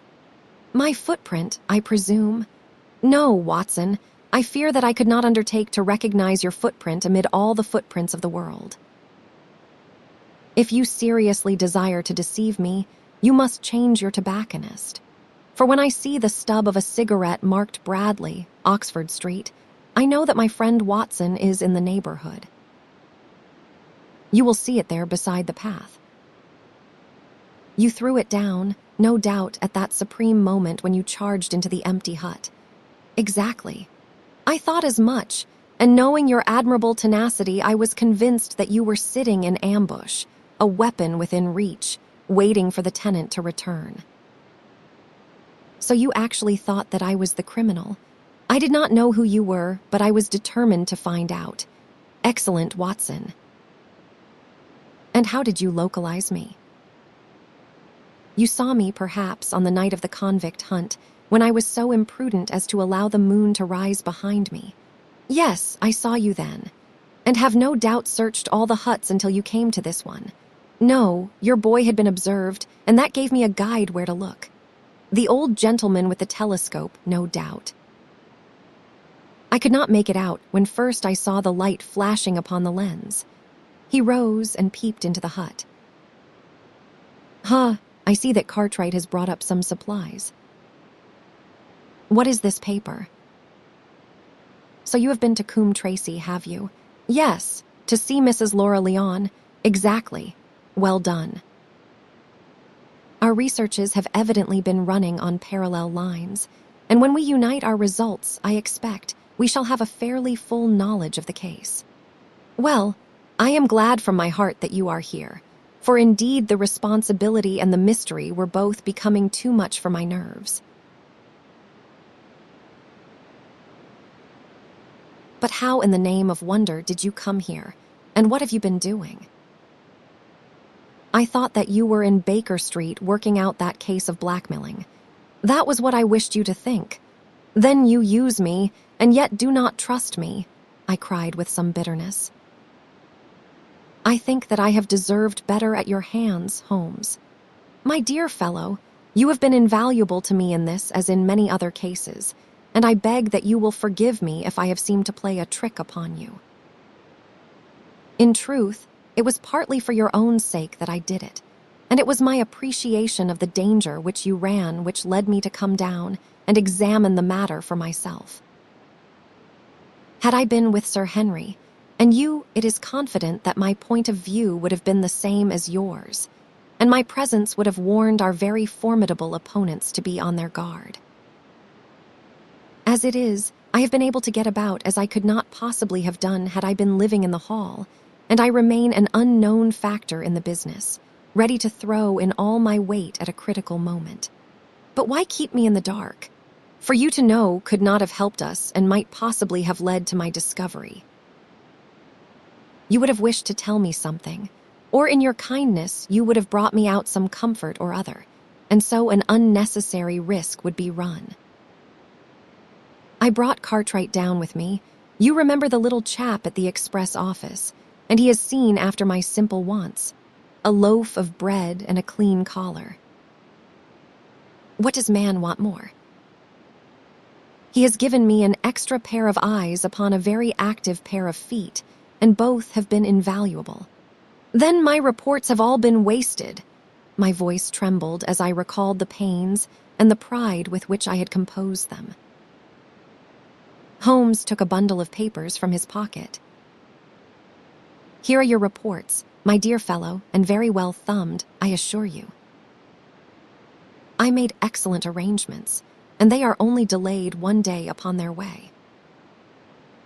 I must compliment you exceedingly upon the zeal and the intelligence which you have shown over an extraordinarily difficult case. I was still rather raw over the deception which had been practiced upon me, but the warmth of Holmes's praise drove my anger from my mind. I felt also in my heart that he was right in what he said, and that it was really best for our purpose that I should not have known that he was upon the moor. That is better, said he, seeing the shadow rise from my face. And now tell me the result of your visit to Mrs. Laura Leon. It was not difficult for me to guess that it was to see her that you had gone, for I am already aware that she is the one person in Coombe Tracy who might be of service to us in the matter. In fact, if you had not gone today, it is exceedingly probable that I should have gone tomorrow. The sun had set, and dusk was settling over the moor. The air had turned chill, and we withdrew into the hut for warmth. There, sitting together in the twilight, I told Holmes of my conversation with the lady. So interested was he that I had to repeat some of it twice before he was satisfied.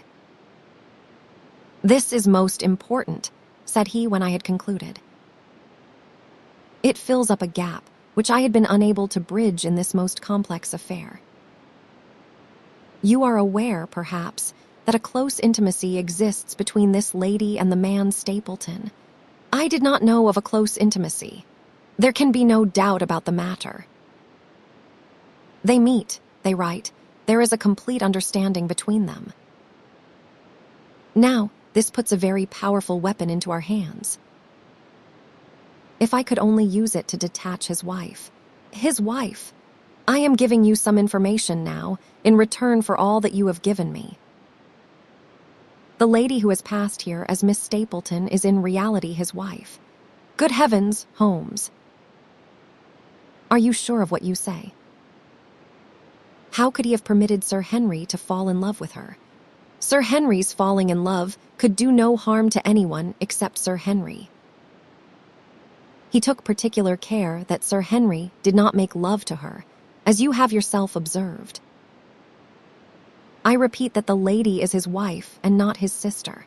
But why this elaborate deception? Because he foresaw that she would be very much more useful to him in the character of a free woman. All my unspoken instincts, my vague suspicions, suddenly took shape and scented upon the naturalist. In that impassive, colorless man, with his straw hat and his butterfly net, I seemed to see something terrible, a creature of infinite patience and craft, with a smiling face and a murderous heart. It is he, then, who is our enemy. It is he who dogged us in London.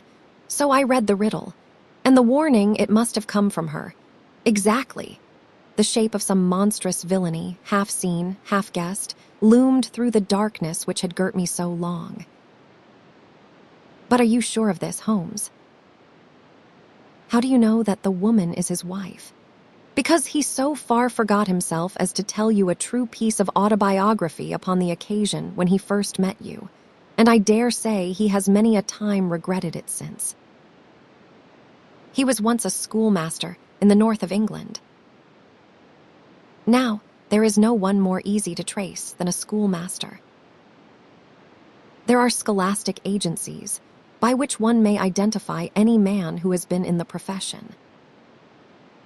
A little investigation showed me that a school had come to grief under atrocious circumstances, and that the man who had owned it, the name was different, had disappeared with his wife. The descriptions agreed. When I learned that the missing man was devoted to entomology, the identification was complete. The darkness was rising, but much was still hidden by the shadows. If this woman is in truth his wife, where does Mrs. Laura Leon come in? I asked. That is one of the points upon which your own researches have shed a light. Your interview with the lady has cleared the situation very much. I did not know about a projected divorce between herself and her husband. In that case, regarding Stapleton as an unmarried man, she counted no doubt upon becoming his wife. And when she is undeceived, why, then we may find the lady of service. It must be our first duty to see her, both of us, tomorrow. Do not you think, Watson, that you are away from your charge rather long? Your place should be at Baskerville Hall. The last red streaks had faded away in the west, and night had settled upon the moor. A few faint stars were gleaming in a violet sky. One last question, Holmes, I said as I rose. Surely there is no need of secrecy between you and me. What is the meaning of it all? What is he after? Holmes's voice sank as he answered. It is murder, Watson, refined, cold-blooded, deliberate murder. Do not ask me for particulars. My nets are closing upon him, even as his are upon Sir Henry, and with your help he is already almost at my mercy. There is but one danger which can threaten us. It is that he should strike before we are ready to do so. Another day, 2 at the most, and I have my case complete, but until then guard your charge as closely as ever a fond mother watched her ailing child. Your mission today has justified itself, and yet I could almost wish that you had not left his side. Hark! A terrible scream, a prolonged yell of horror and anguish burst out of the silence of the moor. That frightful cry turned the blood to ice in my veins. Oh my God, I gasped. What is it? What does it mean? Holmes had sprung to his feet, and I saw his dark, athletic outline at the door of the hut, his shoulders stooping, his head thrust forward, his face peering into the darkness. "Hush," he whispered. "Hush!" The cry had been loud on account of its vehemence, but it had pealed out from somewhere far off on the shadowy plain. Now it burst upon our ears, nearer, louder, more urgent than before. "Where is it?" Holmes whispered, and I knew from the thrill of his voice that he, the man of iron, was shaken to the soul. "Where is it, Watson? There, I think." I pointed into the darkness. "No, there." Again the agonized cry swept through the silent night, louder and much nearer than ever. And a new sound mingled with it, a deep, muttered rumble, musical, and yet menacing, rising and falling like the low, constant murmur of the sea. "The Hound!" cried Holmes. "Come, Watson, come." Great heavens, if we are too late. He had started running swiftly over the moor, and I had followed at his heels. But now from somewhere among the broken ground, immediately in front of us, there came one last despairing yell, and then a dull, heavy thud. We halted and listened. Not another sound broke the heavy silence of the windless night. I saw Holmes put his hand to his forehead like a man distracted. He stamped his feet upon the ground. "He has beaten us, Watson." "We are too late." No, surely not. Fool that I was to hold my hand. "And you, Watson, see what comes of abandoning your charge." "But by heaven, if the worst has happened, we will avenge him." Blindly we ran through the gloom, blundering against boulders, forcing our way through gorse bushes, panting up hills and rushing down slopes, heading always in the direction whence those dreadful sounds had come. At every rise Holmes looked eagerly round him, but the shadows were thick upon the moor, and nothing moved upon its dreary face. "Can you see anything?" "Nothing. But hark, what is that?" A low moan had fallen upon our ears. There it was again upon our left. On that side, a ridge of rocks ended in a sheer cliff which overlooked a stone-strewn slope. On its jagged face was spread-eagled some dark, irregular object. As we ran towards it, the vague outline hardened into a definite shape. It was a prostrate man face downward upon the ground, the head doubled under him at a horrible angle, the shoulders rounded, and the body hunched together as if in the act of throwing a somersault. So grotesque was the attitude that I could not for the instant realize that that moan had been the passing of his soul. Not a whisper, not a rustle, rose now from the dark figure over which we stooped. Holmes laid his hand upon him and held it up again with an exclamation of horror. The gleam of the match which he struck shone upon his clotted fingers and upon the ghastly pool which widened slowly from the crushed skull of the victim. And it shone upon something else which turned our hearts sick and faint within us, the body of Sir Henry Baskerville. There was no chance of either of us forgetting that peculiar ruddy tweed suit, the very one which he had worn on the first morning that we had seen him in Baker Street. We caught the one clear glimpse of it, and then the match flickered and went out, even as the hope had gone out of our souls. Holmes groaned, and his face glimmered white through the darkness. "The brute! The brute!" I cried with clenched hands. "Oh, Holmes, I shall never forgive myself for having left him to his fate. I am more to blame than you, Watson. In order to have my case well-rounded and complete, I have thrown away the life of my client. It is the greatest blow which has befallen me in my career. But how could I know that he would risk his life alone upon the moor in the face of all my warnings? That we should have heard his screams, my God, those screams, and yet have been unable to save him. Where is this brute of a hound which drove him to his death? It may be lurking among these rocks at this instant. And Stapleton, where is he? He shall answer for this deed. He shall. I will see to that. Uncle and nephew have been murdered, the one frightened to death by the very sight of a beast which he thought to be supernatural, the other driven to his end in his wild flight to escape from it. But now we have to prove the connection between the man and the beast. Save from what we heard, we cannot even swear to the existence of the latter, since Sir Henry has evidently died from the fall. But by heavens, cunning as he is, the fellow shall be in my power before another day is past.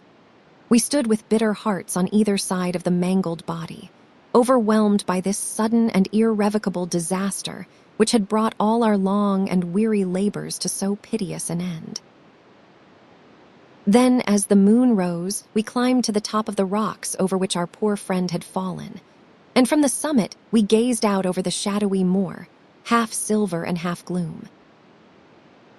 Far away, miles off, in the direction of Grimpen, a single steady yellow light was shining.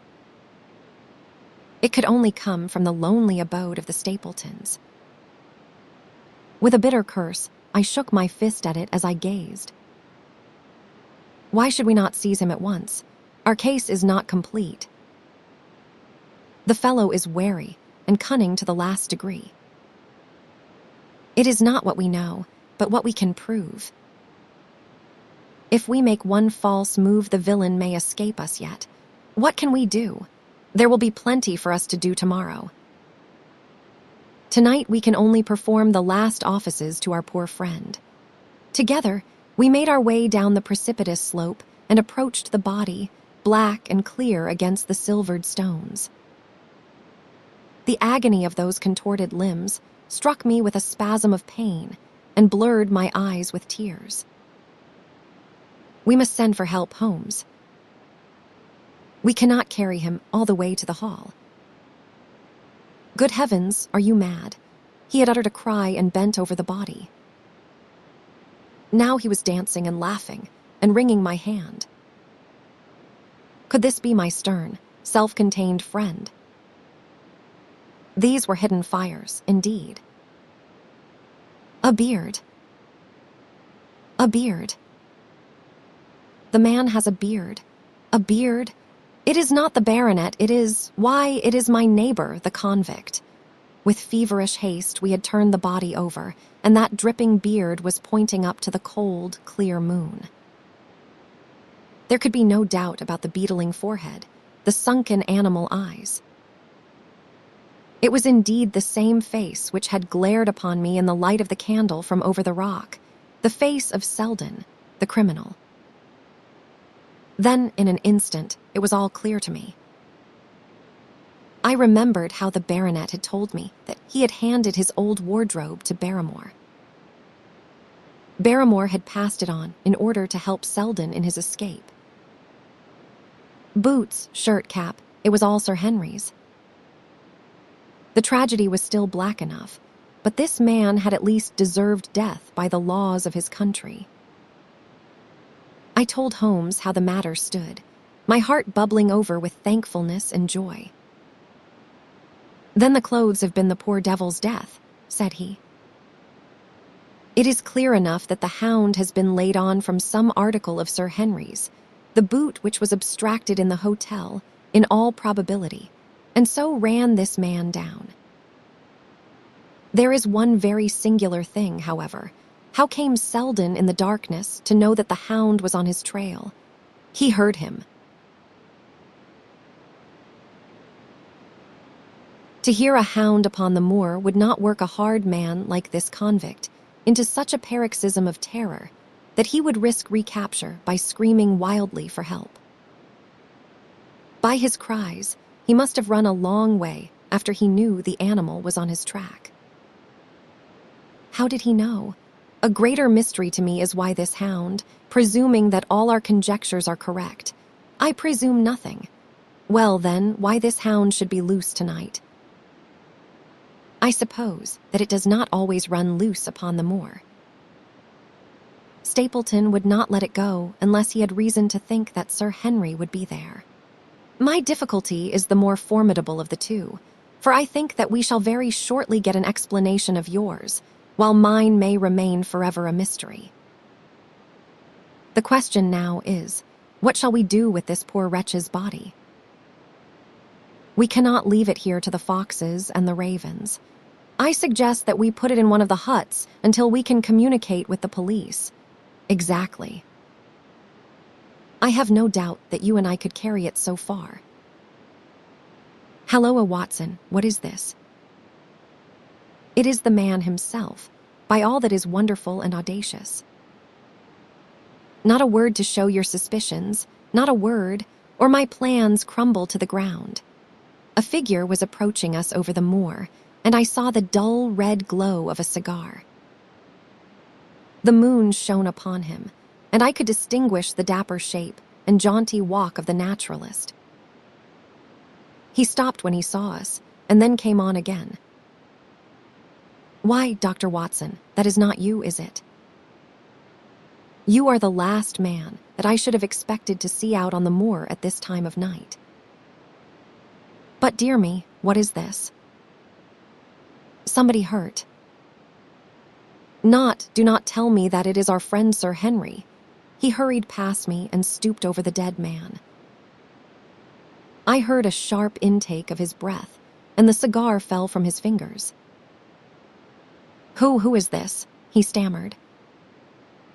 It is Selden, the man who escaped from Princetown.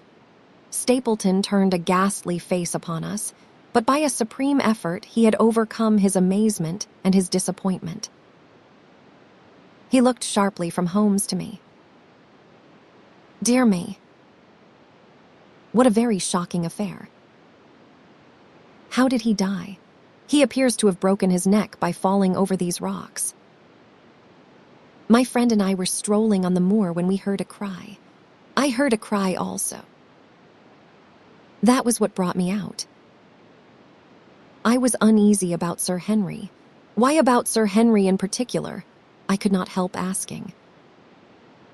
Because I had suggested that he should come over. When he did not come, I was surprised, and I naturally became alarmed for his safety when I heard cries upon the moor.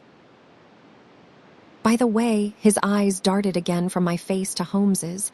Did you hear anything else besides a cry? No, said Holmes. Did you? No. What do you mean then? Oh, you know the stories that the peasants tell about a phantom hound and so on. It is said to be heard at night upon the moor. I was wondering if there were any evidence of such a sound tonight. We heard nothing of the kind, said I. And what is your theory of this poor fellow's death? I have no doubt that anxiety and exposure have driven him off his head. He has rushed about the moor in a crazy state and eventually fallen over here and broken his neck.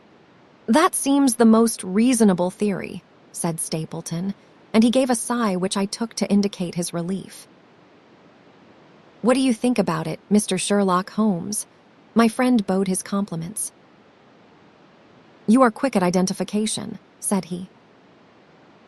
We have been expecting you in these parts since Dr. Watson came down. You are in time to see a tragedy. Yes, indeed. I have no doubt that my friend's explanation will cover the facts. I will take an unpleasant remembrance back to London with me tomorrow. Oh, you return tomorrow? That is my intention. I hope your visit has cast some light upon those occurrences which have puzzled us. Holmes shrugged his shoulders. One cannot always have the success for which one hopes. An investigator needs facts, and not legends or rumors. It has not been a satisfactory case. My friend spoke in his frankest and most unconcerned manner. Stapleton still looked hard at him. Then he turned to me. I would suggest carrying this poor fellow to my house, but it would give my sister such a fright that I do not feel justified in doing it. I think that if we put something over his face, he will be safe until morning. And so it was arranged. Resisting Stapleton's offer of hospitality, Holmes and I set off to Baskerville Hall, leaving the naturalist to return alone. Looking back, we saw the figure moving slowly away over the broad moor, and behind him that one black smudge on the silvered slope, which showed where the man was lying who had come so horribly to his end. "We are at close grips at last," said Holmes as we walked together across the moor. What a nerve the fellow has. How he pulled himself together in the face of what must have been a paralyzing shock when he found that the wrong man had fallen a victim to his plot. I told you in London, Watson, and I tell you now again that we have never had a foeman more worthy of our steel. I am sorry that he has seen you, and so was I at first. But there was no getting out of it. What effect do you think it will have upon his plans now that he knows you are here? It may cause him to be more cautious, or it may drive him to desperate measures at once. Like most clever criminals, he may be too confident in his own cleverness and imagine that he has completely deceived us. Why should we not arrest him at once? My dear Watson, you were born to be a man of action. Your instinct is always to do something energetic. But supposing, for argument's sake, that we had him arrested tonight, what on earth the better off should we be for that? We could prove nothing against him. There is the devilish cunning of it. If he were acting through a human agent, we could get some evidence. But if we were to drag this great dog to the light of day, it would not help us in putting a rope round the neck of its master. Surely we have a case. Not a shadow of one, only surmise and conjecture. We should be laughed out of court if we came with such a story and such evidence. There is Sir Charles's death, found dead without a mark upon him. You and I know that he died of sheer fright, and we know also what frightened him. But how are we to get 12 stolid jurymen to know it? What signs are there of a hound? Where are the marks of its fangs? Of course we know that a hound does not bite a dead body, and that Sir Charles was dead before ever the brute overtook him. But we have to prove all this, and we are not in a position to do it. Well, then, tonight, we are not much better off tonight. Again, there was no direct connection between the hound and the man's death. We never saw the hound. We heard it, but we could not prove that it was running upon this man's trail. There is a complete absence of motive. No, my dear fellow, we must reconcile ourselves to the fact that we have no case at present, and that it is worth our while to run any risk in order to establish one. And how do you propose to do so? I have great hopes of what Mrs. Laura Leon may do for us when the position of affairs is made clear to her. And I have my own plan as well. Sufficient for tomorrow is the evil thereof, but I hope before the day is past to have the upper hand at last. I could draw nothing further from him, and he walked, lost in thought, as far as the Baskerville gates. Are you coming up? Yes, I see no reason for further concealment. But one last word, Watson. Say nothing of the hound to Sir Henry. Let him think that Selden's death was, as Stapleton would have us believe. He will have a better nerve for the ordeal which he will have to undergo tomorrow, when he is engaged, if I remember your report aright, to dine with these people. And so am I. Then you must excuse yourself, and he must go alone. That will be easily arranged. And now, if we are too late for dinner, I think that we are both ready for our suppers. Chapter 13. Fixing the net, Sir Henry was more pleased than surprised to see Sherlock Holmes, for he had for some days been expecting that recent events would bring him down from London. He did raise his eyebrows, however, when he found that my friend had neither any luggage nor any explanations for its absence. Between us, we soon supplied his wants, and then over a belated supper, we explained to the baronet as much of our experience as it seemed desirable that he should know. But first, I had the unpleasant duty of breaking the news to Barrymore and his wife. To him, it may have been an unmitigated relief, but she wept bitterly in her apron. To all the world, he was the man of violence, half animal and half demon, but to her, he always remained the little willful boy of her own girlhood, the child who had clung to her hand. Evil indeed is the man who has not one woman to mourn him. I have been moping in the house all day since Watson went off in the morning, said the baronet.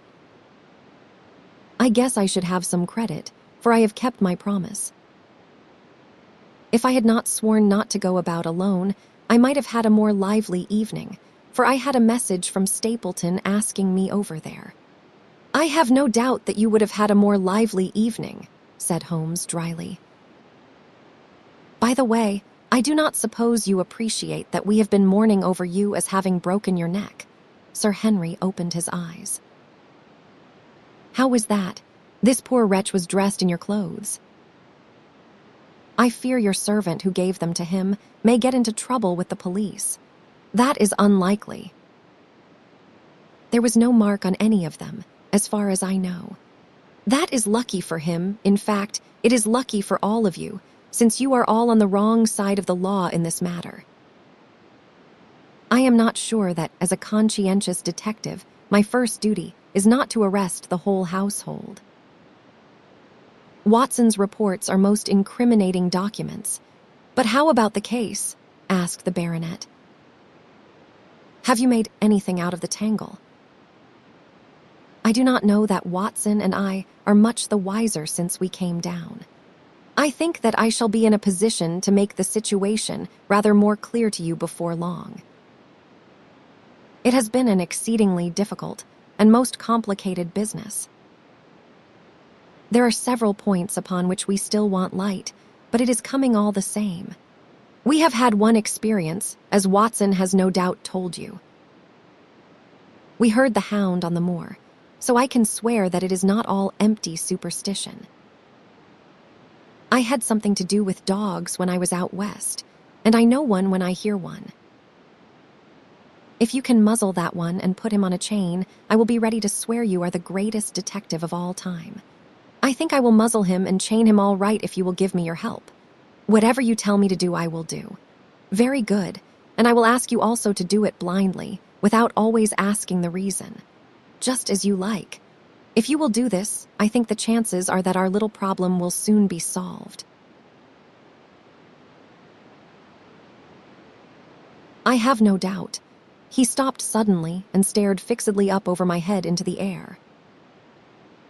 The lamp beat upon his face, and so intent was it, and so still that it might have been that of a clear-cut classical statue, a personification of alertness and expectation.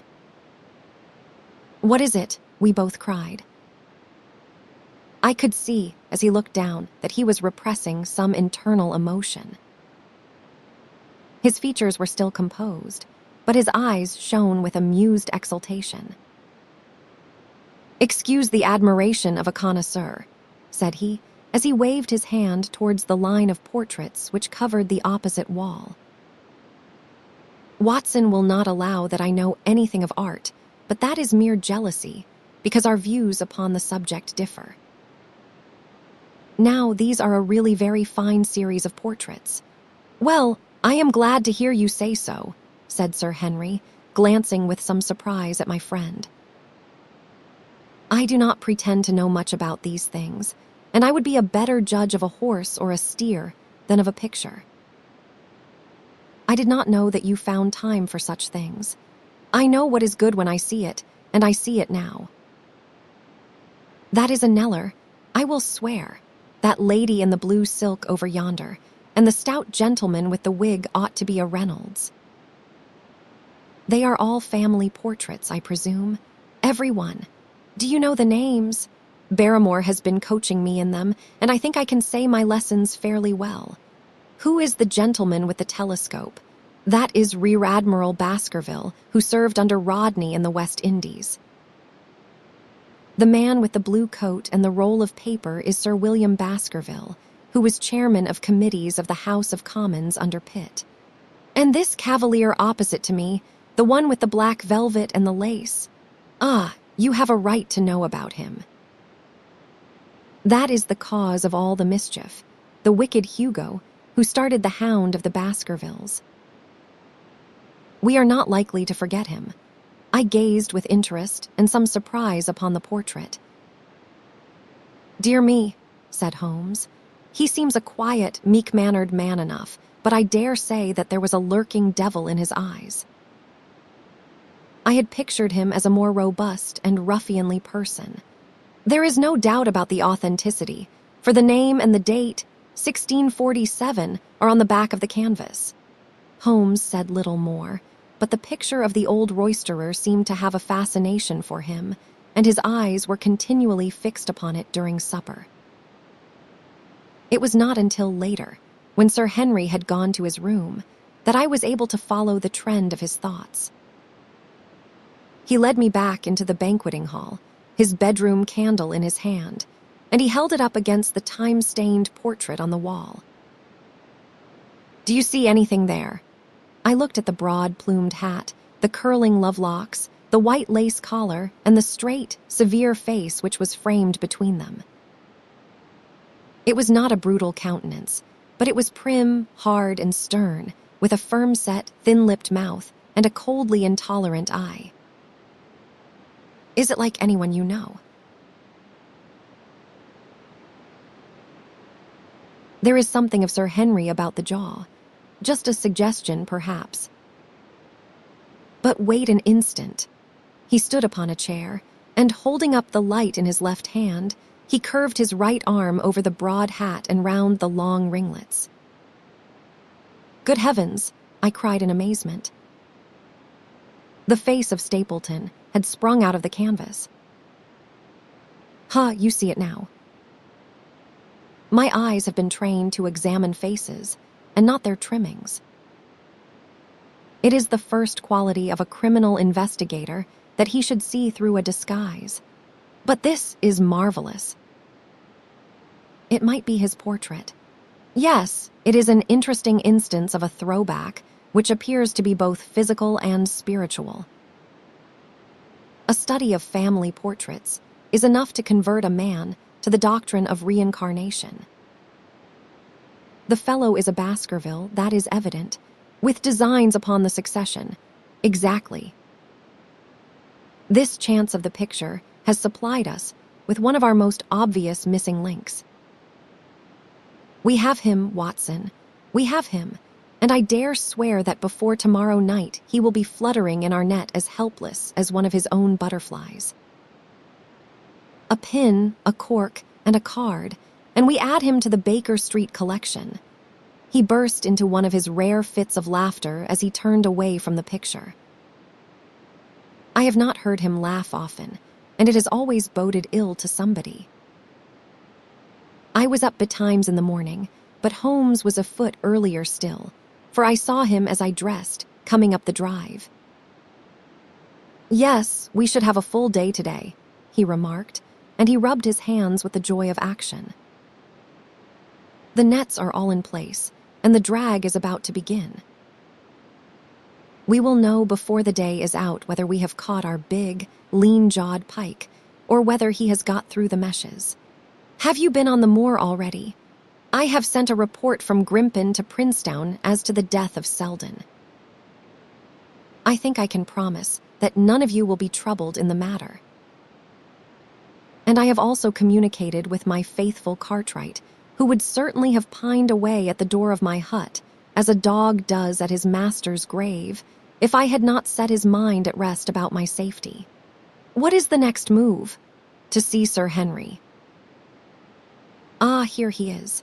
Good morning, Holmes, said the baronet. You look like a general who is planning a battle with his chief of the staff. That is the exact situation.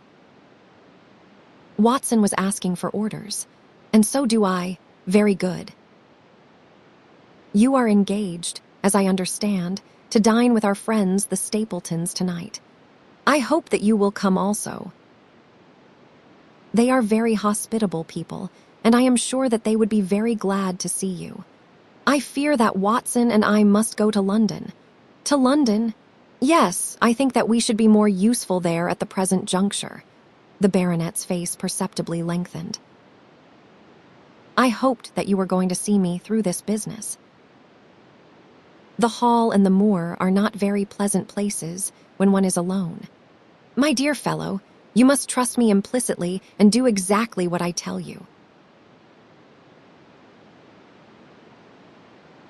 You can tell your friends that we should have been happy to have come with you, but that urgent business required us to be in town. We hope very soon to return to Devonshire. Will you remember to give them that message? If you insist upon it. There is no alternative, I assure you. I saw by the baronet's clouded brow that he was deeply hurt by what he regarded as our desertion. When do you desire to go? He asked coldly. Immediately after breakfast. We will drive in to Coombe Tracy, but Watson will leave his things as a pledge that he will come back to you. Watson, you will send a note to Stapleton to tell him that you regret that you cannot come. I have a good mind to go to London with you, said the baronet. Why should I stay here alone? Because it is your post of duty. Because you gave me your word that you would do as you were told, and I tell you to stay. All right, then, I will stay. One more direction. I wish you to drive to Merripit House. Send back your trap, however, and let them know that you intend to walk home. To walk across the moor? Yes, but that is the very thing which you have so often cautioned me not to do. This time you may do it with safety. If I had not every confidence in your nerve and courage, I would not suggest it, but it is essential that you should do it. Then I will do it. And as you value your life, do not go across the moor in any direction save along the straight path which leads from Merripit House to the Grimpen Road, and is your natural way home. I will do just what you say. Very good. I should be glad to get away as soon after breakfast as possible, so as to reach London in the afternoon. I was much astounded by this program, though I remembered that Holmes had said to Stapleton on the night before that his visit would terminate next day. It had not crossed my mind, however, that he would wish me to go with him, nor could I understand how we could both be absent at a moment which he himself declared to be critical. There was nothing for it, however, but implicit obedience. So we bade goodbye to our rueful friend, and a couple of hours afterwards we were at the station of Coombe Tracy and had dispatched the trap upon its return journey. A small boy was waiting upon the platform. Any orders, sir? You will take this train to town, Cartwright. The moment you arrive, you will send a wire to Sir Henry Baskerville, in my name, to say that if he finds the pocketbook which I have dropped, he is to send it by registered post to Baker Street. Yes, sir. And ask at the station office if there is a message for me. The boy returned with a telegram, which Holmes handed to me. It ran, wire received. Coming down with unsigned warrant. Arrive 5:40. Lestrade. That is in answer to mine of this morning. He is the best of the professionals, I think, and we may need his assistance. Now, Watson, I think that we cannot employ our time better than by calling upon your acquaintance, Mrs. Laura Leon. His plan of campaign was beginning to be evident. He would use the baronet in order to convince the Stapletons that we were really gone, while we should actually return at the instant when we were likely to be needed. telegram from London, if mentioned by Sir Henry to the Stapletons, must remove the last suspicions from their minds. Already I seem to see our nets drawing closer around that lean-jawed pike. Mrs. Laura Leon was in her office, and Sherlock Holmes opened his interview with a frankness and directness which considerably amazed her. "I am investigating the circumstances which attended the death of the late Sir Charles Baskerville," said he. "My friend here, Dr. Watson, has informed me of what you have communicated, and also of what you have withheld in connection with that matter." "What have I withheld?" she asked defiantly. "You have confessed that you asked Sir Charles to be at the gate at 10 o'clock.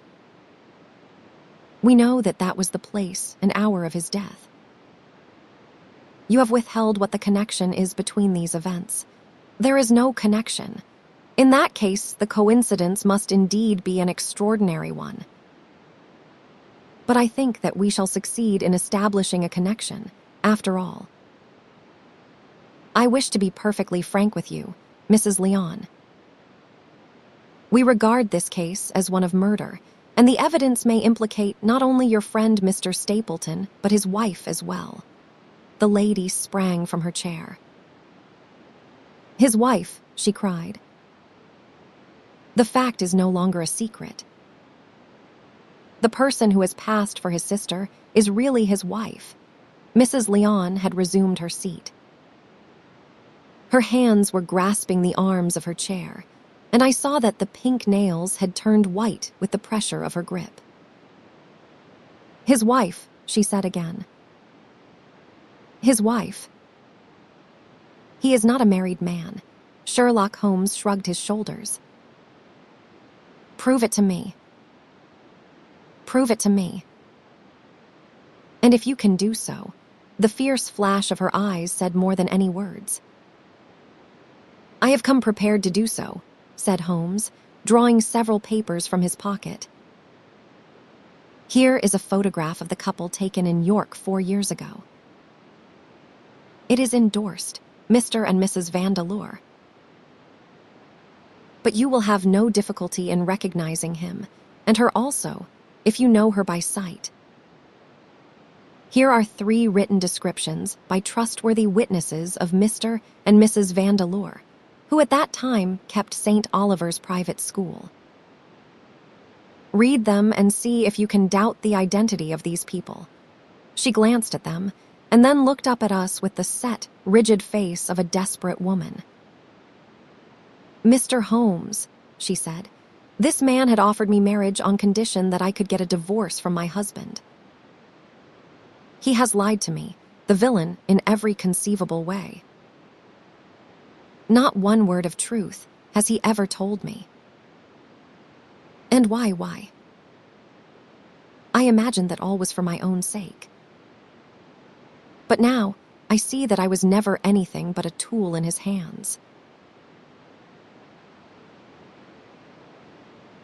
Why should I preserve faith with him who never kept any with me?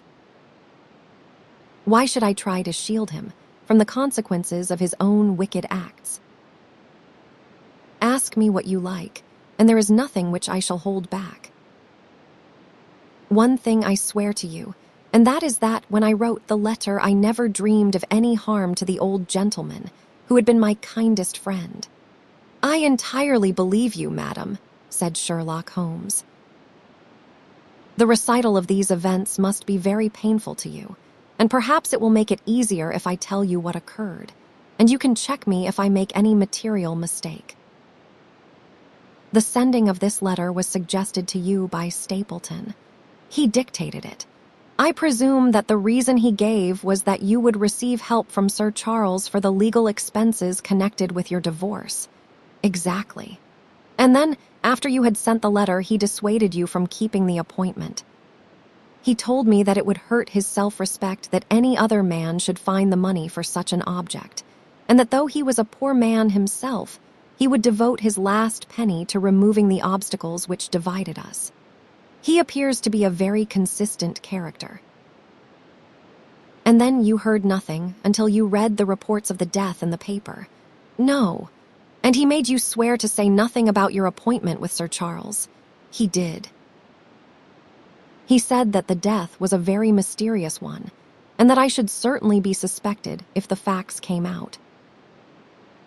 He frightened me into remaining silent. Quite so. But you had your suspicions. She hesitated and looked down. I knew him, she said. But if he had kept faith with me, I should always have done so with him. I think that on the whole you have had a fortunate escape, said Sherlock Holmes. You have had him in your power and he knew it, and yet you are alive. You have been walking for some months, very near to the edge of a precipice. We must wish you good morning now, Mrs. Leon, and it is probable that you will very shortly hear from us again. Our case becomes rounded off, and difficulty after difficulty thins away in front of us, said Holmes, as we stood waiting for the arrival of the express from town. I shall soon be in the position of being able to put into a single connected narrative one of the most singular and sensational crimes of modern times. Students of criminology will remember the analogous incidents in Godno, in Little Russia, in the year 66, and of course there are the Anderson murders in North Carolina, but this case possesses some features which are entirely its own. Even now, we have no clear case against this very wily man. But I shall be very much surprised if it is not clear enough before we go to bed this night. The London Express came roaring into the station, and a small, wiry bulldog of a man had sprung from a first-class carriage. We all three shook hands, and I saw at once from the reverential way in which Lestrade gazed at my companion that he had learned a good deal since the days when they had first worked together. I could well remember the scorn which the theories of the reasoner used, then, to excite in the practical man. Anything good? He asked. The biggest thing for years, said Holmes. We have 2 hours before we need think of starting. I think we might employ it in getting some dinner, and then, Lestrade, we will take the London fog out of your throat by giving you a breath of the pure night air of Dartmoor. Never been there. Ah, well, I do not suppose you will forget your first visit. Chapter 14. The Hound of the Baskervilles, one of Sherlock Holmes's defects, if, indeed, one may call it a defect, was that he was exceedingly loath to communicate his full plans to any other person until the instant of their fulfillment. Partly it came, no doubt, from his own masterful nature, which loved to dominate and surprise those who were around him. Partly also from his professional caution, which urged him never to take any chances. The result, however, was very trying for those who were acting as his agents and assistants. I had often suffered under it, but never more so than during that long drive in the darkness. The great ordeal was in front of us. At last we were about to make our final effort, and yet Holmes had said nothing, and I could only surmise what his course of action would be. My nerves thrilled with anticipation when at last the cold wind upon our faces, and the dark, void spaces on either side of the narrow road, told me that we were back upon the moor once again. Every stride of the horses, and every turn of the wheels was taking us nearer to our supreme adventure. Our conversation was hampered by the presence of the driver of the hired wagonette, so that we were forced to talk of trivial matters when our nerves were tense with emotion and anticipation. It was a relief to me, after that unnatural restraint, when we at last passed Franklin's house and knew that we were drawing near to the hall and to the scene of action. We did not drive up to the door, but got down near the gate of the avenue. The wagonette was paid off and ordered to return to Coombe Tracy forthwith, while we started to walk to Merripit House. "Are you armed, Lestrade?" The little detective smiled. As long as I have my trousers, I have a hip pocket, and as long as I have my hip pocket, I have something in it. Good. My friend and I are also ready for emergencies. You are mighty close about this affair, Mr. Holmes. What is the game now? A waiting game.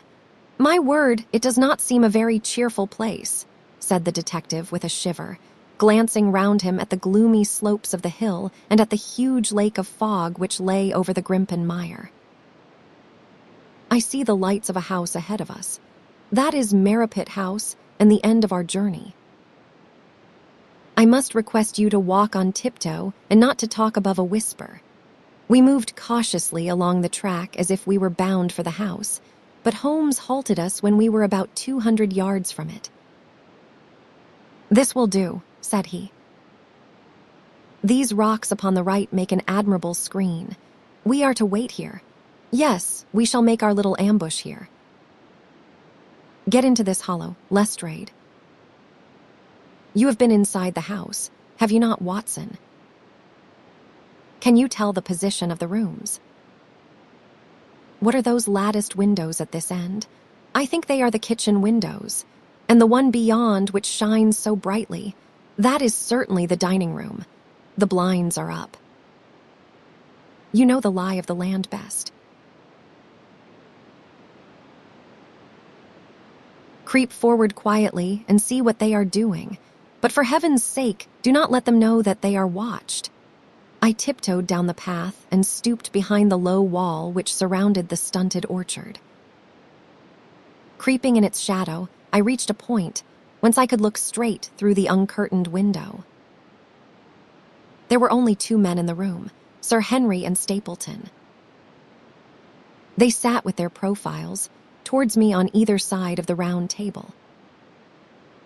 Both of them were smoking cigars, and coffee and wine were in front of them. Stapleton was talking with animation, but the baronet looked pale and distrait. Perhaps the thought of that lonely walk across the illumined moor was weighing heavily upon his mind. As I watched them, Stapleton rose and left the room, while Sir Henry filled his glass again and leaned back in his chair, puffing at his cigar. I heard the creak of a door and the crisp sound of boots upon gravel. The steps passed along the path on the other side of the wall under which I crouched. Looking over, I saw the naturalist pause at the door of an outhouse in the corner of the orchard. A key turned in a lock, and as he passed in there was a curious scuffling noise from within.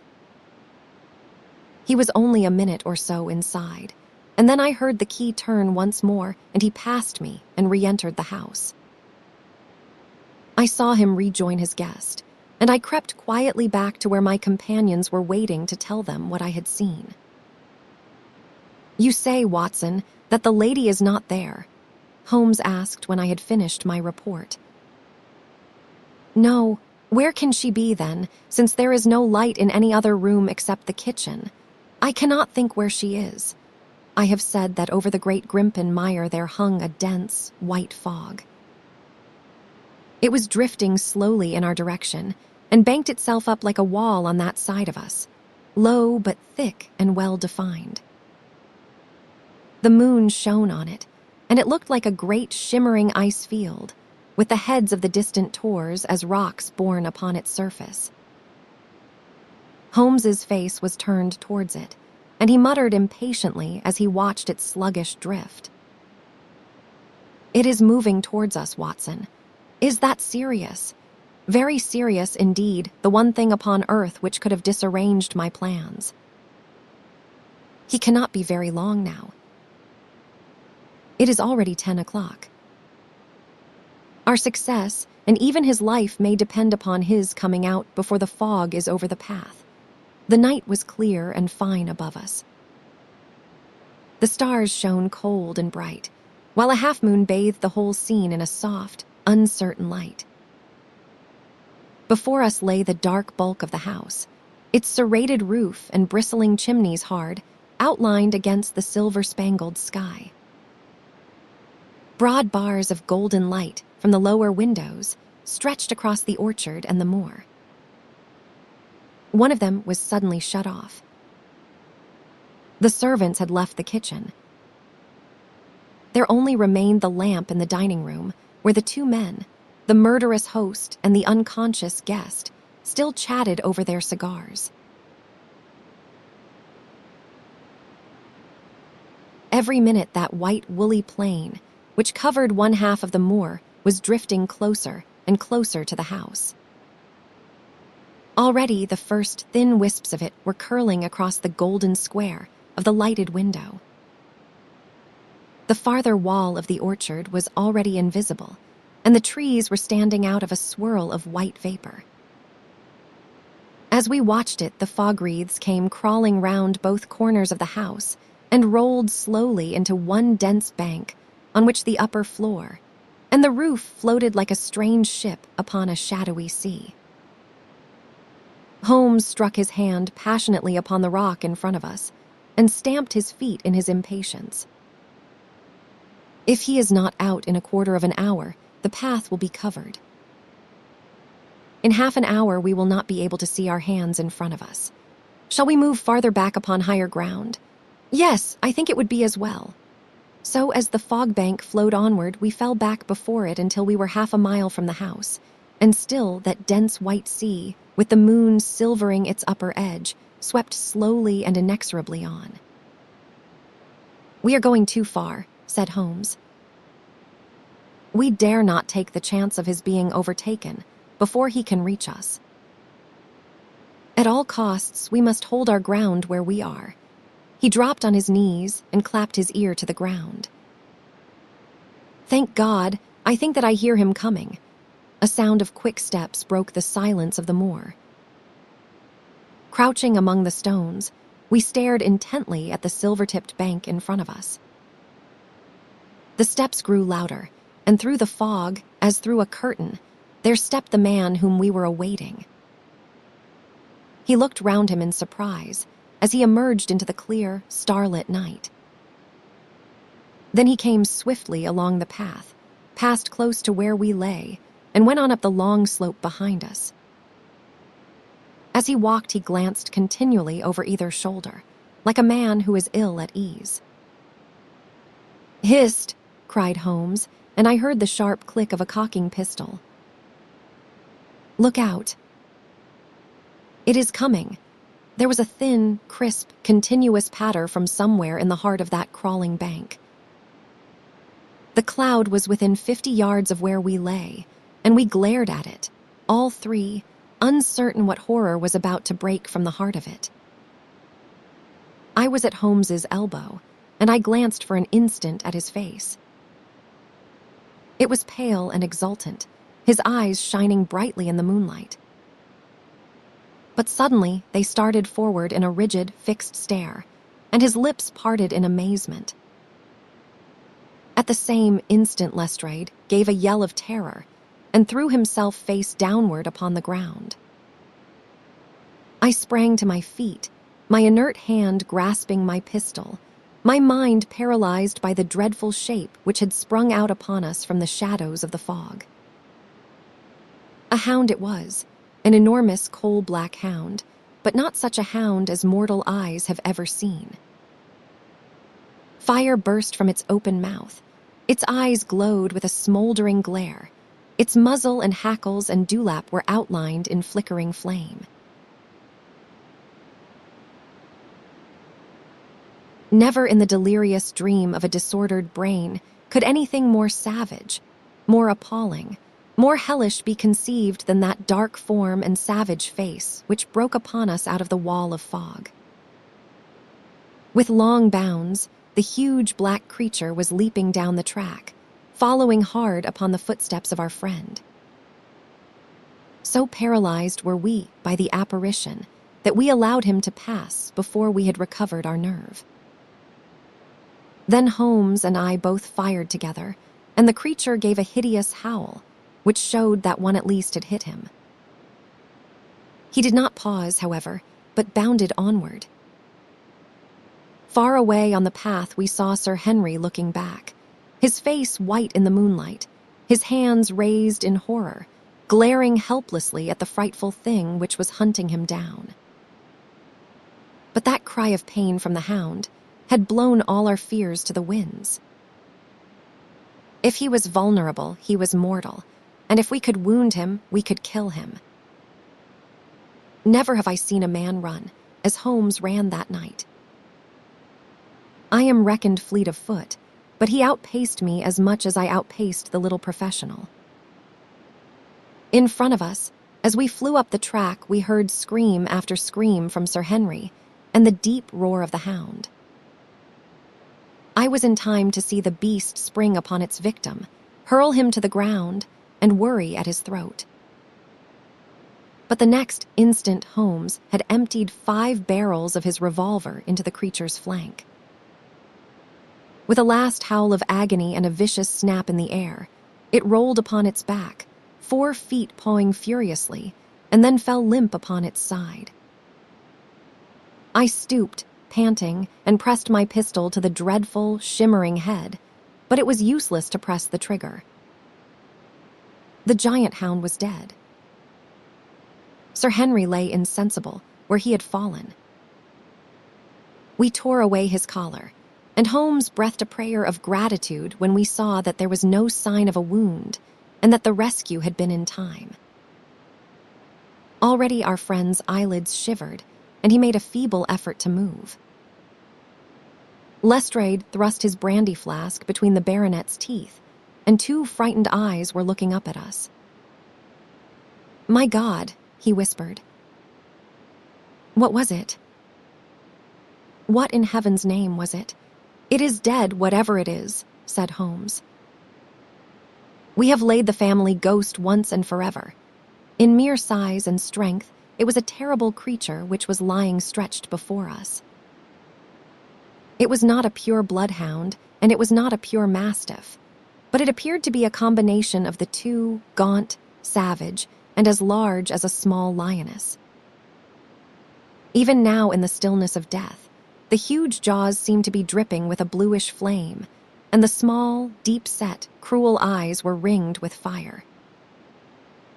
I placed my hand upon the glowing muzzle, and as I held them up, my own fingers smoldered and gleamed in the darkness. "Phosphorus," I said.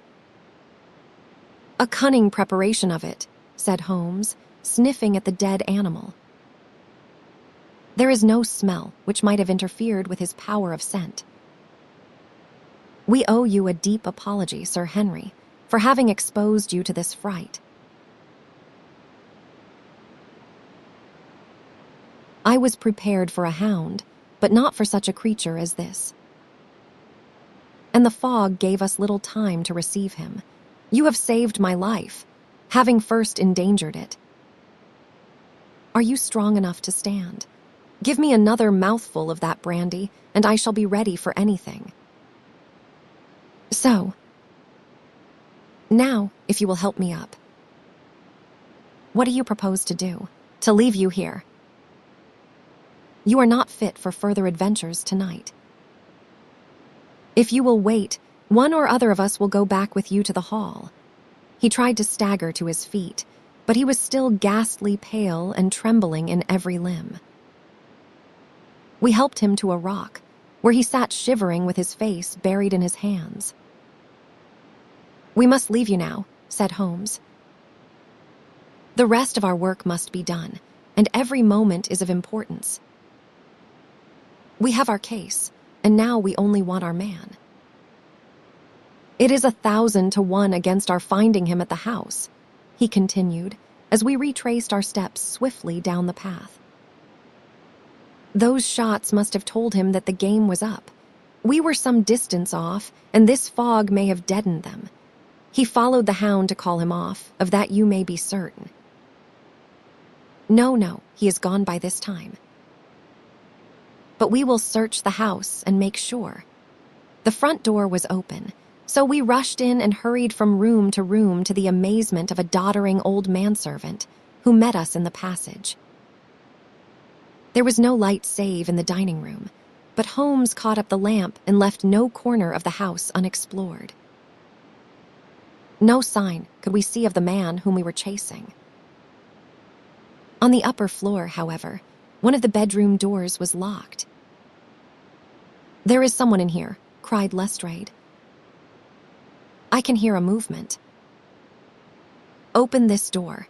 A faint moaning and rustling came from within. Holmes struck the door just over the lock with the flat of his foot, and it flew open. Pistol in hand, we all three rushed into the room. But there was no sign within it of that desperate and defiant villain whom we expected to see. Instead, we were faced by an object so strange and so unexpected that we stood for a moment staring at it in amazement.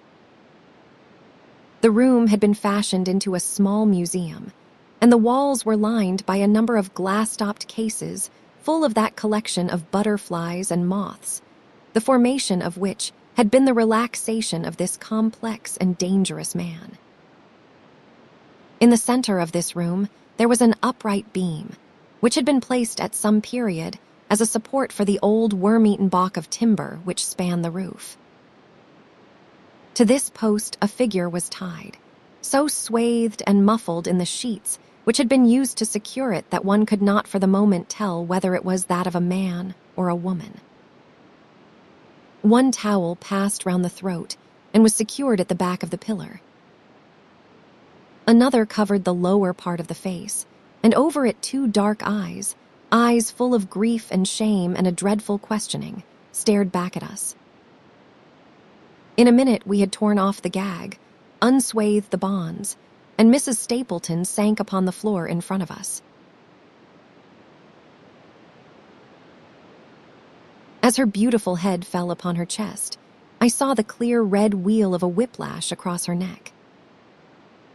"The brute!" cried Holmes. "Here, Lestrade, your brandy bottle." "Put her in the chair." "She has fainted from ill usage and exhaustion." She opened her eyes again. "Is he safe?" she asked. "Has he escaped?" "He cannot escape us, madam." No, I did not mean my husband." "Sir Henry." "Is he safe?" "Yes, and the hound. It is dead." She gave a long sigh of satisfaction. "Thank God. Thank God. Oh, this villain. See how he has treated me." She shot her arms out from her sleeves, and we saw with horror that they were all mottled with bruises. "But this is nothing. It is my mind and soul that he has tortured and defiled. I could endure it all, ill usage, solitude, a life of deception, everything, as long as I could still cling to the hope that I had his love, but now I know that in this also I have been his dupe and his tool." She broke into passionate sobbing as she spoke. "You bear him no good will, madam," said Holmes. "Tell us, then, where we shall find him. If you have ever aided him in evil, help us now and so atone." "There is but one place where he can have fled," she answered. "There is an old tin mine on an island in the heart of the mire. It was there that he kept his hound, and there also he had made preparations so that he might have a refuge.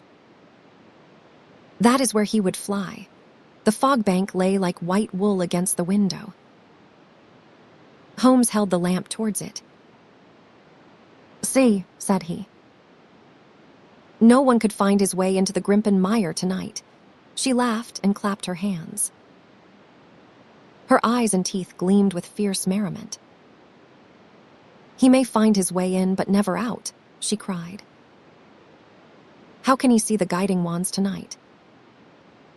"We planted them together, he and I, to mark the pathway through the mire. Oh, if I could only have plucked them out today. Then indeed you would have had him at your mercy." It was evident to us that all pursuit was in vain until the fog had lifted. Meanwhile, we left Lestrade in possession of the house, while Holmes and I went back with the baronet to Baskerville Hall. The story of the Stapletons could no longer be withheld from him, But he took the blow bravely when he learned the truth about the woman whom he had loved. But the shock of the night's adventures had shattered his nerves, and before morning, he lay delirious in a high fever under the care of Dr. Mortimer. The two of them were destined to travel together round the world before Sir Henry had become once more the hale, hearty man that he had been before he became master of that illumined estate. And now I come rapidly to the conclusion of this singular narrative, in which I have tried to make the reader share those dark fears and vague surmises which clouded our lives so long and ended in so tragic a manner. On the morning after the death of the Hound, the fog had lifted, and we were guided by Mrs. Stapleton to the point where they had found a pathway through the bog. It helped us to realize the horror of this woman's life when we saw the eagerness and joy with which she laid us on her husband's track. We left her standing upon the thin peninsula of firm, peaty soil which tapered out into the widespread bog. From the end of it, a small wand planted here, and there showed where the path zigzagged from tuft to tuft of rushes, among those green-scummed pits and foul quagmires which barred the way to the stranger. Rank reeds and lush, slimy water plants sent an odor of decay and a heavy miasmatic vapor onto our faces, while a false step plunged us more than once thigh-deep into the dark, quivering mire, which shook for yards in soft undulations around our feet. Its tenacious grip plucked at our heels as we walked, and when we sank into it, it was as if some malignant hand was tugging us down into those obscene depths. So grim and purposeful was the clutch in which it held us. Once only we saw a trace that someone had passed that perilous way before us. From amid a tuft of cotton grass, which bore it up out of the slime, some dark thing was projecting. Holmes sank to his waist as he stepped from the path to seize it, and had we not been there to drag him out, he could never have set his foot upon firm land again. He held an old black boot in the air. Mayer's Toronto was printed on the leather inside. "It is worth a mud bath," said he. "It is our friend Sir Henry's missing boot, thrown there by Stapleton in his flight. Exactly. He retained it in his hand, after using it to set the Hound upon the track. He fled when he knew the game was up, still clutching it. And he hurled it away at this point of his flight. We know at least that he came so far in safety, but more than that we were never destined to know, though there was much which we might surmise. There was no chance of finding footsteps in the mire, for the rising mud oozed swiftly in upon them, but as we at last reached firmer ground beyond the morass, we all looked eagerly for them. But no slightest sign of them ever met our eyes. If the earth told a true story, then Stapleton never reached that island of refuge towards which he struggled through the fog upon that last night. Somewhere in the heart of the great Grimpen mire, down in the foul slime of the huge morass which had sucked him in, this cold and cruel-hearted man is forever buried. Many traces we found of him in the bog-girt island, where he had hid his savage ally. A huge driving wheel and a shaft half filled with rubbish showed the position of an abandoned mine. Beside it were the crumbling remains of the cottages of the miners, driven away, no doubt, by the foul reek of the surrounding swamp. In one of these, a staple and chain with a quantity of gnawed bones showed where the animal had been confined. A skeleton with a tangle of brown hair adhering to it lay among the debris. "A dog," said Holmes. "By Jove, a curly-haired spaniel. Poor Mortimer will never see his pet again." Well, I do not know that this place contains any secret which we have not already fathomed. He could hide his hound, but he could not hush its voice, and hence came those cries which even in daylight were not pleasant to hear. On an emergency, he could keep the Hound in the outhouse at Merripit, but it was always a risk, and it was only on the supreme day, which he regarded as the end of all his efforts, that he dared do it. This paste in the tin is no doubt the luminous mixture with which the creature was daubed.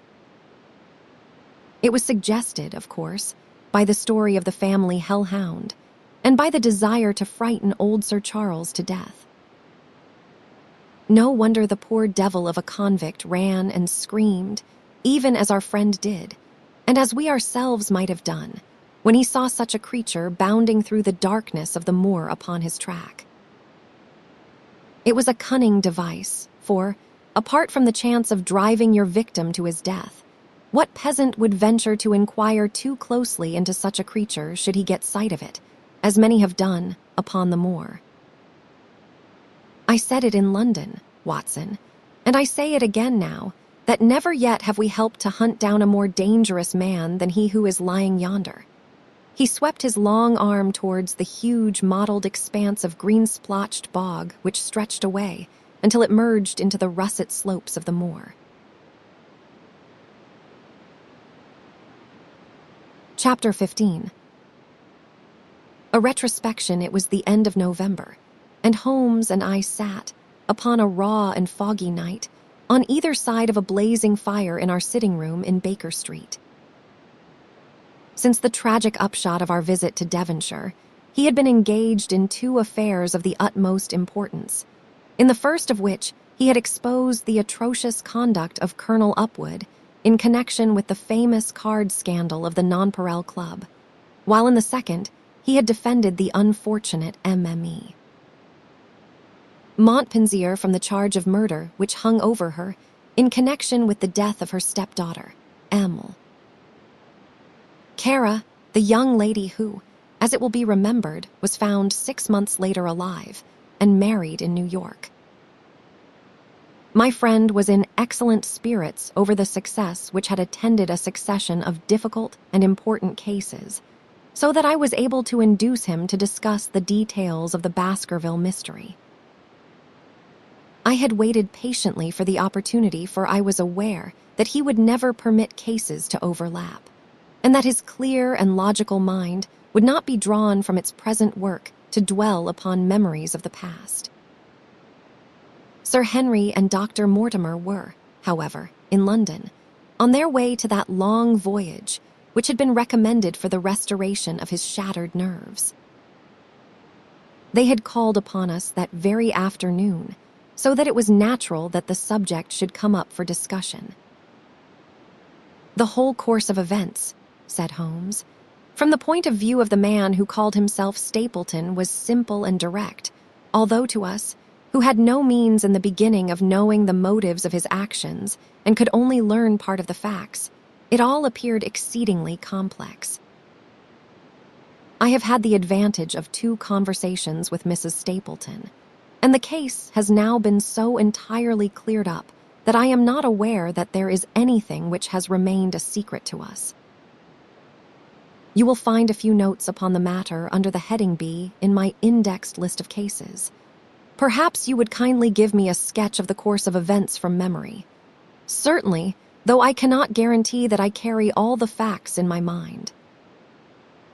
Intense mental concentration has a curious way of blotting out what has passed.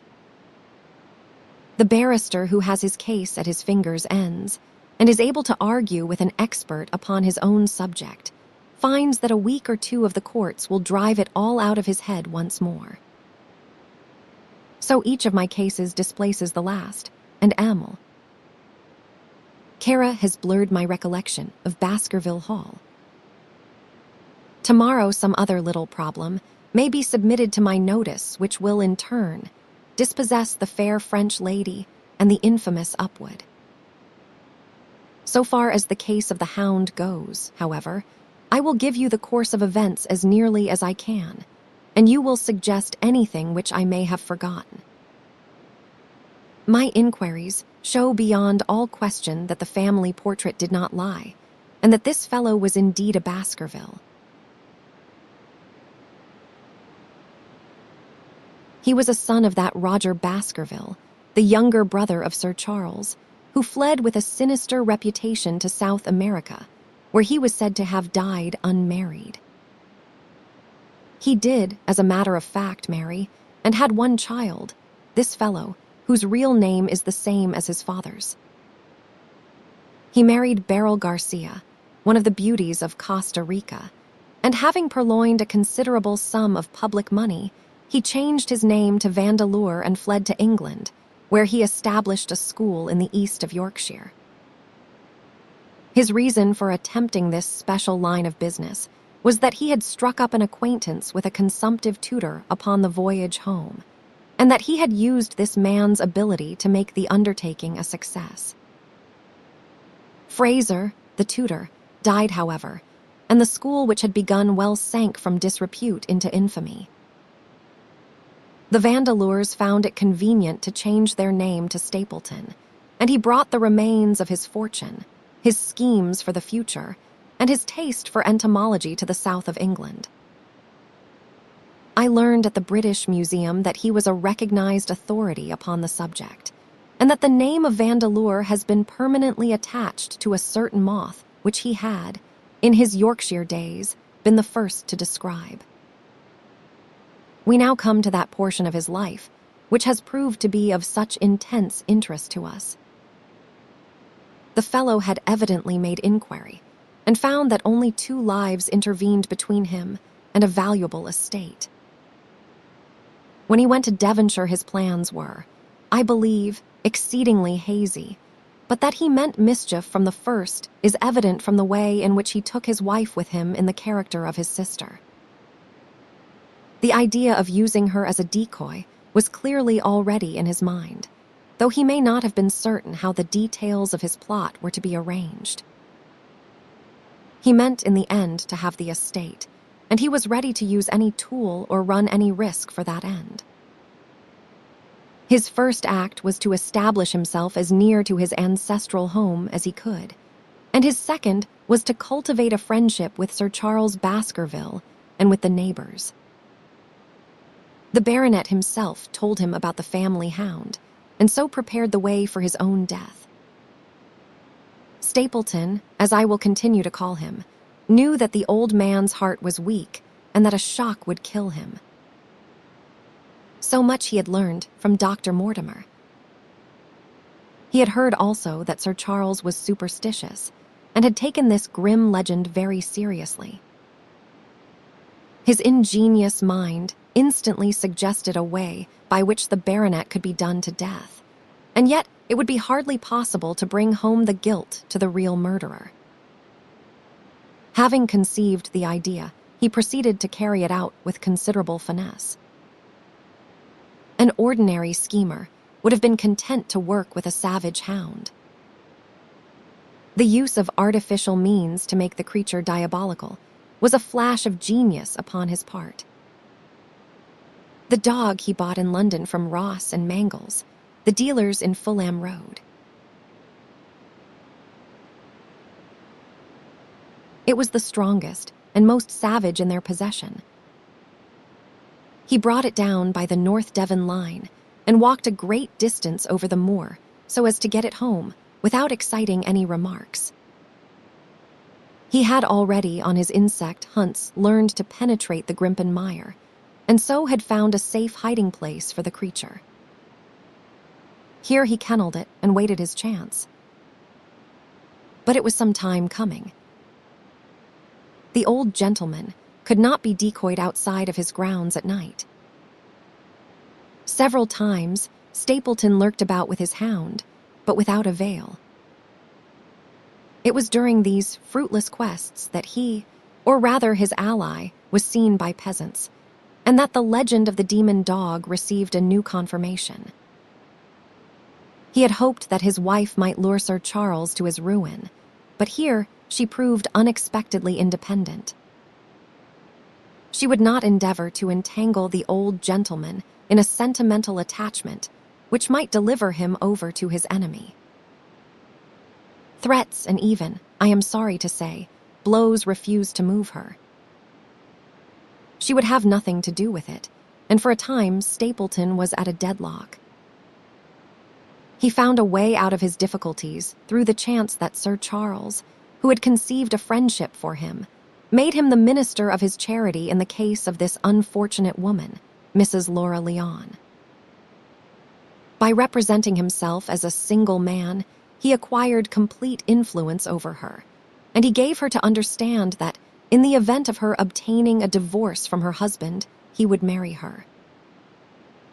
His plans were suddenly brought to a head by his knowledge that Sir Charles was about to leave the hall on the advice of Dr. Mortimer, with whose opinion he himself pretended to coincide. He must act at once, or his victim might get beyond his power.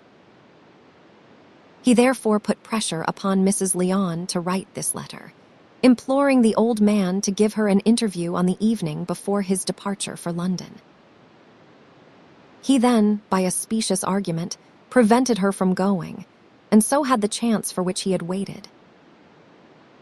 Driving back in the evening from Coombe Tracey, he was in time to get his hound, to treat it with his infernal paint, and to bring the beast round to the gate at which he had reason to expect that he would find the old gentleman waiting.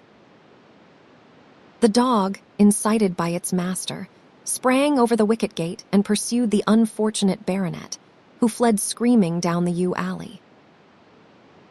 In that gloomy tunnel it must indeed have been a dreadful sight to see that huge black creature, with its flaming jaws and blazing eyes, bounding after its victim.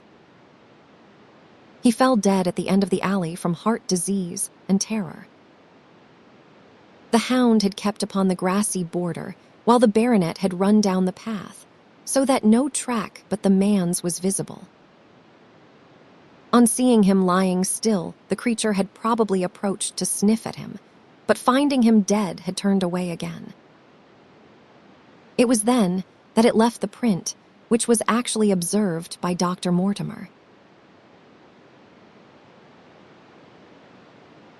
The hound was called off and hurried away to its lair in the Grimpen Mire, and a mystery was left which puzzled the authorities, alarmed the countryside, and finally brought the case within the scope of our observation.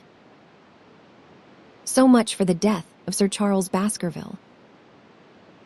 You perceive the devilish cunning of it, for really it would be almost impossible to make a case against the real murderer. His only accomplice was one who could never give him away, and the grotesque, inconceivable nature of the device only served to make it more effective. Both of the women concerned in the case, Mrs. Stapleton and Mrs. Laura Leon, were left with a strong suspicion against Stapleton. Mrs. Stapleton knew that he had designs upon the old man, and also of the existence of the hound. Mrs. Leon knew neither of these things, but had been impressed by the death occurring at the time of an uncancelled appointment, which was only known to him. However, both of them were under his influence, and he had nothing to fear from them. The first half of his task was successfully accomplished, but the more difficult still remained. It is possible that Stapleton did not know of the existence of an heir in Canada. In any case, he would very soon learn it from his friend Dr. Mortimer, and he was told by the latter all details about the arrival of Henry Baskerville. Stapleton's first idea was that this young stranger from Canada might possibly be done to death in London without coming down to Devonshire at all. He distrusted his wife ever since she had refused to help him in laying a trap for the old man, and he dared not leave her long out of his sight for fear he should lose his influence over her. It was for this reason that he took her to London with him. They lodged, I find, at the Mexborough Private Hotel, in Craven Street, which was actually one of those called upon by my agent in search of evidence.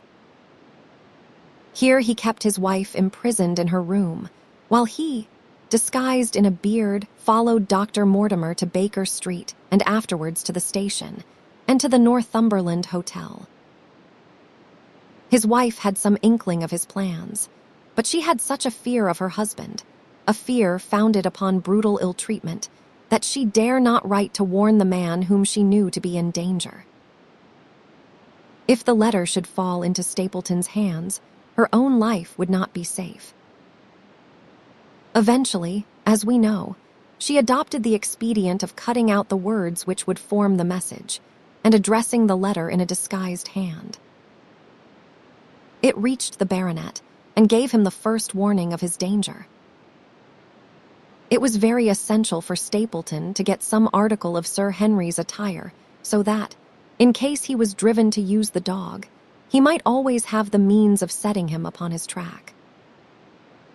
With characteristic promptness and audacity, he set about this at once, and we cannot doubt that the boots or chambermaid of the hotel was well bribed to help him in his design. By chance, however, the first boot which was procured for him was a new one, and therefore useless for his purpose. He then had it returned and obtained another, a most instructive incident, since it proved conclusively to my mind that we were dealing with a real hound, as no other supposition could explain this anxiety to obtain an old boot and this indifference to a new one. The more outre and grotesque an incident is, the more carefully it deserves to be examined, and the very point which appears to complicate a case is, when duly considered and scientifically handled, the one which is most likely to elucidate it. Then we had the visit from our friends next morning, shadowed always by Stapleton in the cab. From his knowledge of our rooms and of my appearance, as well as from his general conduct, I am inclined to think that Stapleton's career of crime has been by no means limited to this single Baskerville affair. It is suggestive that during the last 3 years, there have been 4 considerable burglaries in the West Country, for none of which was any criminal ever arrested. The last of these, at Folkestone Court in May, was remarkable for the cold-blooded pistoling of the page, who surprised the masked and solitary burglar. I cannot doubt that Stapleton recruited his waning resources in this fashion, and that for years he has been a desperate and dangerous man. We had an example of his readiness of resource that morning, when he got away from us so successfully, and also of his audacity in sending back my own name to me through the cabman. From that moment, he understood that I had taken over the case in London, and that therefore there was no chance for him there. He returned to Dartmoor and awaited the arrival of the baronet. "One moment," said I. "You have, no doubt, described the sequence of events correctly, but there is one point which you have left unexplained. What became of the hound when its master was in London? I have given some attention to this matter, and it is undoubtedly of importance. There can be no question that Stapleton had a confidant, though it is unlikely that he ever placed himself in his power by sharing all his plans with him.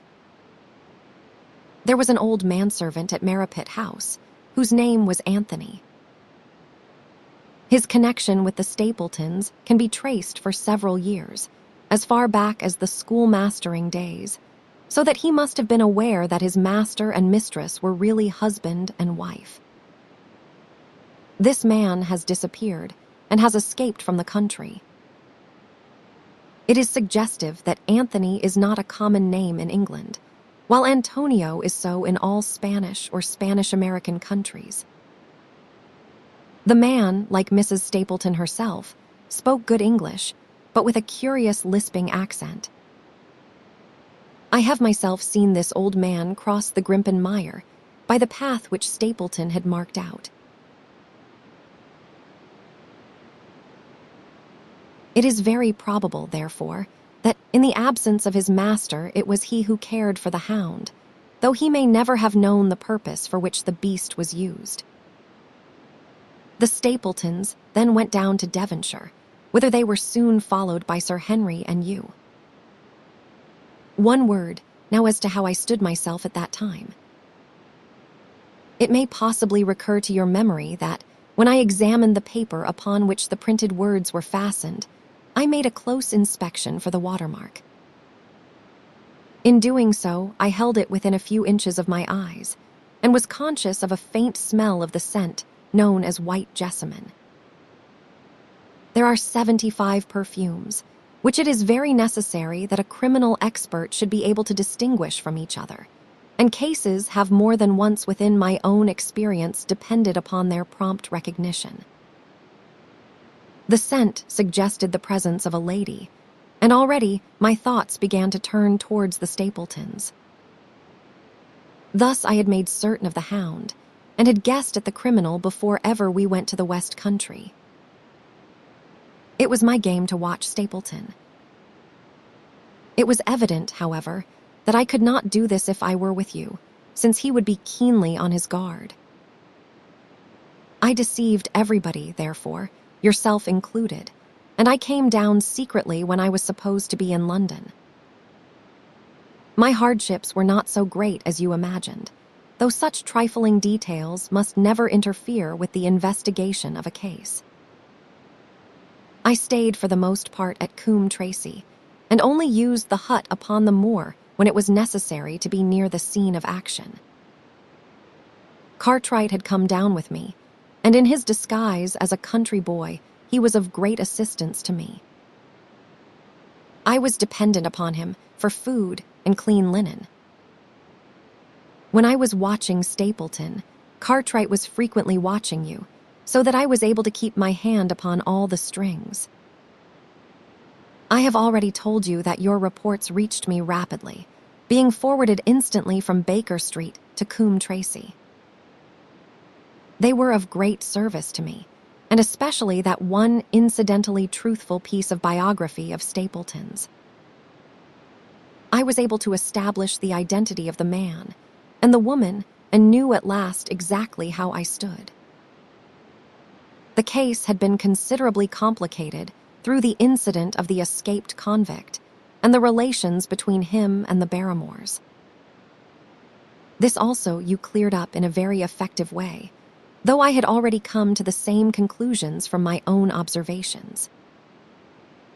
By the time that you discovered me upon the moor, I had a complete knowledge of the whole business, but I had not a case which could go to a jury. Even Stapleton's attempt upon Sir Henry that night, which ended in the death of the unfortunate convict, did not help us much in proving murder against our man. There seemed to be no alternative but to catch him red-handed, and to do so we had to use Sir Henry, alone and apparently unprotected, as a bait. We did so, and at the cost of a severe shock to our client, we succeeded in completing our case and driving Stapleton to his destruction. That Sir Henry should have been exposed to this is, I must confess, a reproach to my management of the case, but we had no means of foreseeing the terrible and paralyzing spectacle which the beast presented, nor could we predict the fog which enabled him to burst upon us at such short notice. We succeeded in our object at a cost which both the specialist and Dr. Mortimer assure me will be a temporary one. A long journey may enable our friend to recover not only from his shattered nerves, but also from his wounded feelings. His love for the lady was deep and sincere, and to him, the saddest part of all this black business was that he should have been deceived by her. It only remains to indicate the part which she had played throughout. There can be no doubt that Stapleton exercised an influence over her which may have been love or may have been fear, or very possibly both, since they are by no means incompatible emotions. It was, at least, absolutely effective. At his command, she consented to pass as his sister, though he found the limits of his power over her when he endeavored to make her the direct accessory to murder. She was ready to warn Sir Henry so far as she could without implicating her husband, and again she tried to do so. Stapleton himself seems to have been capable of jealousy, and when he saw the baronet paying court to the lady, even though it was part of his own plan, still He could not help interrupting with a passionate outburst, which revealed the fiery soul which his self-contained manner so cleverly concealed. By encouraging the intimacy, he made it certain that Sir Henry would frequently come to Merripit House, and that he would sooner or later get the opportunity which he desired. On the day of the crisis, however, his wife turned suddenly against him. She had learned something of the death of the convict, and she knew that the Hound was being kept in the outhouse on the evening that Sir Henry was coming to dinner. She taxed her husband with his intended crime, and a furious scene followed in which he showed her for the first time that she had a rival in his love. Her fidelity turned in an instant to bitter hatred, and he saw that she would betray him. He tied her up, therefore, that she might have no chance of warning Sir Henry, and he hoped, no doubt, that when the whole countryside put down the baronet's death to the curse of his family, as they certainly would do, he could win his wife back to accept an accomplished fact and to keep silent upon what she knew. In this, I fancy that in any case he made a miscalculation, and that, if we had not been there, his doom would none the less have been sealed. A woman of Spanish blood does not condone such an injury so lightly. And now, my dear Watson, without referring to my notes, I cannot give you a more detailed account of this curious case. I do not know that anything essential has been left unexplained. He could not hope to frighten Sir Henry to death as he had done the old uncle with his bogey hound. The beast was savage and half-starved. If its appearance did not frighten its victim to death, at least it would paralyze the resistance which might be offered. No doubt. There only remains one difficulty. If Stapleton came into the succession, how could he explain the fact that he, the heir, had been living unannounced under another name so close to the property? How could he claim it without causing suspicion and inquiry? It is a formidable difficulty, and I fear that you ask too much when you expect me to solve it. The past and the present are within the field of my inquiry, but what a man may do in the future is a hard question to answer. Mrs. Stapleton has heard her husband discuss the problem on several occasions. There were 3 possible courses. He might claim the property from South America, establish his identity before the British authorities there, and so obtain the fortune without ever coming to England at all. Or he might adopt an elaborate disguise during the short time that he need be in London. Or, again, he might furnish an accomplice with the proofs and papers, putting him in as heir, and retaining a claim upon some proportion of his income. We cannot doubt from what we know of him that he would have found some way out of the difficulty. And now, my dear Watson, we have had some weeks of severe work, and for one evening, I think, we may turn our thoughts into more pleasant channels. I have a box for Les Huguenots. Have you heard the M.R.C.S? Might I trouble you then to be ready in half an hour, and we can stop at Marcini's for a little dinner on the way? The end.